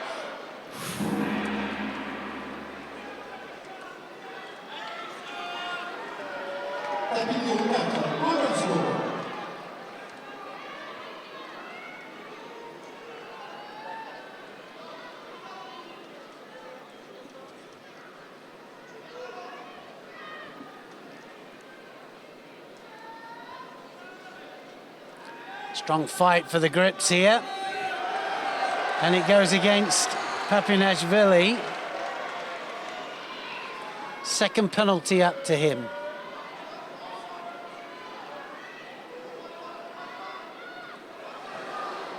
Close with that, Kosoto.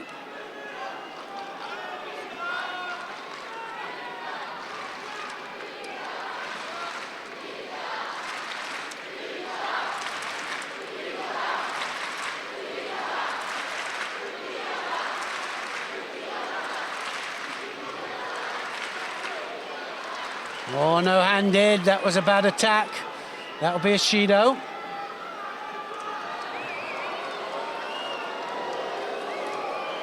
I agree with that wholeheartedly.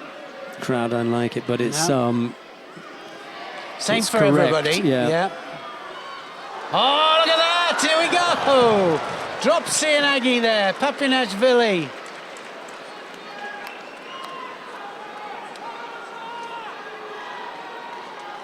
Good contest.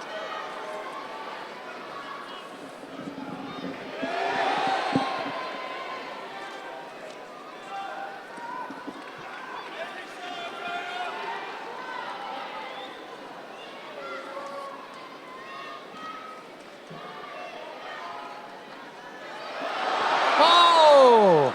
And that was close as well. Now then, nothing was given for that.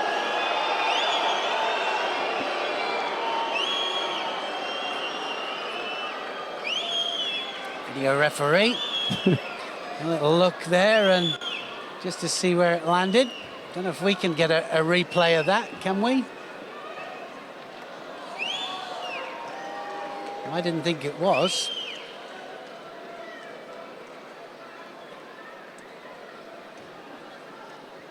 There, it did. So he gets it. Vainqueur sur le tapis numéro 3 pour la Géorgie, Amiran Papinashvili. Well, that was a close one. Good match, though. Papinashvili goes through. The time is 3. Next contest is quarter-final for women under 52 kilo. Right, we've got a quarter-final coming up here between Amandine Bouchard of France.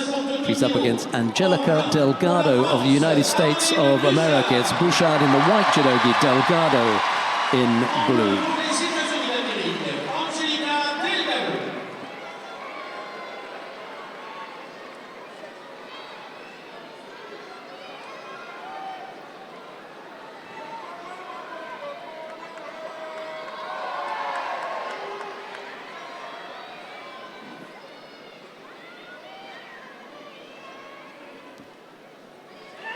Oh, straight in, Wazari.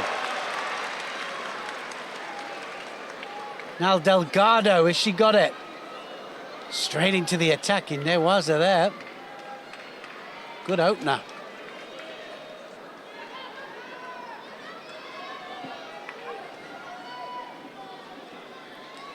This then to get through to the semi-final.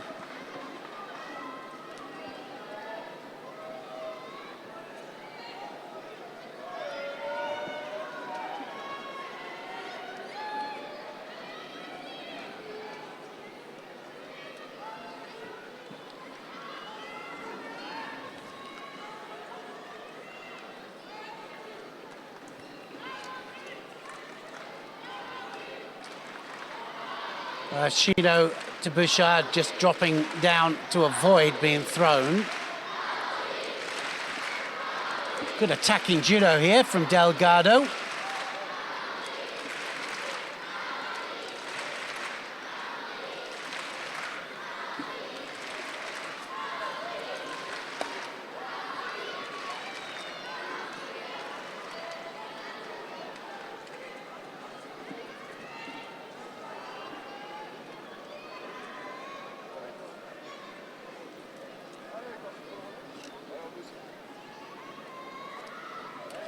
Well, I think we just want to see it open fight. Now then, that's going to be it. Wazari Rossetti upon. Ball over. For me, that was a score. Yeah, same here. Yeah, Wazari Rossetti upon. Had to be.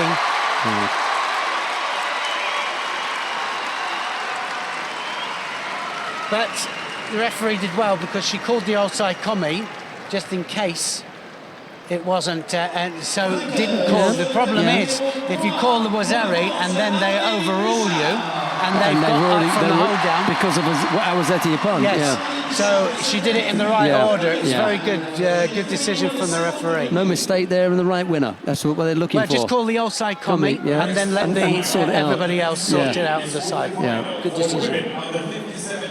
Right, under 57 kilos now. The quarter-final between Yoshida Tsukasa of Japan. She faces Telma Monteiro of Portugal. It's Yoshida in the white judogi, Monteiro in blue.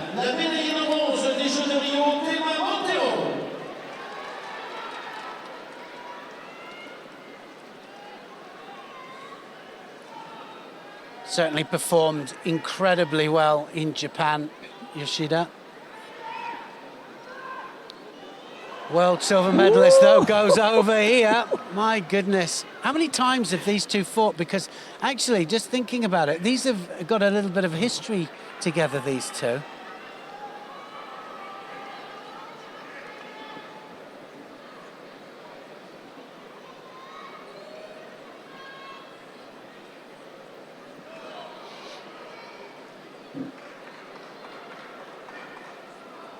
Well, I thought she went outside the area there, Monteiro.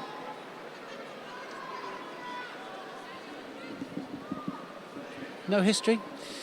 Right. Just once. Sorry, here. At the Paris Grand Slam. And the winner was? The winner was Telma Monteiro.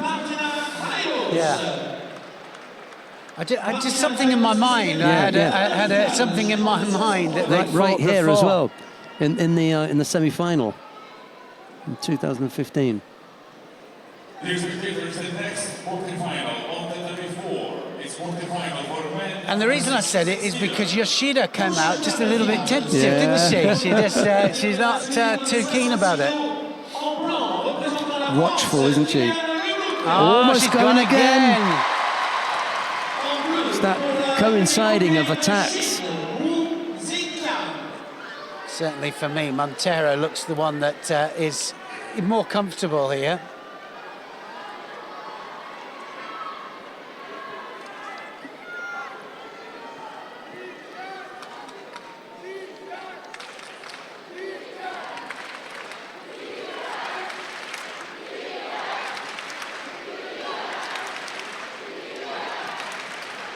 Beautiful Uchimata. Oh. Best of the day. What a thumping Uchimata that was. That's it. He just looked away just for that split second. Absolutely clattered her.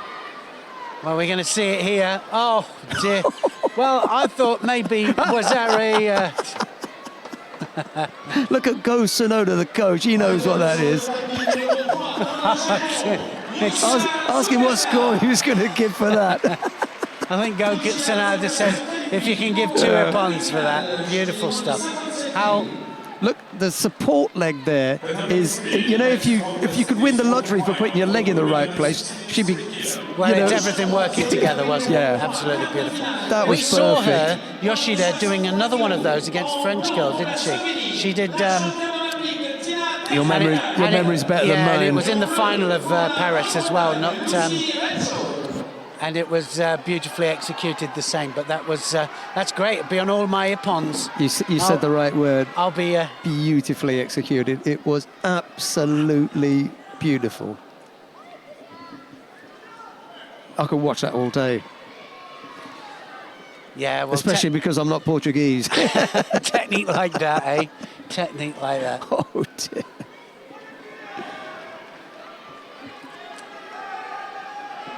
But you're right. You know, you're filling in your contest sheet. You look away for a second, and then bang. Yeah. So Yoshida, I think, goes through. I see Trissignac just did a false attack there. Never got anything for it. Gold back patch. Yes. Yes, I get that. You get the... Get a little bit of a break.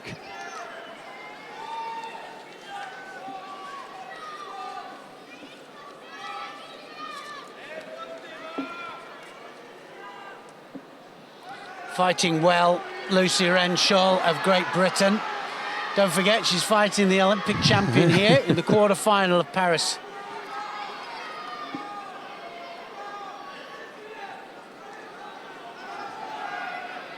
I'm never gonna forget Go Tsunoda's face now. We should have a close-up, shouldn't we, of Go? It's classic. It was. I think you made a mistake. That was huge, though, wasn't it? Trissignac here having all sorts of problems with Lucy Renshaw.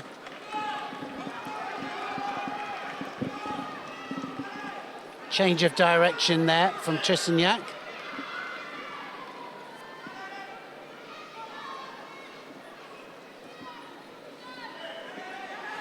Dakota Smith-Davis is going to have the pleasure of facing Yoshida next.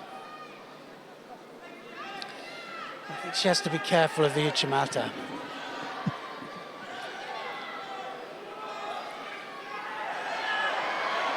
A lot of drops here from Trissignac. Crowd don't like it, do they? Well, I think that might be... I think Labouche is fighting, actually. Might be a different right. match. Crowd not watching it. So penalty to Renshaw against the run of play, I thought. Now, big arm over and into the attack. She's holding the wrong side.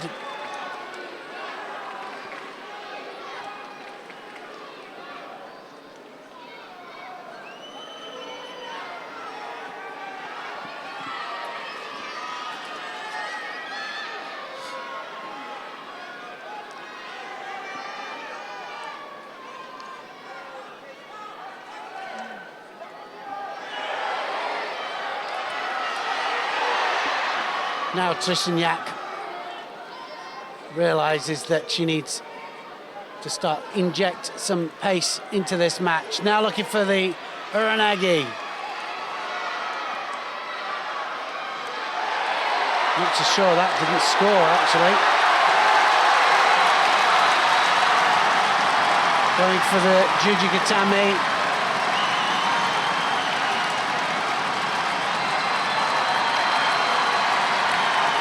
Renshaw holding on tight into the last minute.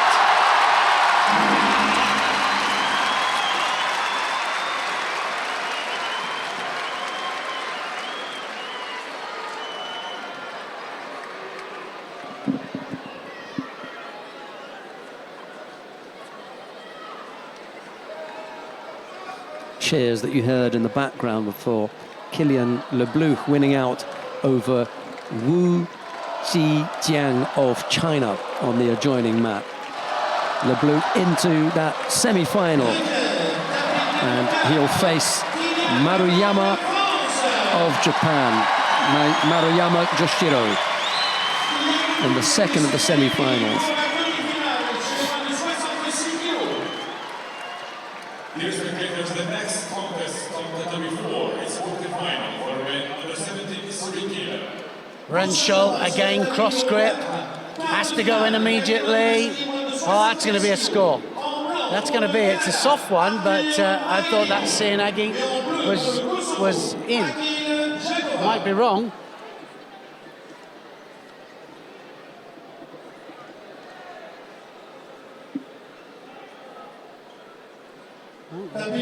Video referee's having a look at it. I'm not sure if we can get a replay of that, so we can have a little look at it, but I thought it was slow. It wasn't the best attack, but it just about rolled. No score given, so Lucy Renshaw still has a chance here. She's fighting extremely well here against the Olympic champion. Just needs to be careful she doesn't go on top of the back there while she's still in a throwing position.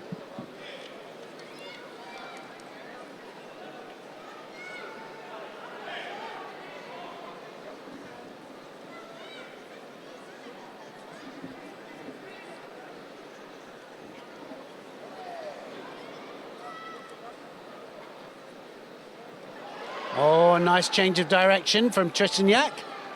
Kosoto does well to spin out there, Renshaw.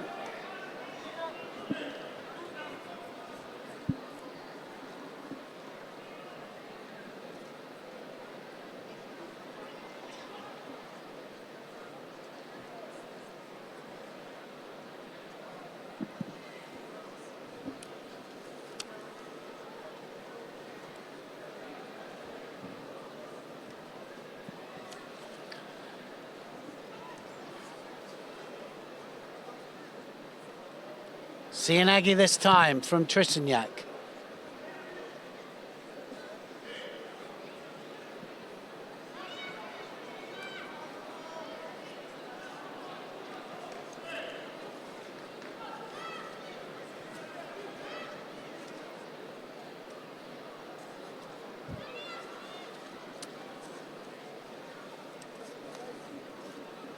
Well, not quite sure why they're stopping this.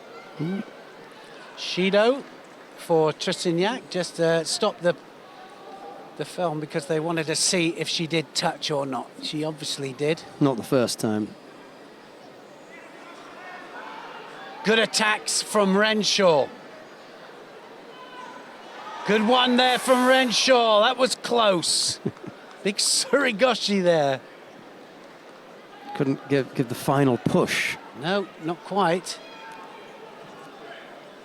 Well, I would say that the best attacks actually are coming from Renshaw.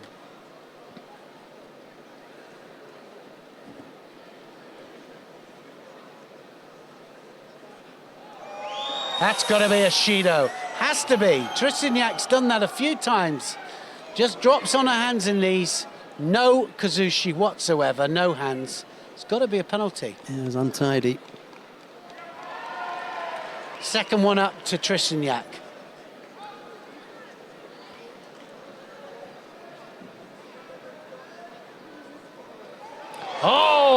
Oh, she carried there. Wow, what a contest this is for Renshaw.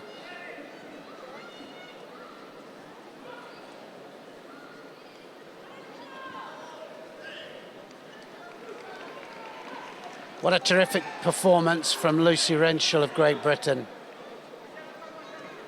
Not intimidated in the least.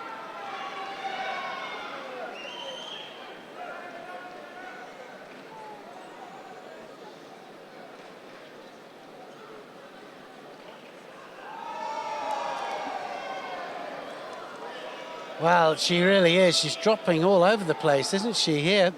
Tristan, that's the last chance, I'm sure of it there. And she just needs to pile the pressure on here, Renshaw. And she could be in the semi-final of Paris. Another good attack there from Renshaw. This could be all over. Jamie Johnson thinks it is. He's screaming for a passivity penalty. Well, you know, the thing is, I don't want to see penalties. Yeah. Really, I don't. Would rather end on a score. This is it now. She's got to come up with an attack here. It's got to be a good, strong one. Testaniak. Somebody's going to go here now. Oh! Won't be any score there. She looks to me as if she's starting to flag a little bit, Tristan. Yeah, didn't have the power to finish that off, did she? Get the lift and then take Lucy off her feet and then finish off. Lucy was still managing to come up with her own attack there, and Testaniak had to deal with that as well. Yeah. No, close. It was very close. Yeah. She's good with that little sit-down Kosodagaki, isn't she? Now up to Renshaw.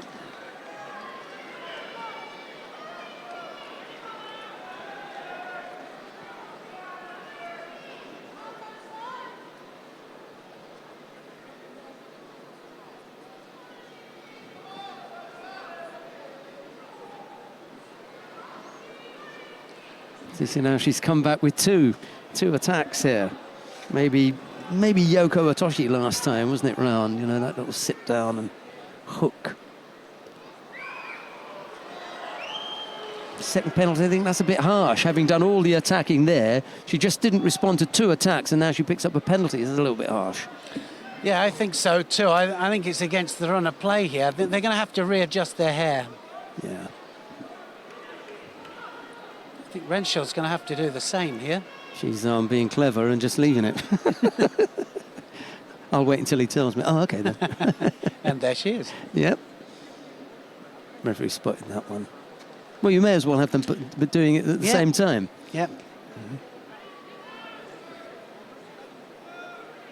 But I just think that when you've been doing the attacking, and the referee's aware of that, and he's thinking, okay, one more cycle and Lucy, is 2 attacks ahead. She's going to get the decision. Testaniak comes back with 2. How can you then penalise the one who you were just about to give the contest to? Just a little bit harsh, I think. For me, 3 unanswered attacks, you go, not 2. No, I agree with it. Well, especially as it was against the run of play, because Renshaw has been attacking all the way through this. And now Tristan starting to come back in. Yeah. Oh, there it is. And there's the score, yeah. Which is why, I mean, it is why she's Olympic champion, but... Finds the way.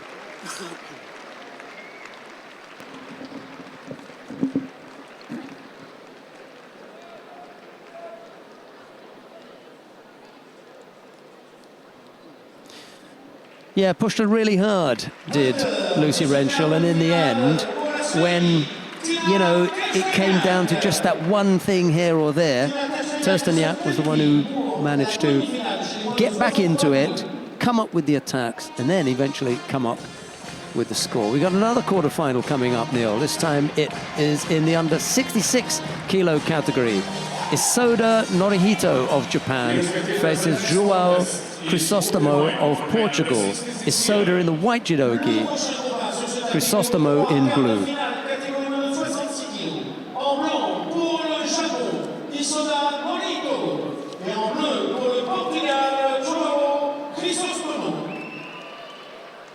We've still got another quarter-final after this one. Shavdatoashvili and Vanka. Whoa! Well, that didn't last long, did it? So did Sorokomigochi there. 9 Isoda seconds. right the way underneath there. Chrysostomo, well, are we going to have a replay of that? It'd be great if we do, because that was beautifully taken. Chrysostomo doesn't want to see it again. Oof, my goodness. What are they looking at? What are they looking at? Look, it's at his feet. If anyone can see it, it's Vincent Drouot, comes up immediately with the ippon. He looks at the referee as if to say, ippon? Yeah, I think you might be right there. Yeah. Beautiful. Absolutely, that's what judo is all about. That and Yoshida are going to be on your highlights reel. I think so. The number 6 Japanese. I think we'll put the reserve. No, we won't. We'll put the reserves. No, we won't put that one in. We'll put the. Let's put the number 6 in. Right, the last of the quarterfinals then. Lasha Shavdatoashvili of Georgia faces Igor Vantka of Germany. It's Shavdatoashvili in the white judogi, Vantka in blue. And the referee in the middle for this one is Amano Akiko of Japan. Fighting well, Vanka. We were talking, weren't we, a little bit earlier about this German team. Got a bit of depth growing in this German team.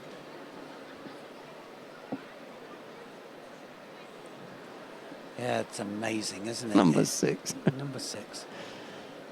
Takajo Fujisaka Maruyama is their number 3. And above that, you've got Hashiguchi Yuki and Abe Hifumi. We're just looking at the men's under 66 kilos ranking in Japan, and yeah. Soda, who just... It's Soda. We just did that. Soda. Soda is the number 6. Yeah, in Japan. In Japan. Not world number 6 in Japan. As far as the world ranking is concerned, he's down there at number 65 in the world. That was not a number 65 execution technique there. What a beauty.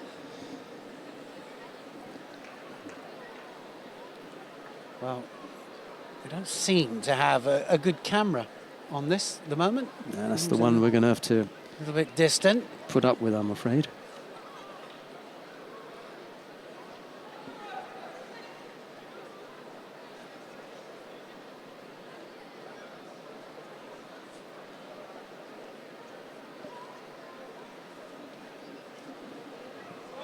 Oh, that's going to be a score. Wazari then to the Georgian. Well, that's nice. A little bit of good sportsmanship there. Just asked if he was all right. Did I hurt you, pal? Yeah, did I just throw you on that? Ouch.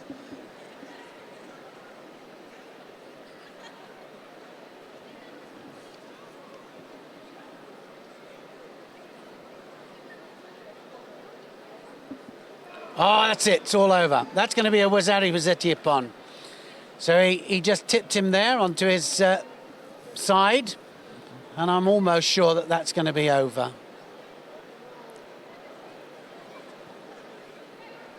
No, they say... No, didn't give it. Didn't give it. Sat on his backside then with that one. I think she did the right thing, though, just asking for it. Yeah. It happens at such speed, and you know, to see it, you think, well, did it make contact or not with the back?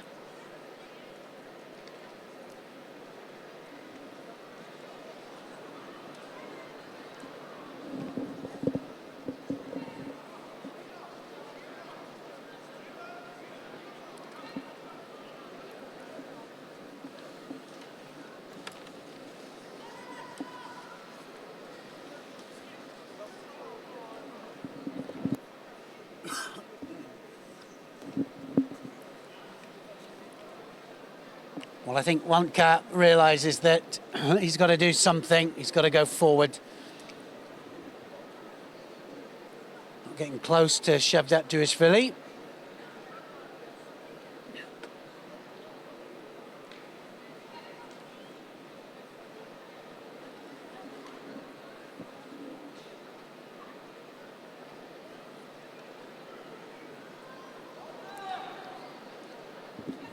Well, Vonka just looks a little bit out of his depth here. Not able to break through the defences of the Georgian.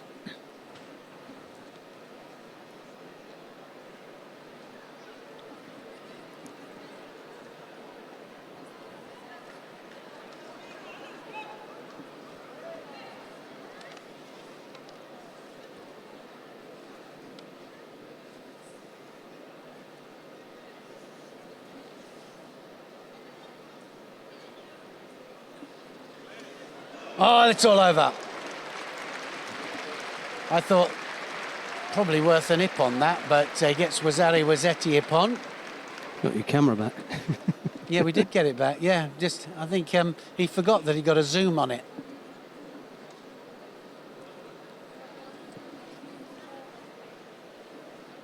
Well, for me that was an Ippon, but the new Ippon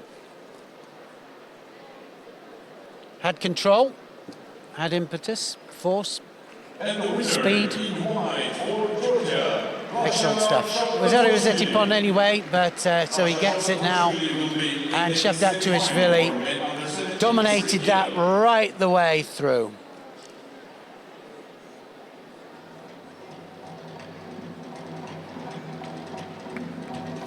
Right, well, we've got the lineup for all of our contests now, and as you can see from the top of your screen there, the repechage contests are going to take place on mats number 1 and 4. The semi-finals will take place on mats 2 and 3, and the first of the semi-finals in the under 48 kilo category will be Tanaki Funa of Japan. She faces Daria Biladid of Ukraine. That'll be on mat number 2. On mat number 3, it'll be Kang Yu-jeong of the Republic of Korea. She faces Yulia Figueroa of Spain. And Neil, I'm going to defer to you with regard to which of those two semi-finals you want to take a look at. I wouldn't mind having a look at Tanaki and Biladid. Yeah, just there's that little bit more in there, isn't there? Yeah. Right, so we're going to go to mat number 2. And it will be Tanaki Funa in the white judogi to face Daria Biladid in blue when we come back.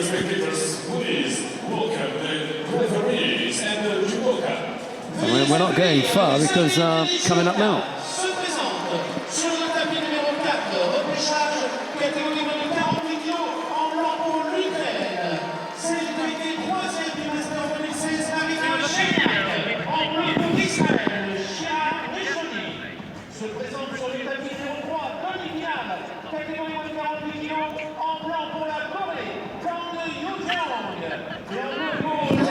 Right, so here we go then, the first of the semi-finals. Well, we'll do the semi-finals together, but we're just going to be showing one here. The adjoining mat will show Kang Yu-jeong of the Republic of Korea and Yulia Figueroa of Spain.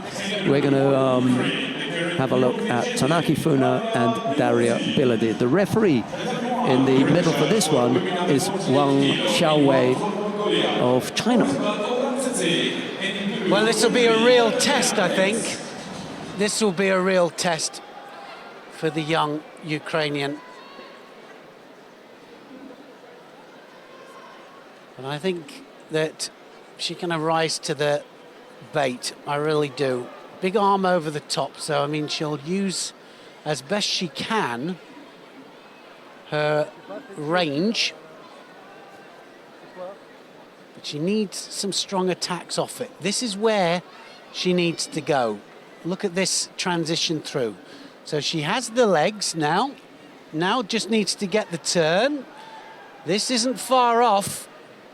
Well, it's nice because she had the arm and she's lost it now. She's got two ways into this, Sangaku. Either side, she goes either side. But, you know, when you put a Japanese in trouble on the ground, that's saying something. When you put the world champion, who's from Japan, in trouble on the ground, that is really going some. And she didn't look comfortable. No, she wasn't. There. Absolutely, she wasn't. Only once has Biladid ever faced. And she throws her! She gets the Ippon. That's got to be an Ippon. We don't need to worry about with the Newaza. I was going to say only once has she faced a Japanese, and now we were talking about the tests that she's going to have to face as a youngster and everything. Don't worry about it. Done. Well, she's just thrown the world champion. Take that. She can't believe it. She's not the only one. I don't think Tanaka can believe it either. What a smacker. You know, there's some stories, Neil. You know, you see a story and you think, is that fairy tale? This is fairy tale stuff. Yeah. Definitely. Yeah, like I say, it'll be the real test because she'll have to add a little bit, you know, certainly to cope with a second run after the next Olympic Games. But I mean, it's got to, if she carries on now, it's got to put her in good stead, you know, for this Olympic Games. She's got to be one of the ones that's going to come through, Billedid, for sure. Here, there it is. Ouchigari this time drives her back. We might see it again one more time. Ouchi. Oh, yeah. Tanaki couldn't stop it. And she didn't, you were right, she looked rattled right from the very beginning. You know, how many times have you seen a world champion from Japan come into a contest thinking, I might be second best here? Well, she was in trouble on the ground. And then she stands up and throws her.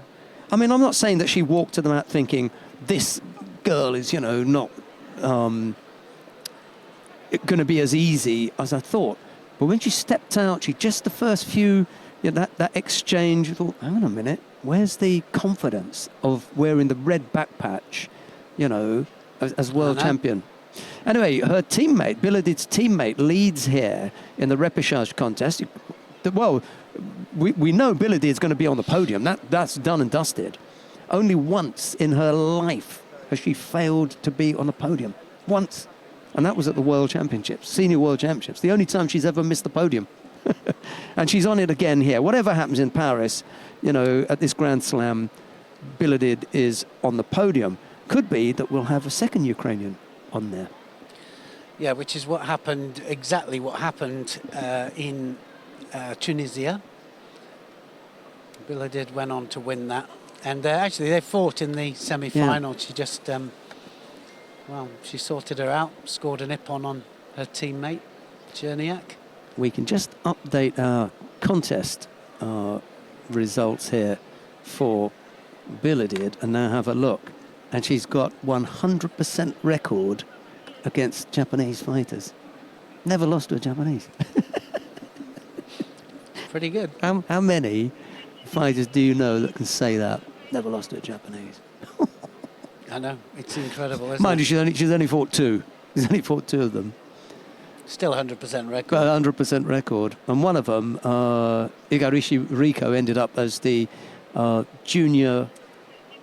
cadet world silver medalist. And the other one is the senior world champion. And she's beaten both of them.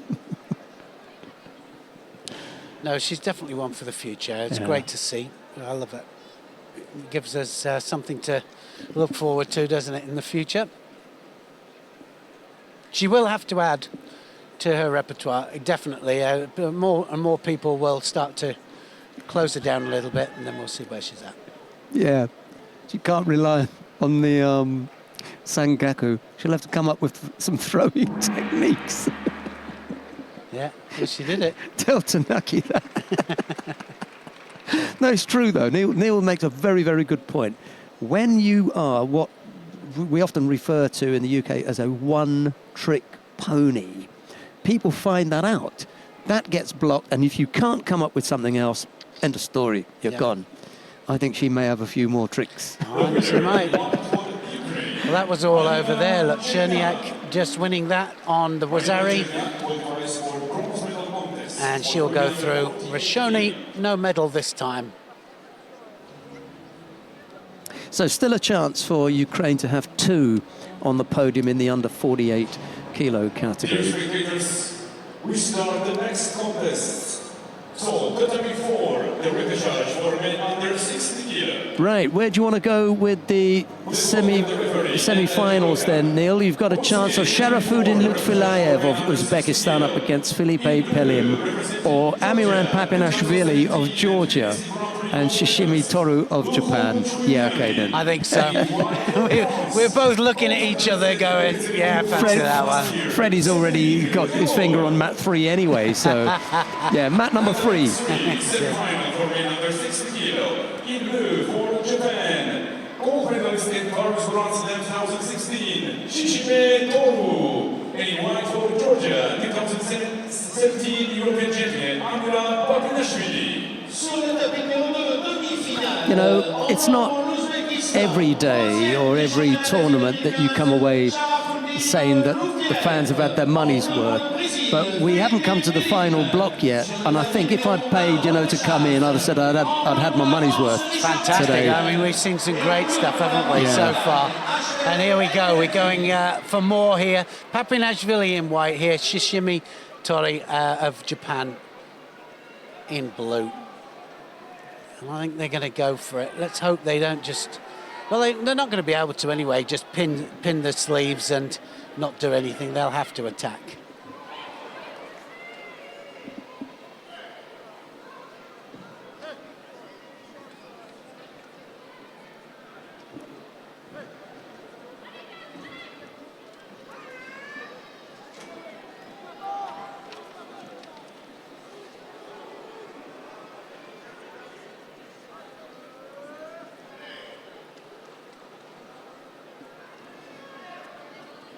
We were so busy waxing lyrical about Daria Biladid that we forgot to tell you that her opponent in the final will be Kang Yu-jong of the Republic of Korea, who defeated Julia Figueroa of Spain in their semi-final. So Kang Yu-jong will face Daria Biladid in the final of the under 48 kilo category.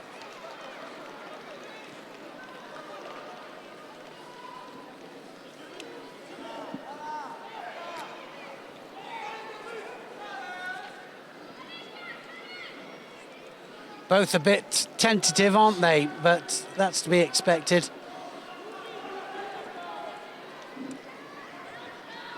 Neither one wants to give anything away here. Right against left, looking, searching for the sleeve.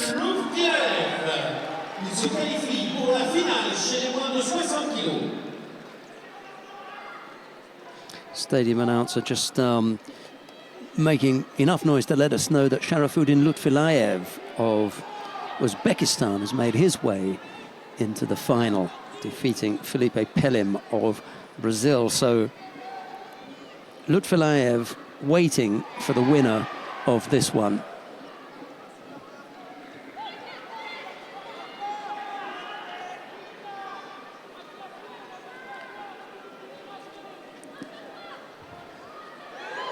Just has a quick look up at the clock there. Papinashvili can't just stay there. It's not a good place to be.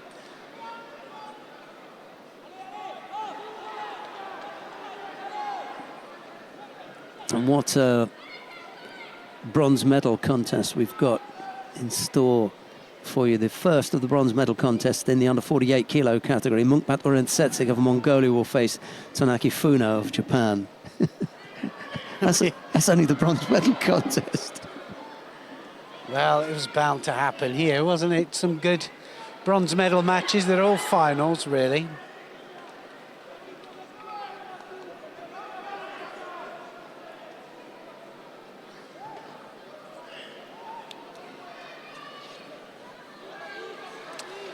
Well, look at that. Shishimi gets a penalty and Papinashvili get a penalty just for not attacking, really, just defensive, too defensive. Got to open up.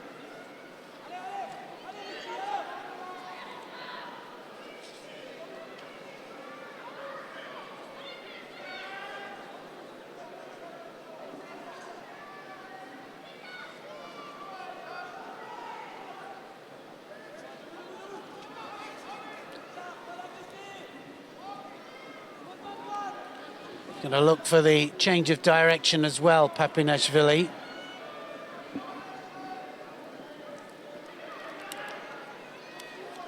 Second penalty up to Shishimi. Now he'll have to open up.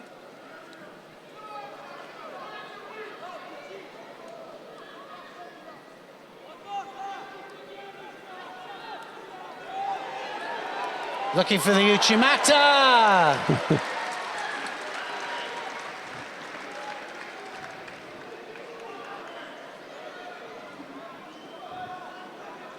He's a gutsy little fighter, isn't he, Papinashvili? Well, you know, he had a period, didn't he, where he was on great form, and then he just went off the boil a little bit, started losing a few contests, but you got to say he's back.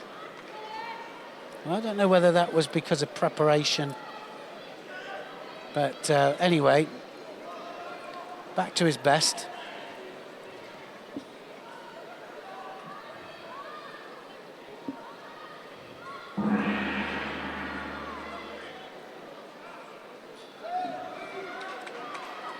Determined 3, hold the score.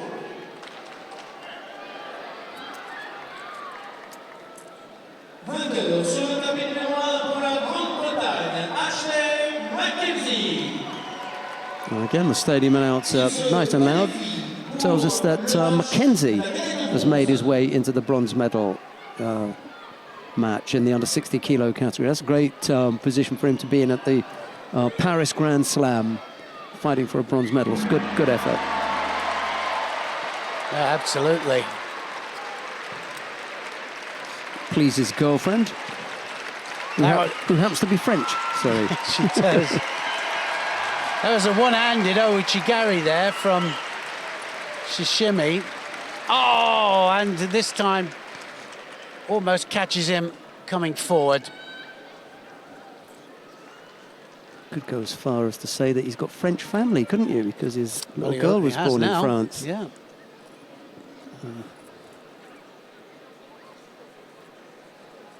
Maybe his little girl has brought him good luck. Well, he's fought well, actually. Yeah. He's fought really well. He was up in that top half of the draw with Shishimi, Kitadai and Papinashvili, and to come out of there and be in the bronze medal contest is a good result, yeah. Papinashvili just swept the leg the wrong way there. Oops. And this just might be Hansokamaki. Yeah. He went. He did Ouchigari from the wrong way.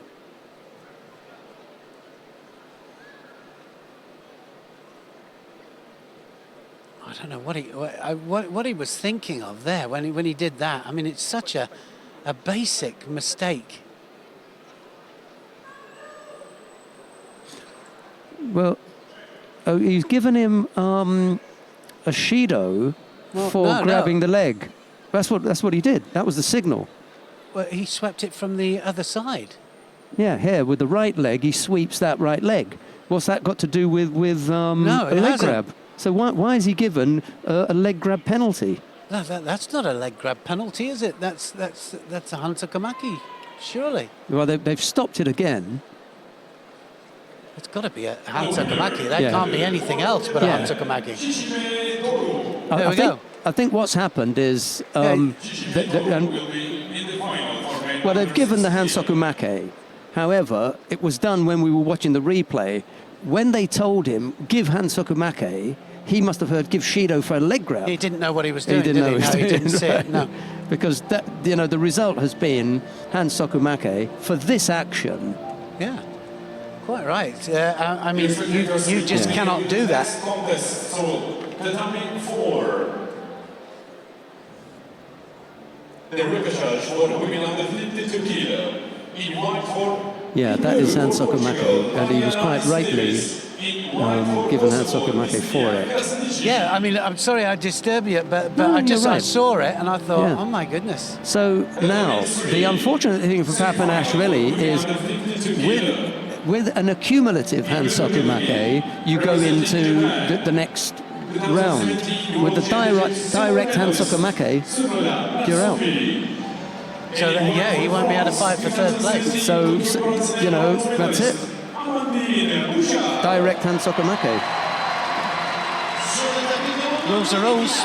Where do you want to go then? Let's go. Yeah, Abe Uta and Charlene Van Snick. Mat number 2, please. We're going to watch the contest between Abe Uta of Japan. She's up against Charlene Van Snick of Belgium. It's Abe and the white judogi Van Snick in blue. If you want to see Amandine Bouchard and Sonoda Natsumi, just click on mat number 3 and you will see that. Of course, we've got the repechage contest. It's not going to last long, Neil. No, that's a Wazari straight away there. Ochigari, yeah. Delgado and Neto down on mat number 1. Krasnicki and Estevez on mat number 4. Bouchard and Sonoda on mat number 3. Could be that we'll end up watching Bouchard and Sonoda, depending on how long that takes. I thought that Abe just went down to avoid the throw there. She didn't do anything. I thought that it should have been a penalty, but anyway.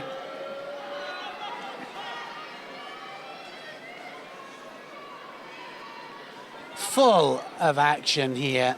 Abe just straight into the attack. I mean, she's fighting a really class act here, a world and Olympic bronze medalist, and just on top all the time.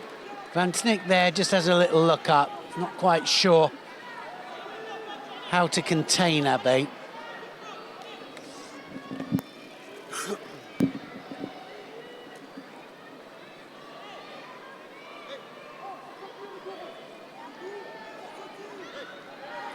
Well, she's going to have to just up the ante, Van Snick.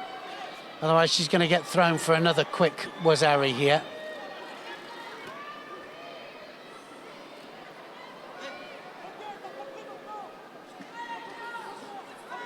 Well, body language often says such a lot, and a little bit of panic going on there with Van Snick.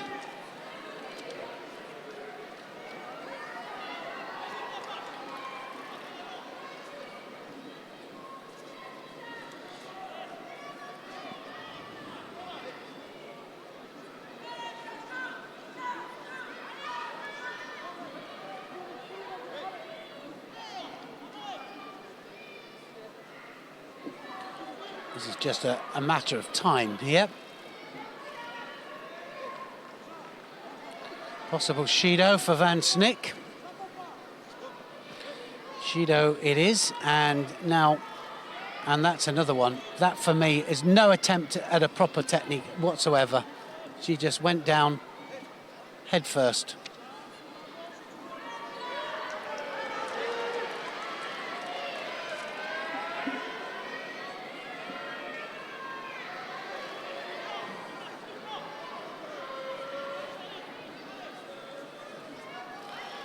Ochi! Oh, now then, that was slow, but now that was what we're talking about here.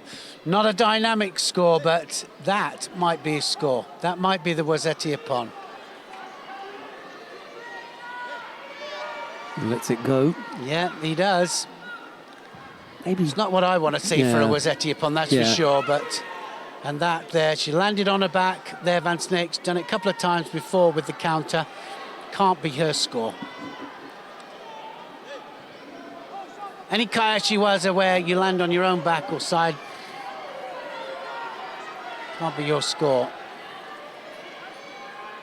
The term that I heard them using, I thought was good, was where you use the tatami. Well, this, I don't know why we've stopped it. She landed on her own back. It can't possibly be Van Snick's score. The only thing that it can be looking at is it a score?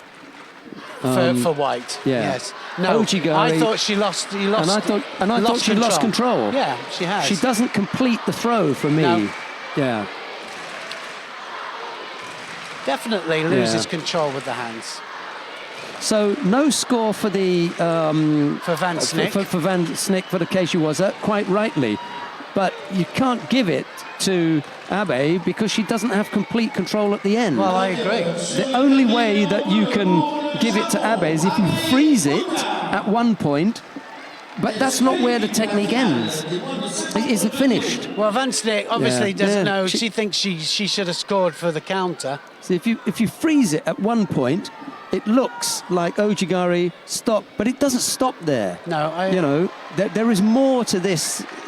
She's losing control. Well, she didn't have hold with the Yeah. other hand. Look at the other hand. Yeah, it's Right gone. hand Yeah, there. it's gone. Okay. Definitely not Van Snick. She has to realise that. No But, doubt, no anyway. doubt about that. Yeah.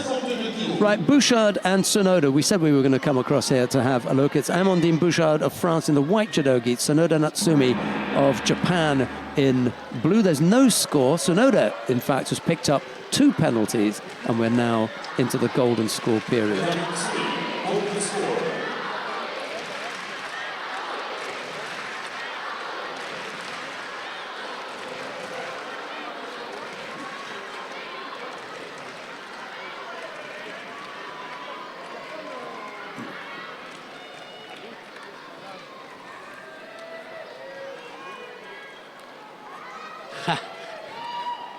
No-handed attack. Can't do it. Come with that Van Snick Abe contest, must be able to maintain control through the technique. That's for me the thing Yeah. that says it. I agree with that. Didn't No. maintain control. Yes, the Ojigari was in there. Van Snick hits the back. Is that when it ends? Oh, look. Right, 2 penalties on the board for Tsunoda. Bouchard has joined, at least as far as one is concerned. She's gotten into the penalty stakes here. Yeah, and she ticks up a second. This is what Neil was talking about. You play the wrong kind of game. You want to be as positive as possible. Look for positive things. Don't get involved in the penalty game. No, exactly, and it's the one thing I love. When we used to have the edge play, and I lost a European title on it, exactly that. You know, somebody pushed me out, and I got the penalty. It went the wrong way, but it could have easily gone the other way. You know, you're playing a dicey game, and the cost is too much.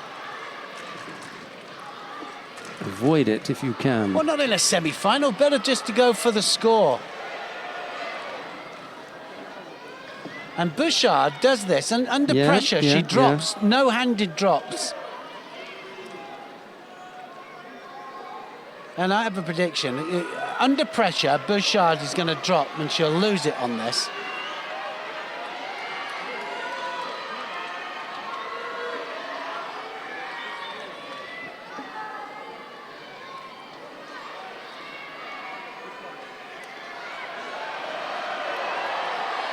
Crowder with her, that's for sure. Good as she was there, Bouchard.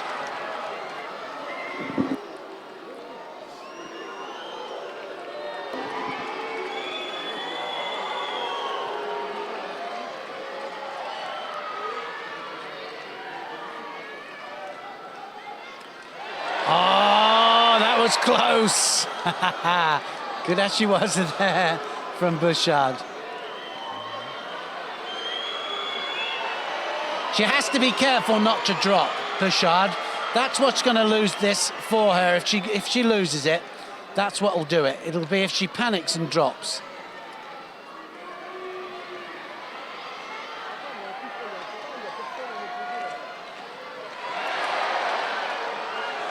That was a good attack. She broke her balance. That was a good one.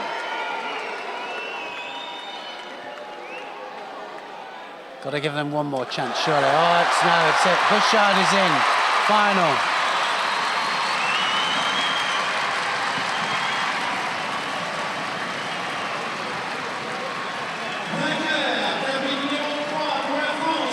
Just hang around a little bit too long there, Tsunoda. You need, especially in the golden score period, you know, you've been given a second chance here. So use it. You went in there with 2 penalties. You cannot go off the pace. And unfortunately for Tsunoda, she did. Bouchard was that little bit more clever. She just kept, you know, giving the impression that she was working hard.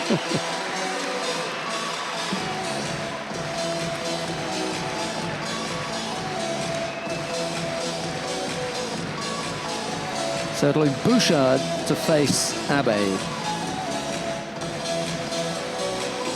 in the final of the under 52 kilo category. Well, the choice is yours again, Neil. Hélène Ressavo of France will face Krista Deguchi of Canada. It's the number 2 seed. Or it's Yoshida Tsukasa to face Smith Davis. And let's do Yoshida. Go to Yoshida. Let's go to mat number 3. It's the number 1 seed here, Yoshida Tsukasa. And in white for the Netherlands, number 17 in the world ranking, Margriet Restra. And as I said earlier, you've got the repechage contests taking place on mats number 1 and 4. Montero to face Kim down on mat number 1. Bergstra and Nelson Levy on mat 4. Silver medalist Yoshida Tsukasa.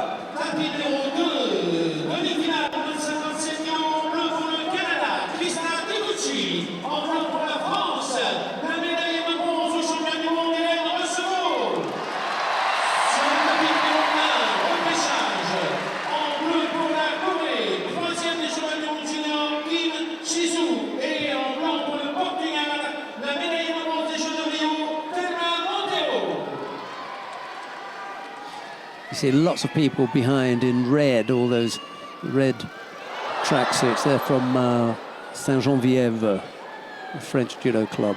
Oh, is that right? Yeah, and the coach is just obscured at the moment by Smith Davis in the white polo shirt.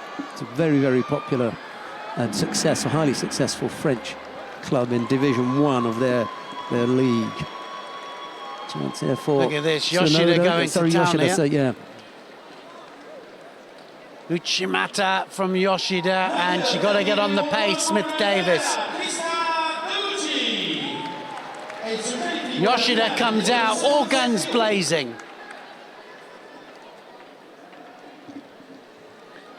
Left against right, the fight will be for the sleeve. Have you noticed there's a hush in the crowd? Yeah, there is, yeah. Hélène Ressavo just got dumped by Krista Deguchi of Canada for Ippon in that semi-final. So it'll be Krista Deguchi in the final. And she'll face the winner of this contest between Yoshida and what a good Smith performance Davis. From the Canadian. Yeah, I think last week, where was she last week then? At one of the European Opens. She won it last week. Now, Smith Davis here, got the grip that she wants, now needs to take advantage of it. Right against left.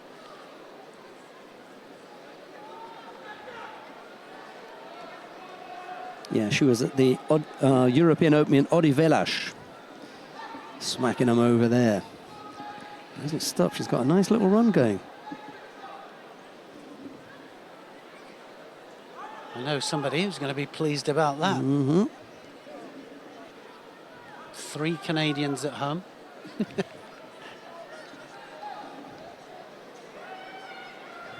Well, this is going to be a mistake by one of them here. Left against right stance.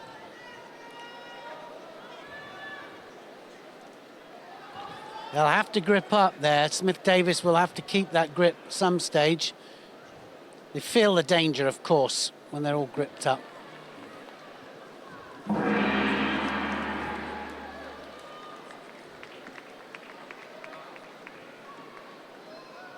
Seanagi this time. Twice by Yoshida on the opposite side. And I think that's where Smith Davis can break through the defences of Yoshida as well by changing the sides. Shido to Davis.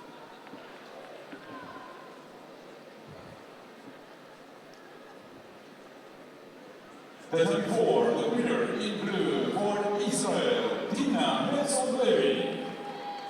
Dina Nelson-Levy qualifies for the bronze medal contest for women under 57 kilos.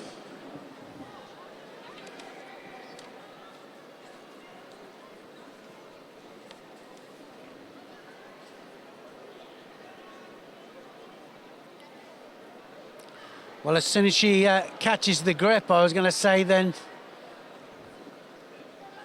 she's very tentative, Yoshida.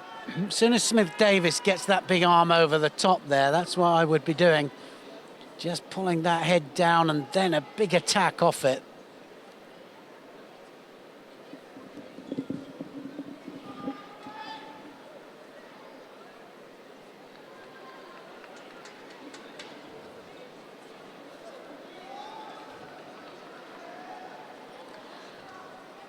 So both get a Shido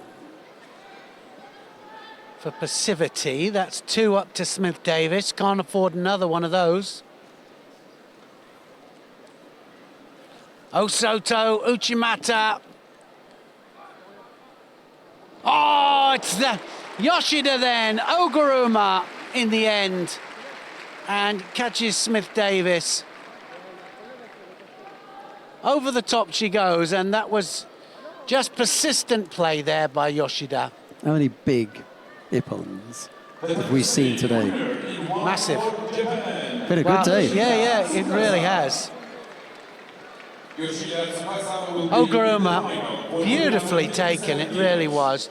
She had to go wider on the leg there to prevent the Sakeshi, the counter. That's the problem against opposite stance. They can just move the hip out the way, counter the Uchimata if you're going up the middle. But she decided to take the left foot right the way across there for the Oguruma. And in the end, Smith-Davis goes over the top. She will be fighting for 3rd place, though, and that's good to see so many Brits in there with medal chances.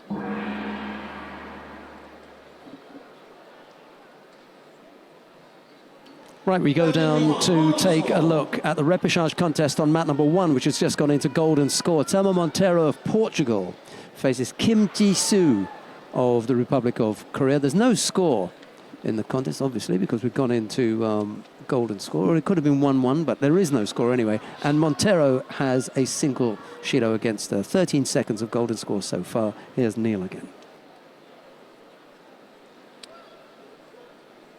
Well, Monteiro, she'll be wanting to fight for yet another medal, but I think she's in trouble here, just a little bit.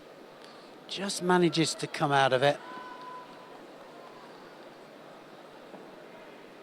Stinging still, I'm sure, Monteiro from the Uchimata that Yoshida put on her in the quarterfinals. Been in sparkling form, Yoshida, hasn't she? Yes, she has. Amazing.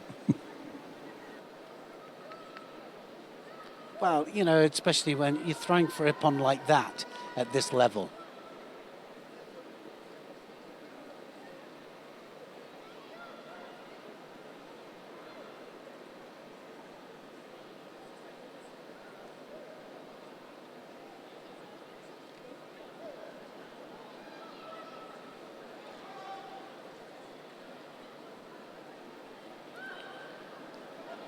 Now Monteiro just, well, she just made a mistake there, just manages to stop or prevent going on to her side. But it's a hard match, this. Just going to be decided, I think, by 1 score.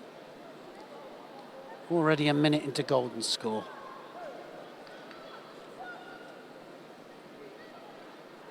Kim Ji-soo. Hard, you can see that.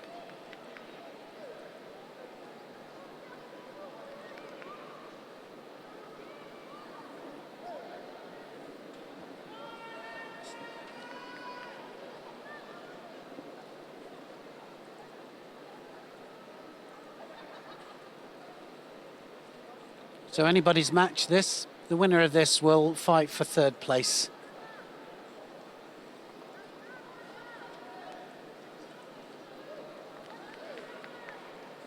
One too often, I think, for Kim there with that Yoko Toshi.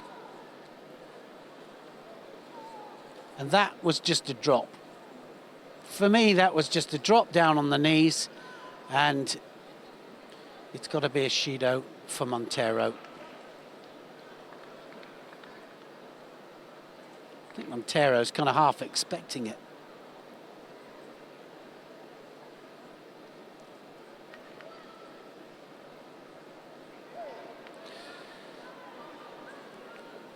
Well, it's exactly what we were talking about at the seminars, you know, that we've really got to stop the drop without rotation or breaking of balance. Without Kazushi, then we've got to penalise it.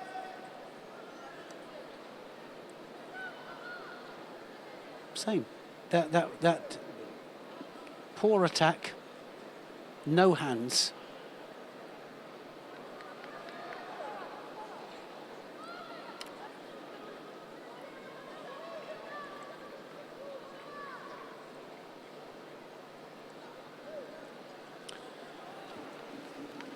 And that attack there had two hands on, and she's going to get a Shido for it. Well, Kim Ji-soo just stepped back and had a look at him and then went again, yeah. as if to say, are you sure?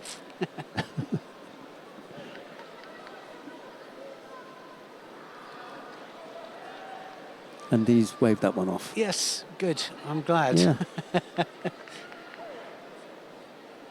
Well, it was the one attack that had two hands on.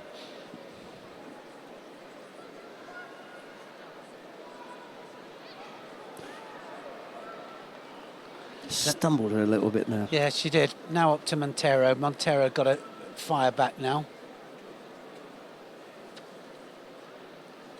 Well, a little discussion there, and I'm not sure what it's about.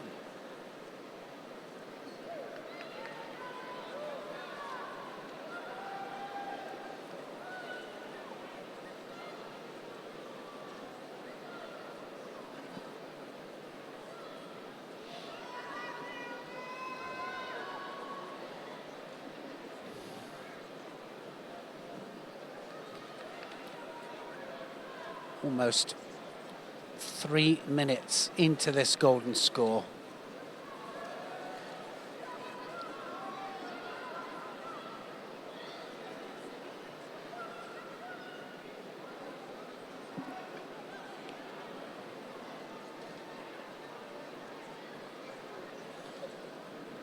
So the Korean now looking for the Obatori Gaeshi turn. Just trying for the Udigarami on the arm, but doesn't quite have the control, and both getting quite tired now, I think.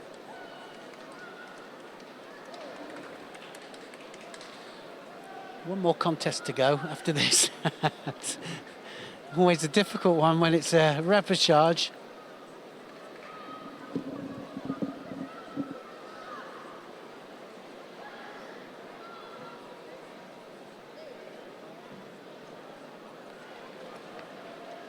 So now this is where they have to dig in a little bit, because if they don't dig in, the one that wants it most is going to get this.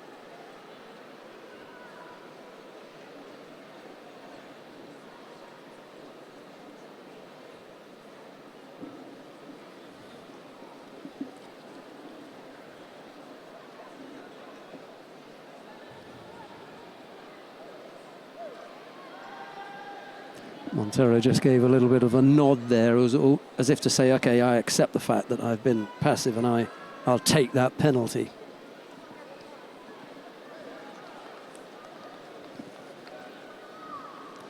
Getting a bit tired now. Smile on her face.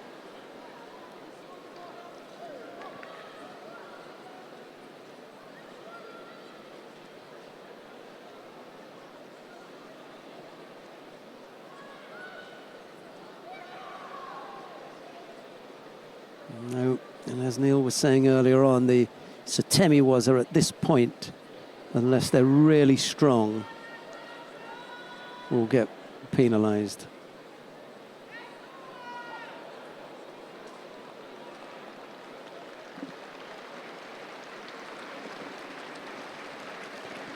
A round of applause from the crowd, but unfortunately for Thelma Montero, it is a third Shido, and at the repechage stage that puts her out. It'll be Kim Ji-soo who will go into the bronze medal contest. She'll face Helene Recevaux of France.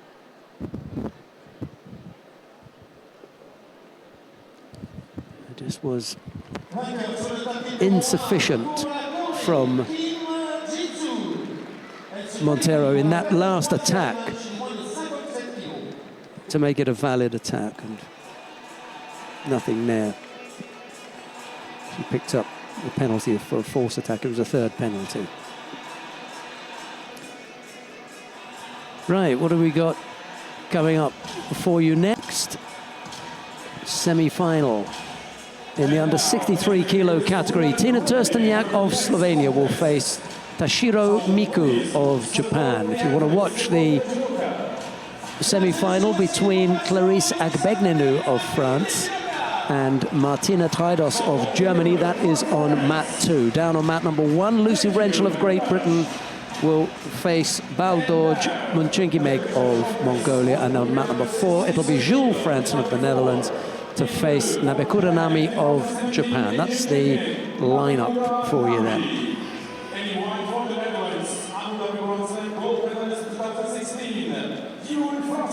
Right, the introductions are just being made by the stadium announcer.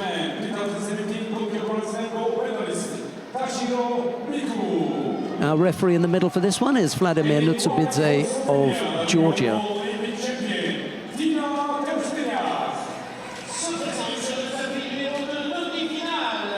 As far as the number 1 seeds are concerned, Munkbat is in the bronze medal contest. Papinashvili is in the bronze medal contest. Bouchard is in the final. Tal Flicker went out. Yoshida is in the final. Shavdatuashvili is in the upcoming semi-final. And Trsteniak here she is in the semi-final against Toshiro Miku. So it's still been a good day for them. I think she's got a real job on her hands here, Trsteniak, but you can't write her off. She keeps digging in, you know. I think the thing that makes her a great champion, it's not, you know, it's not the best judo in the world, you know, but she is a winner, and she just plugs away. But I think she's got her work cut out with Toshiro here. Like I say, she's not been on the best form, Trsteniak, but here she is in the semi-final of the Paris Grand Slam.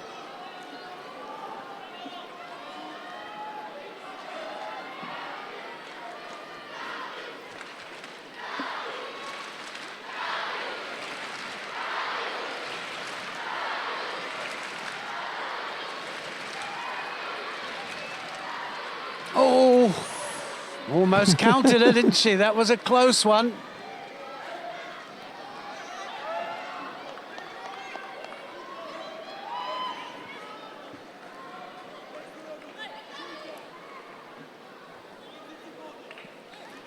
On the adjoining mat, Agbegnenu leads by Wazari over Martina Traidos. Plenty of time left in that one.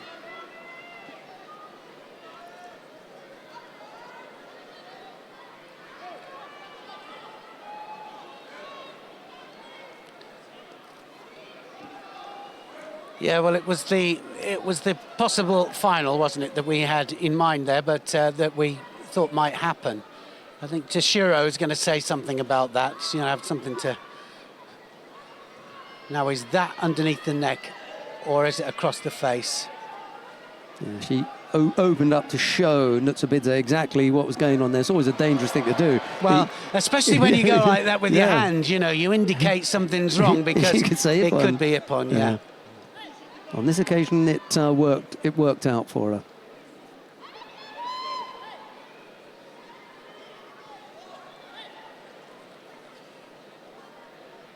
I don't know what the tete-a-tete is with these two, actually.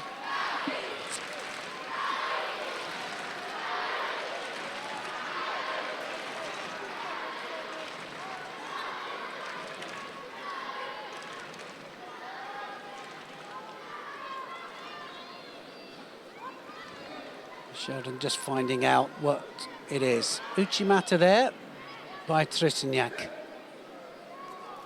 She's never beaten her. Trsteniak never beaten Toshiro. Lost 4 times to Toshiro Miku. Twice here. Once in 14 and once in 16. Well, the elbow was out that time. That wasn't a score. but definitely in trouble here. Agbegnanu, I think, through to the final. Yeah. The only difference between Toshiro Miku and Tina Tursteniak is, despite the fact that Toshiro has beaten her 4 times, Tursteniak has won the World Championships and the Olympic Games. Oh, just a small difference. Yeah. You can take the 4 wins, pal. I'll take the World Championships and the Olympic Games if you don't mind. Well, that's it, isn't it? Isn't that funny, eh? Yeah, well, no, it's the big occasion. And so Tursteniak for pulling a jacket out of Stupid the belt penalty, there. isn't it? Yeah, it is really. At this Amateur. level. Which kind of tells you that she's on the back foot. But I said that in the quarterfinal, sorry. And then she comes back. Oh, Uchigari! And the elbow was out. Didn't land on the side first. Great indicator, the elbow being out for what is a score and what's not a score.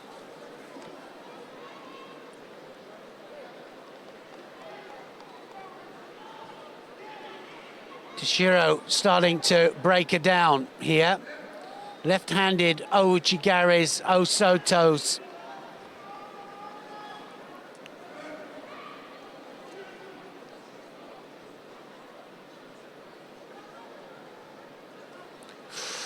Tries to set her up for the Uchimata.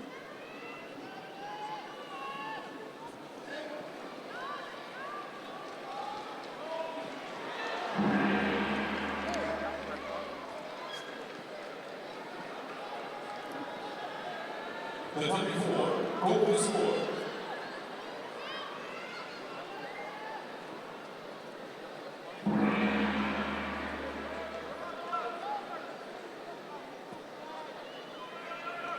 Tapis numéro 1, golden score.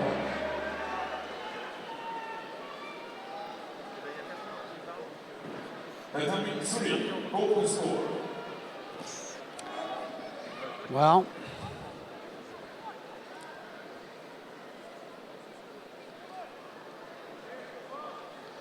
so Tursteniak on the back foot here. Toshiro will have to attack off this.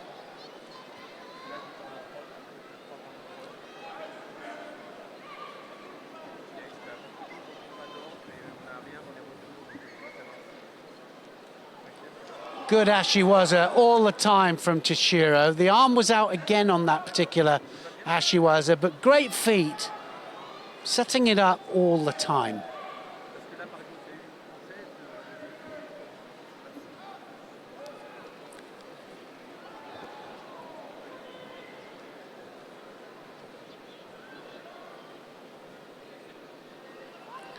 Just trying to pull the head down there, but she's got to attack immediately when she pulls the head down.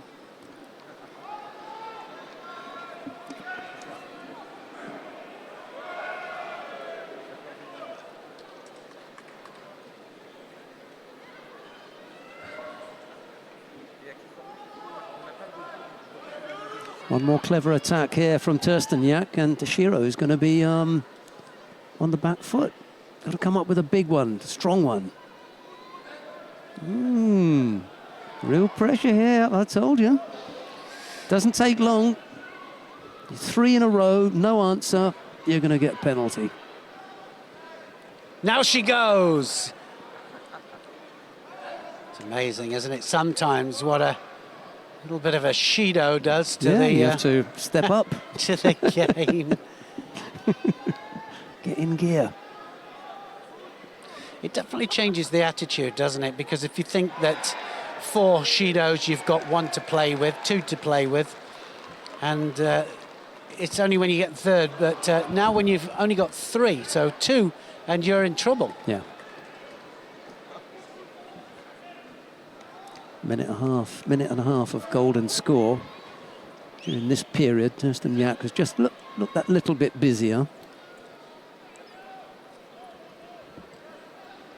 And, you know, this is amateur stuff here from high-quality players. We saw Tersteniak pulling a jacket out. We just saw Toshiro Miku, who picked up a penalty for passivity, guarding Gi, and picks up a second penalty.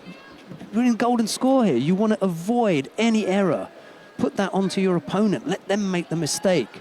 You know, you've had 4 minutes where they can't throw you. The chances are you're not going to get thrown. So, you know, it's going to come down to who makes the errors. Toshiro's made 2 within the last minute.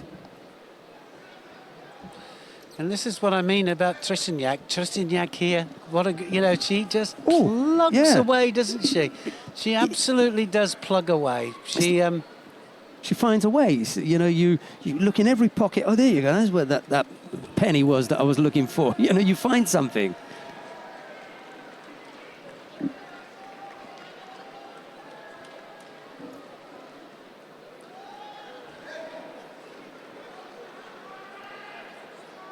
The number 4 winner in blue for Japan, Mabekura Mami. Oh, that's it. It's all over. Tersteniak goes over. Beautiful Ashiwaza in the end from Toshiro Miku. Tired? Tired, yes. And, you know, I can't explain why, but she's just a little bit off the mark at the moment. You know, she's still a great athlete, and of course she's still up there and about. Semi-final here, it's golden score of the Paris Grand Slam, which is the hardest tournament in the world, so still up there, but just not quite at her best. You said about the footwork from Toshiro. That's what did it in the end. Yeah, brilliant. To the feet. You know, the Ashiwaza setting up so many opportunities for the athletes. You know, the Japanese athletes just training the Ashiwaza, the use of the Diashi, a Kuriashi, the Sasai, the Hizas, and it makes such a difference. So, it'll be Toshiro Miku of Japan to face Clarisse Agbegninu of France in the final. Well, I don't think the French will mind that at all. They like a bit of a scrap, and they like nothing better than to beat the Japanese in the final. So they'll have a chance here. Yeah. Especially here. Yeah.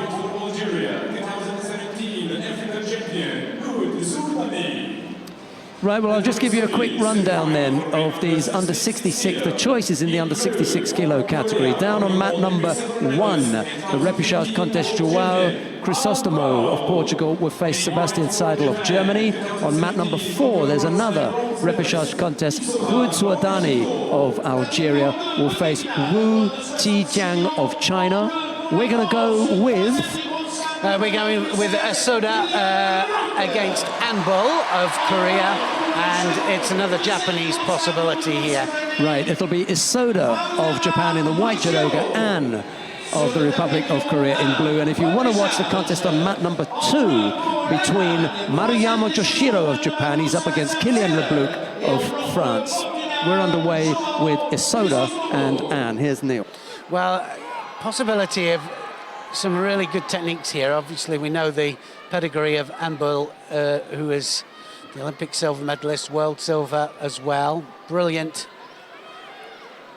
Seoinagis he has, left and right. But in fact, he was a former world champion, wasn't he, Anbol?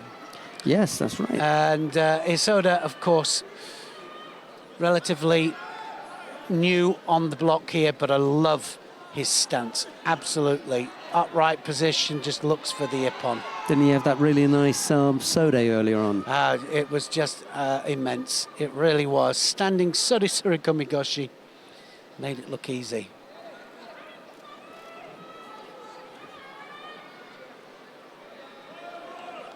And he doesn't look phased, you know. He's never been in a semi-final of a Paris Grand Slam before.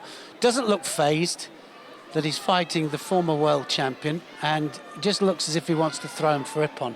And I think it's intent for me. That's what makes the difference between the really big throwers and the ones that really want to get in there and throw them up and over. It's intent. Not looking for the small scores or the shidos or the penalties.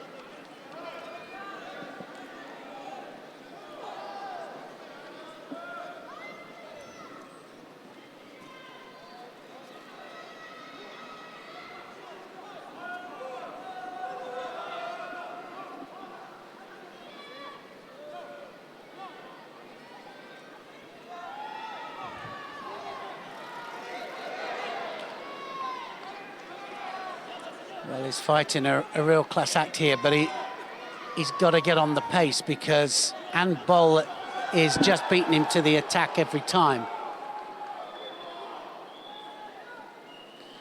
And we know he's got big techniques in him. Left and right stuff coming out from Bol, doing exactly what he should be doing here against Isoda, because Isoda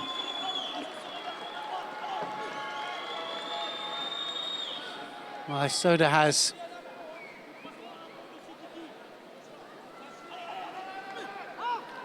big techniques, and he's 2 Shidos down here against Bol.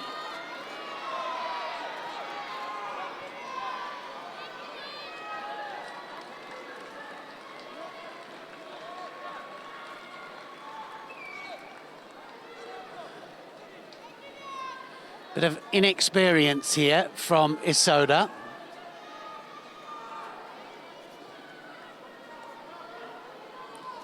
Deer in the headlights, because certainly Bol here has done everything right.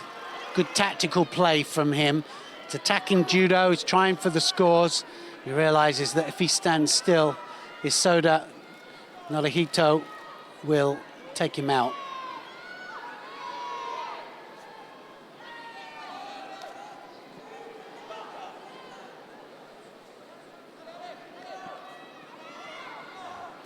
And it's all over. Yeah, didn't even get into that match at all. So he made that look very, very easy, Bol there. And that was a really good performance from him. From a tactical point of view, that's how to do it. He just came in, and Isoda, who has some absolutely amazing techniques, didn't get off go. He just didn't get going at all.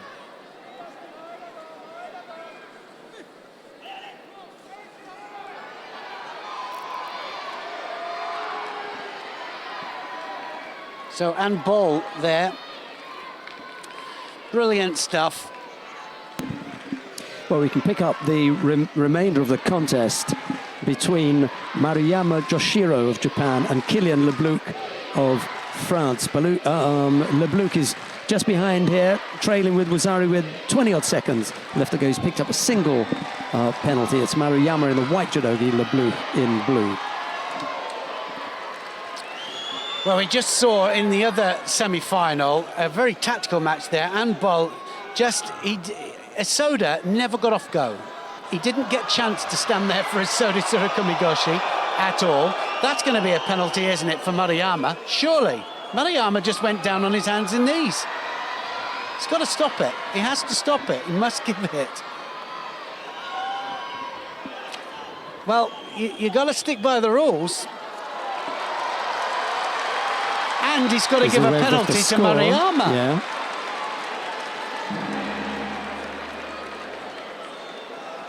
So that he's lost this here. Lost the contest.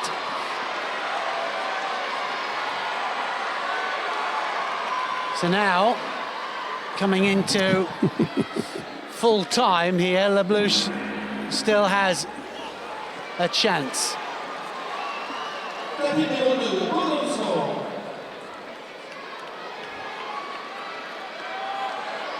All pressure on then. Lebluc coming forwards.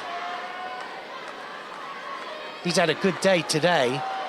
He has battled his way through.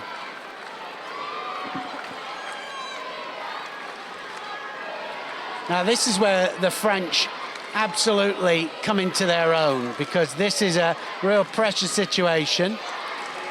Maruyama is fighting this crowd as well as Lebluc.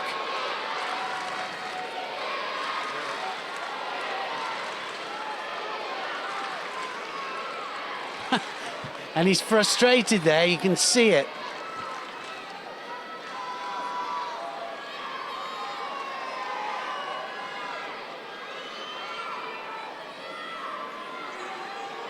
Well, that's it. That's false. Definitely false. That should be Mate, Shido.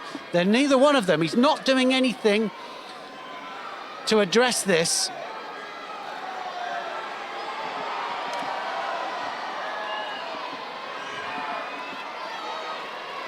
False grip fighting, no intention to throw. Leblouch just as guilty as Mariyama.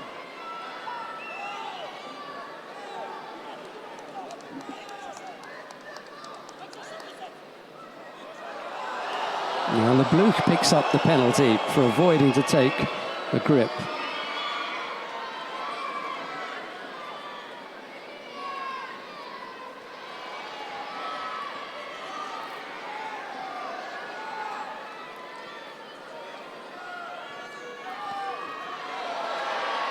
Ashiwaza, Leblouch.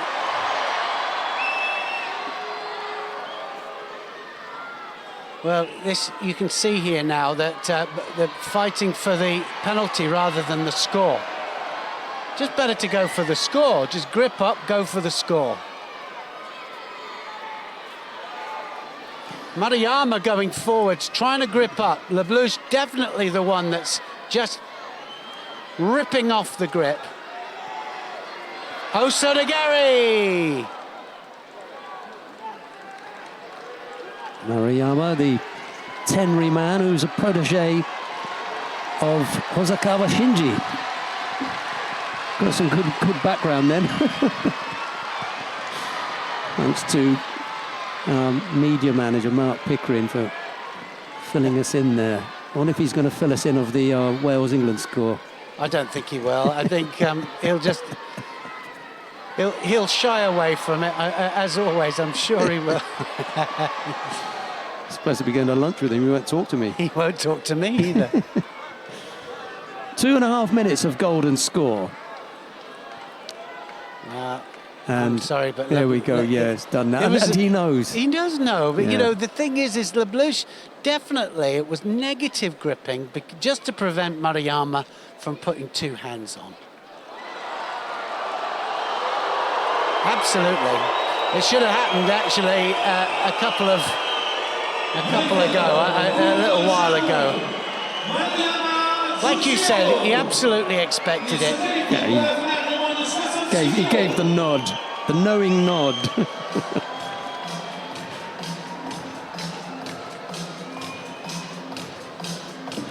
So it will be Leblouch to face Sebastian Seidel in the bronze medal contest, but Maruyama will face Anne in the final of the under 66 kilo category. Dear spectators, please be ready for the last contest in the preliminaries. Right, we've got one more group of contests to come. Igor Vanka of Germany faces Toha Butbul of Israel on mat number 1 in the repechage contest. There's a second repechage contest down on mat number 4. It's Tommy Macias of Sweden to face Artur Margelidon of Canada. On mat number 2, it'll be Sendocha Sogbata of Mongolia to face Akil Jakova of Kosovo. But we're going to go to mat number 3 to see the contest between the number 1 seed Lasha Shavdatoashvili of Georgia. He faces An Chang-rim of the Republic of Korea. And the referee in the middle for this one is Amano Akiko of Japan. That's as much information as I've got for you. Did really well with it, absolutely. Take it away.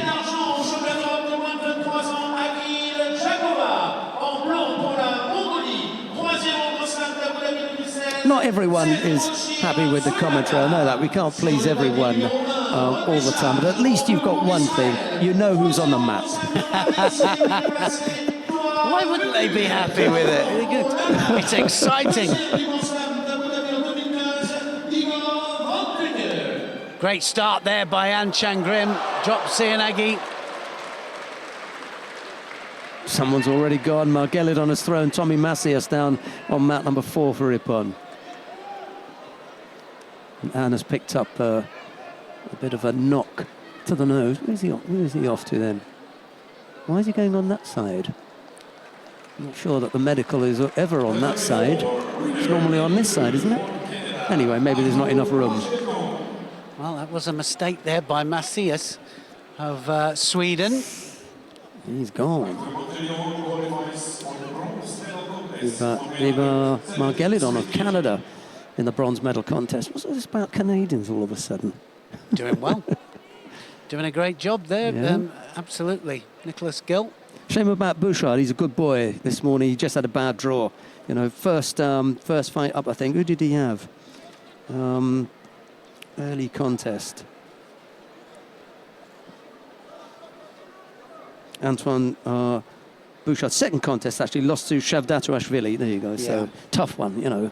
Tough start. You want to try and avoid people like Shavdatuashvili. You don't want to fight him, do you? Not act like a magnet and grab him first fight up. Actually, he did fight the Chinese first up, did Bouchard. So at least he had, one contest under his belt. He defeated Qing De Ga of China before he came up against the Georgian Shavdatuashvili. Shavdatuashvili then went on to defeat Ferdinand Karapetyan of Armenia, and then Igor Vantka of Germany. Vantka is actually on the mat now down against Tohar Butbul on mat number 1. Anyway, we're back underway. Here's Neil again.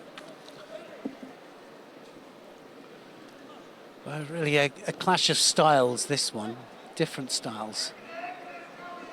Look at the unusual grip. Shavdatuashvili has some great attacking judo. Oh, he's got him! Oh, Kosoto Gary there. What a Kosoto that was.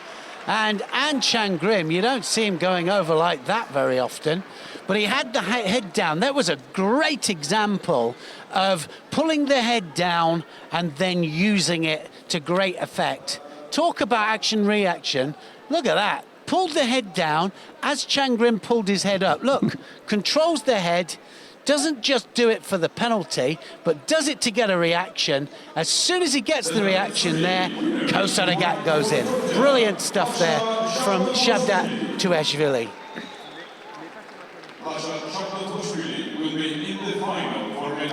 Our stadium announcer didn't have any problems with pronouncing that name, did he? He didn't, did he? He nailed that one. Lasha Shavdatuashvili of Georgia into the final. The second semi-final is taking place. Sendoche Sogbata of Mongolia faces Akil Zhakova of Kosovo. There's a little over a minute left in this contest. Both fighters have picked up a penalty apiece. I'm not entirely sure if the cameraman knows that we've actually started to take that particular contest. So we'd better wake him up and let him know that we're showing that one live now. Anyway, that's the contest that we're watching now. No score, a minute to go. He's gone for a dinner break. Yeah, he's off on an early lunch, mate.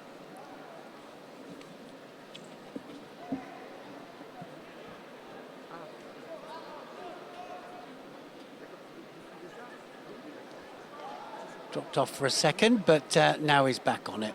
Yeah. Houhan has been down there to give him a tap around the head. I just saw one of our IT team go down there and give him a slap. Well, you know, there's a little break here because Sendoche and Zhakova have both got penalties. And there, the third one goes up to Sendoche. He doesn't like it. No. It's you know, it's not up to you to say whether you like it or not. Yeah, Akil Zhakova's right. Extend the hand, don't fancy it, I'm off then, pal. Yep. You know, lunch. It's all over. It's not open for negotiation, is it? I'm not sure what it is that he is disgruntled about. We're going down to see Igor Vantka and Tohar Butbul anyway, and it's Butbul who leads with 35 seconds, and they've just taken that one off. What we've said earlier on, by way of making, it's not a new rule.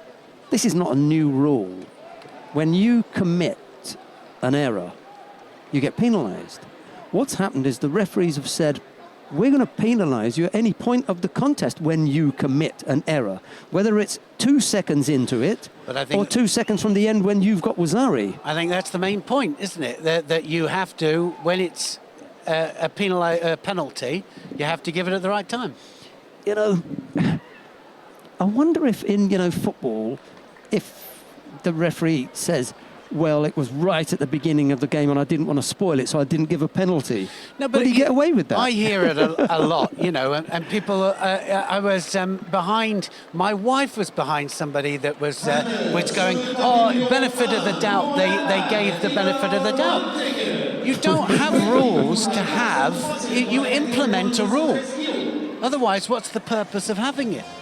You might as well just have benefit of the doubt. It is harsh. However, it's not a surprise.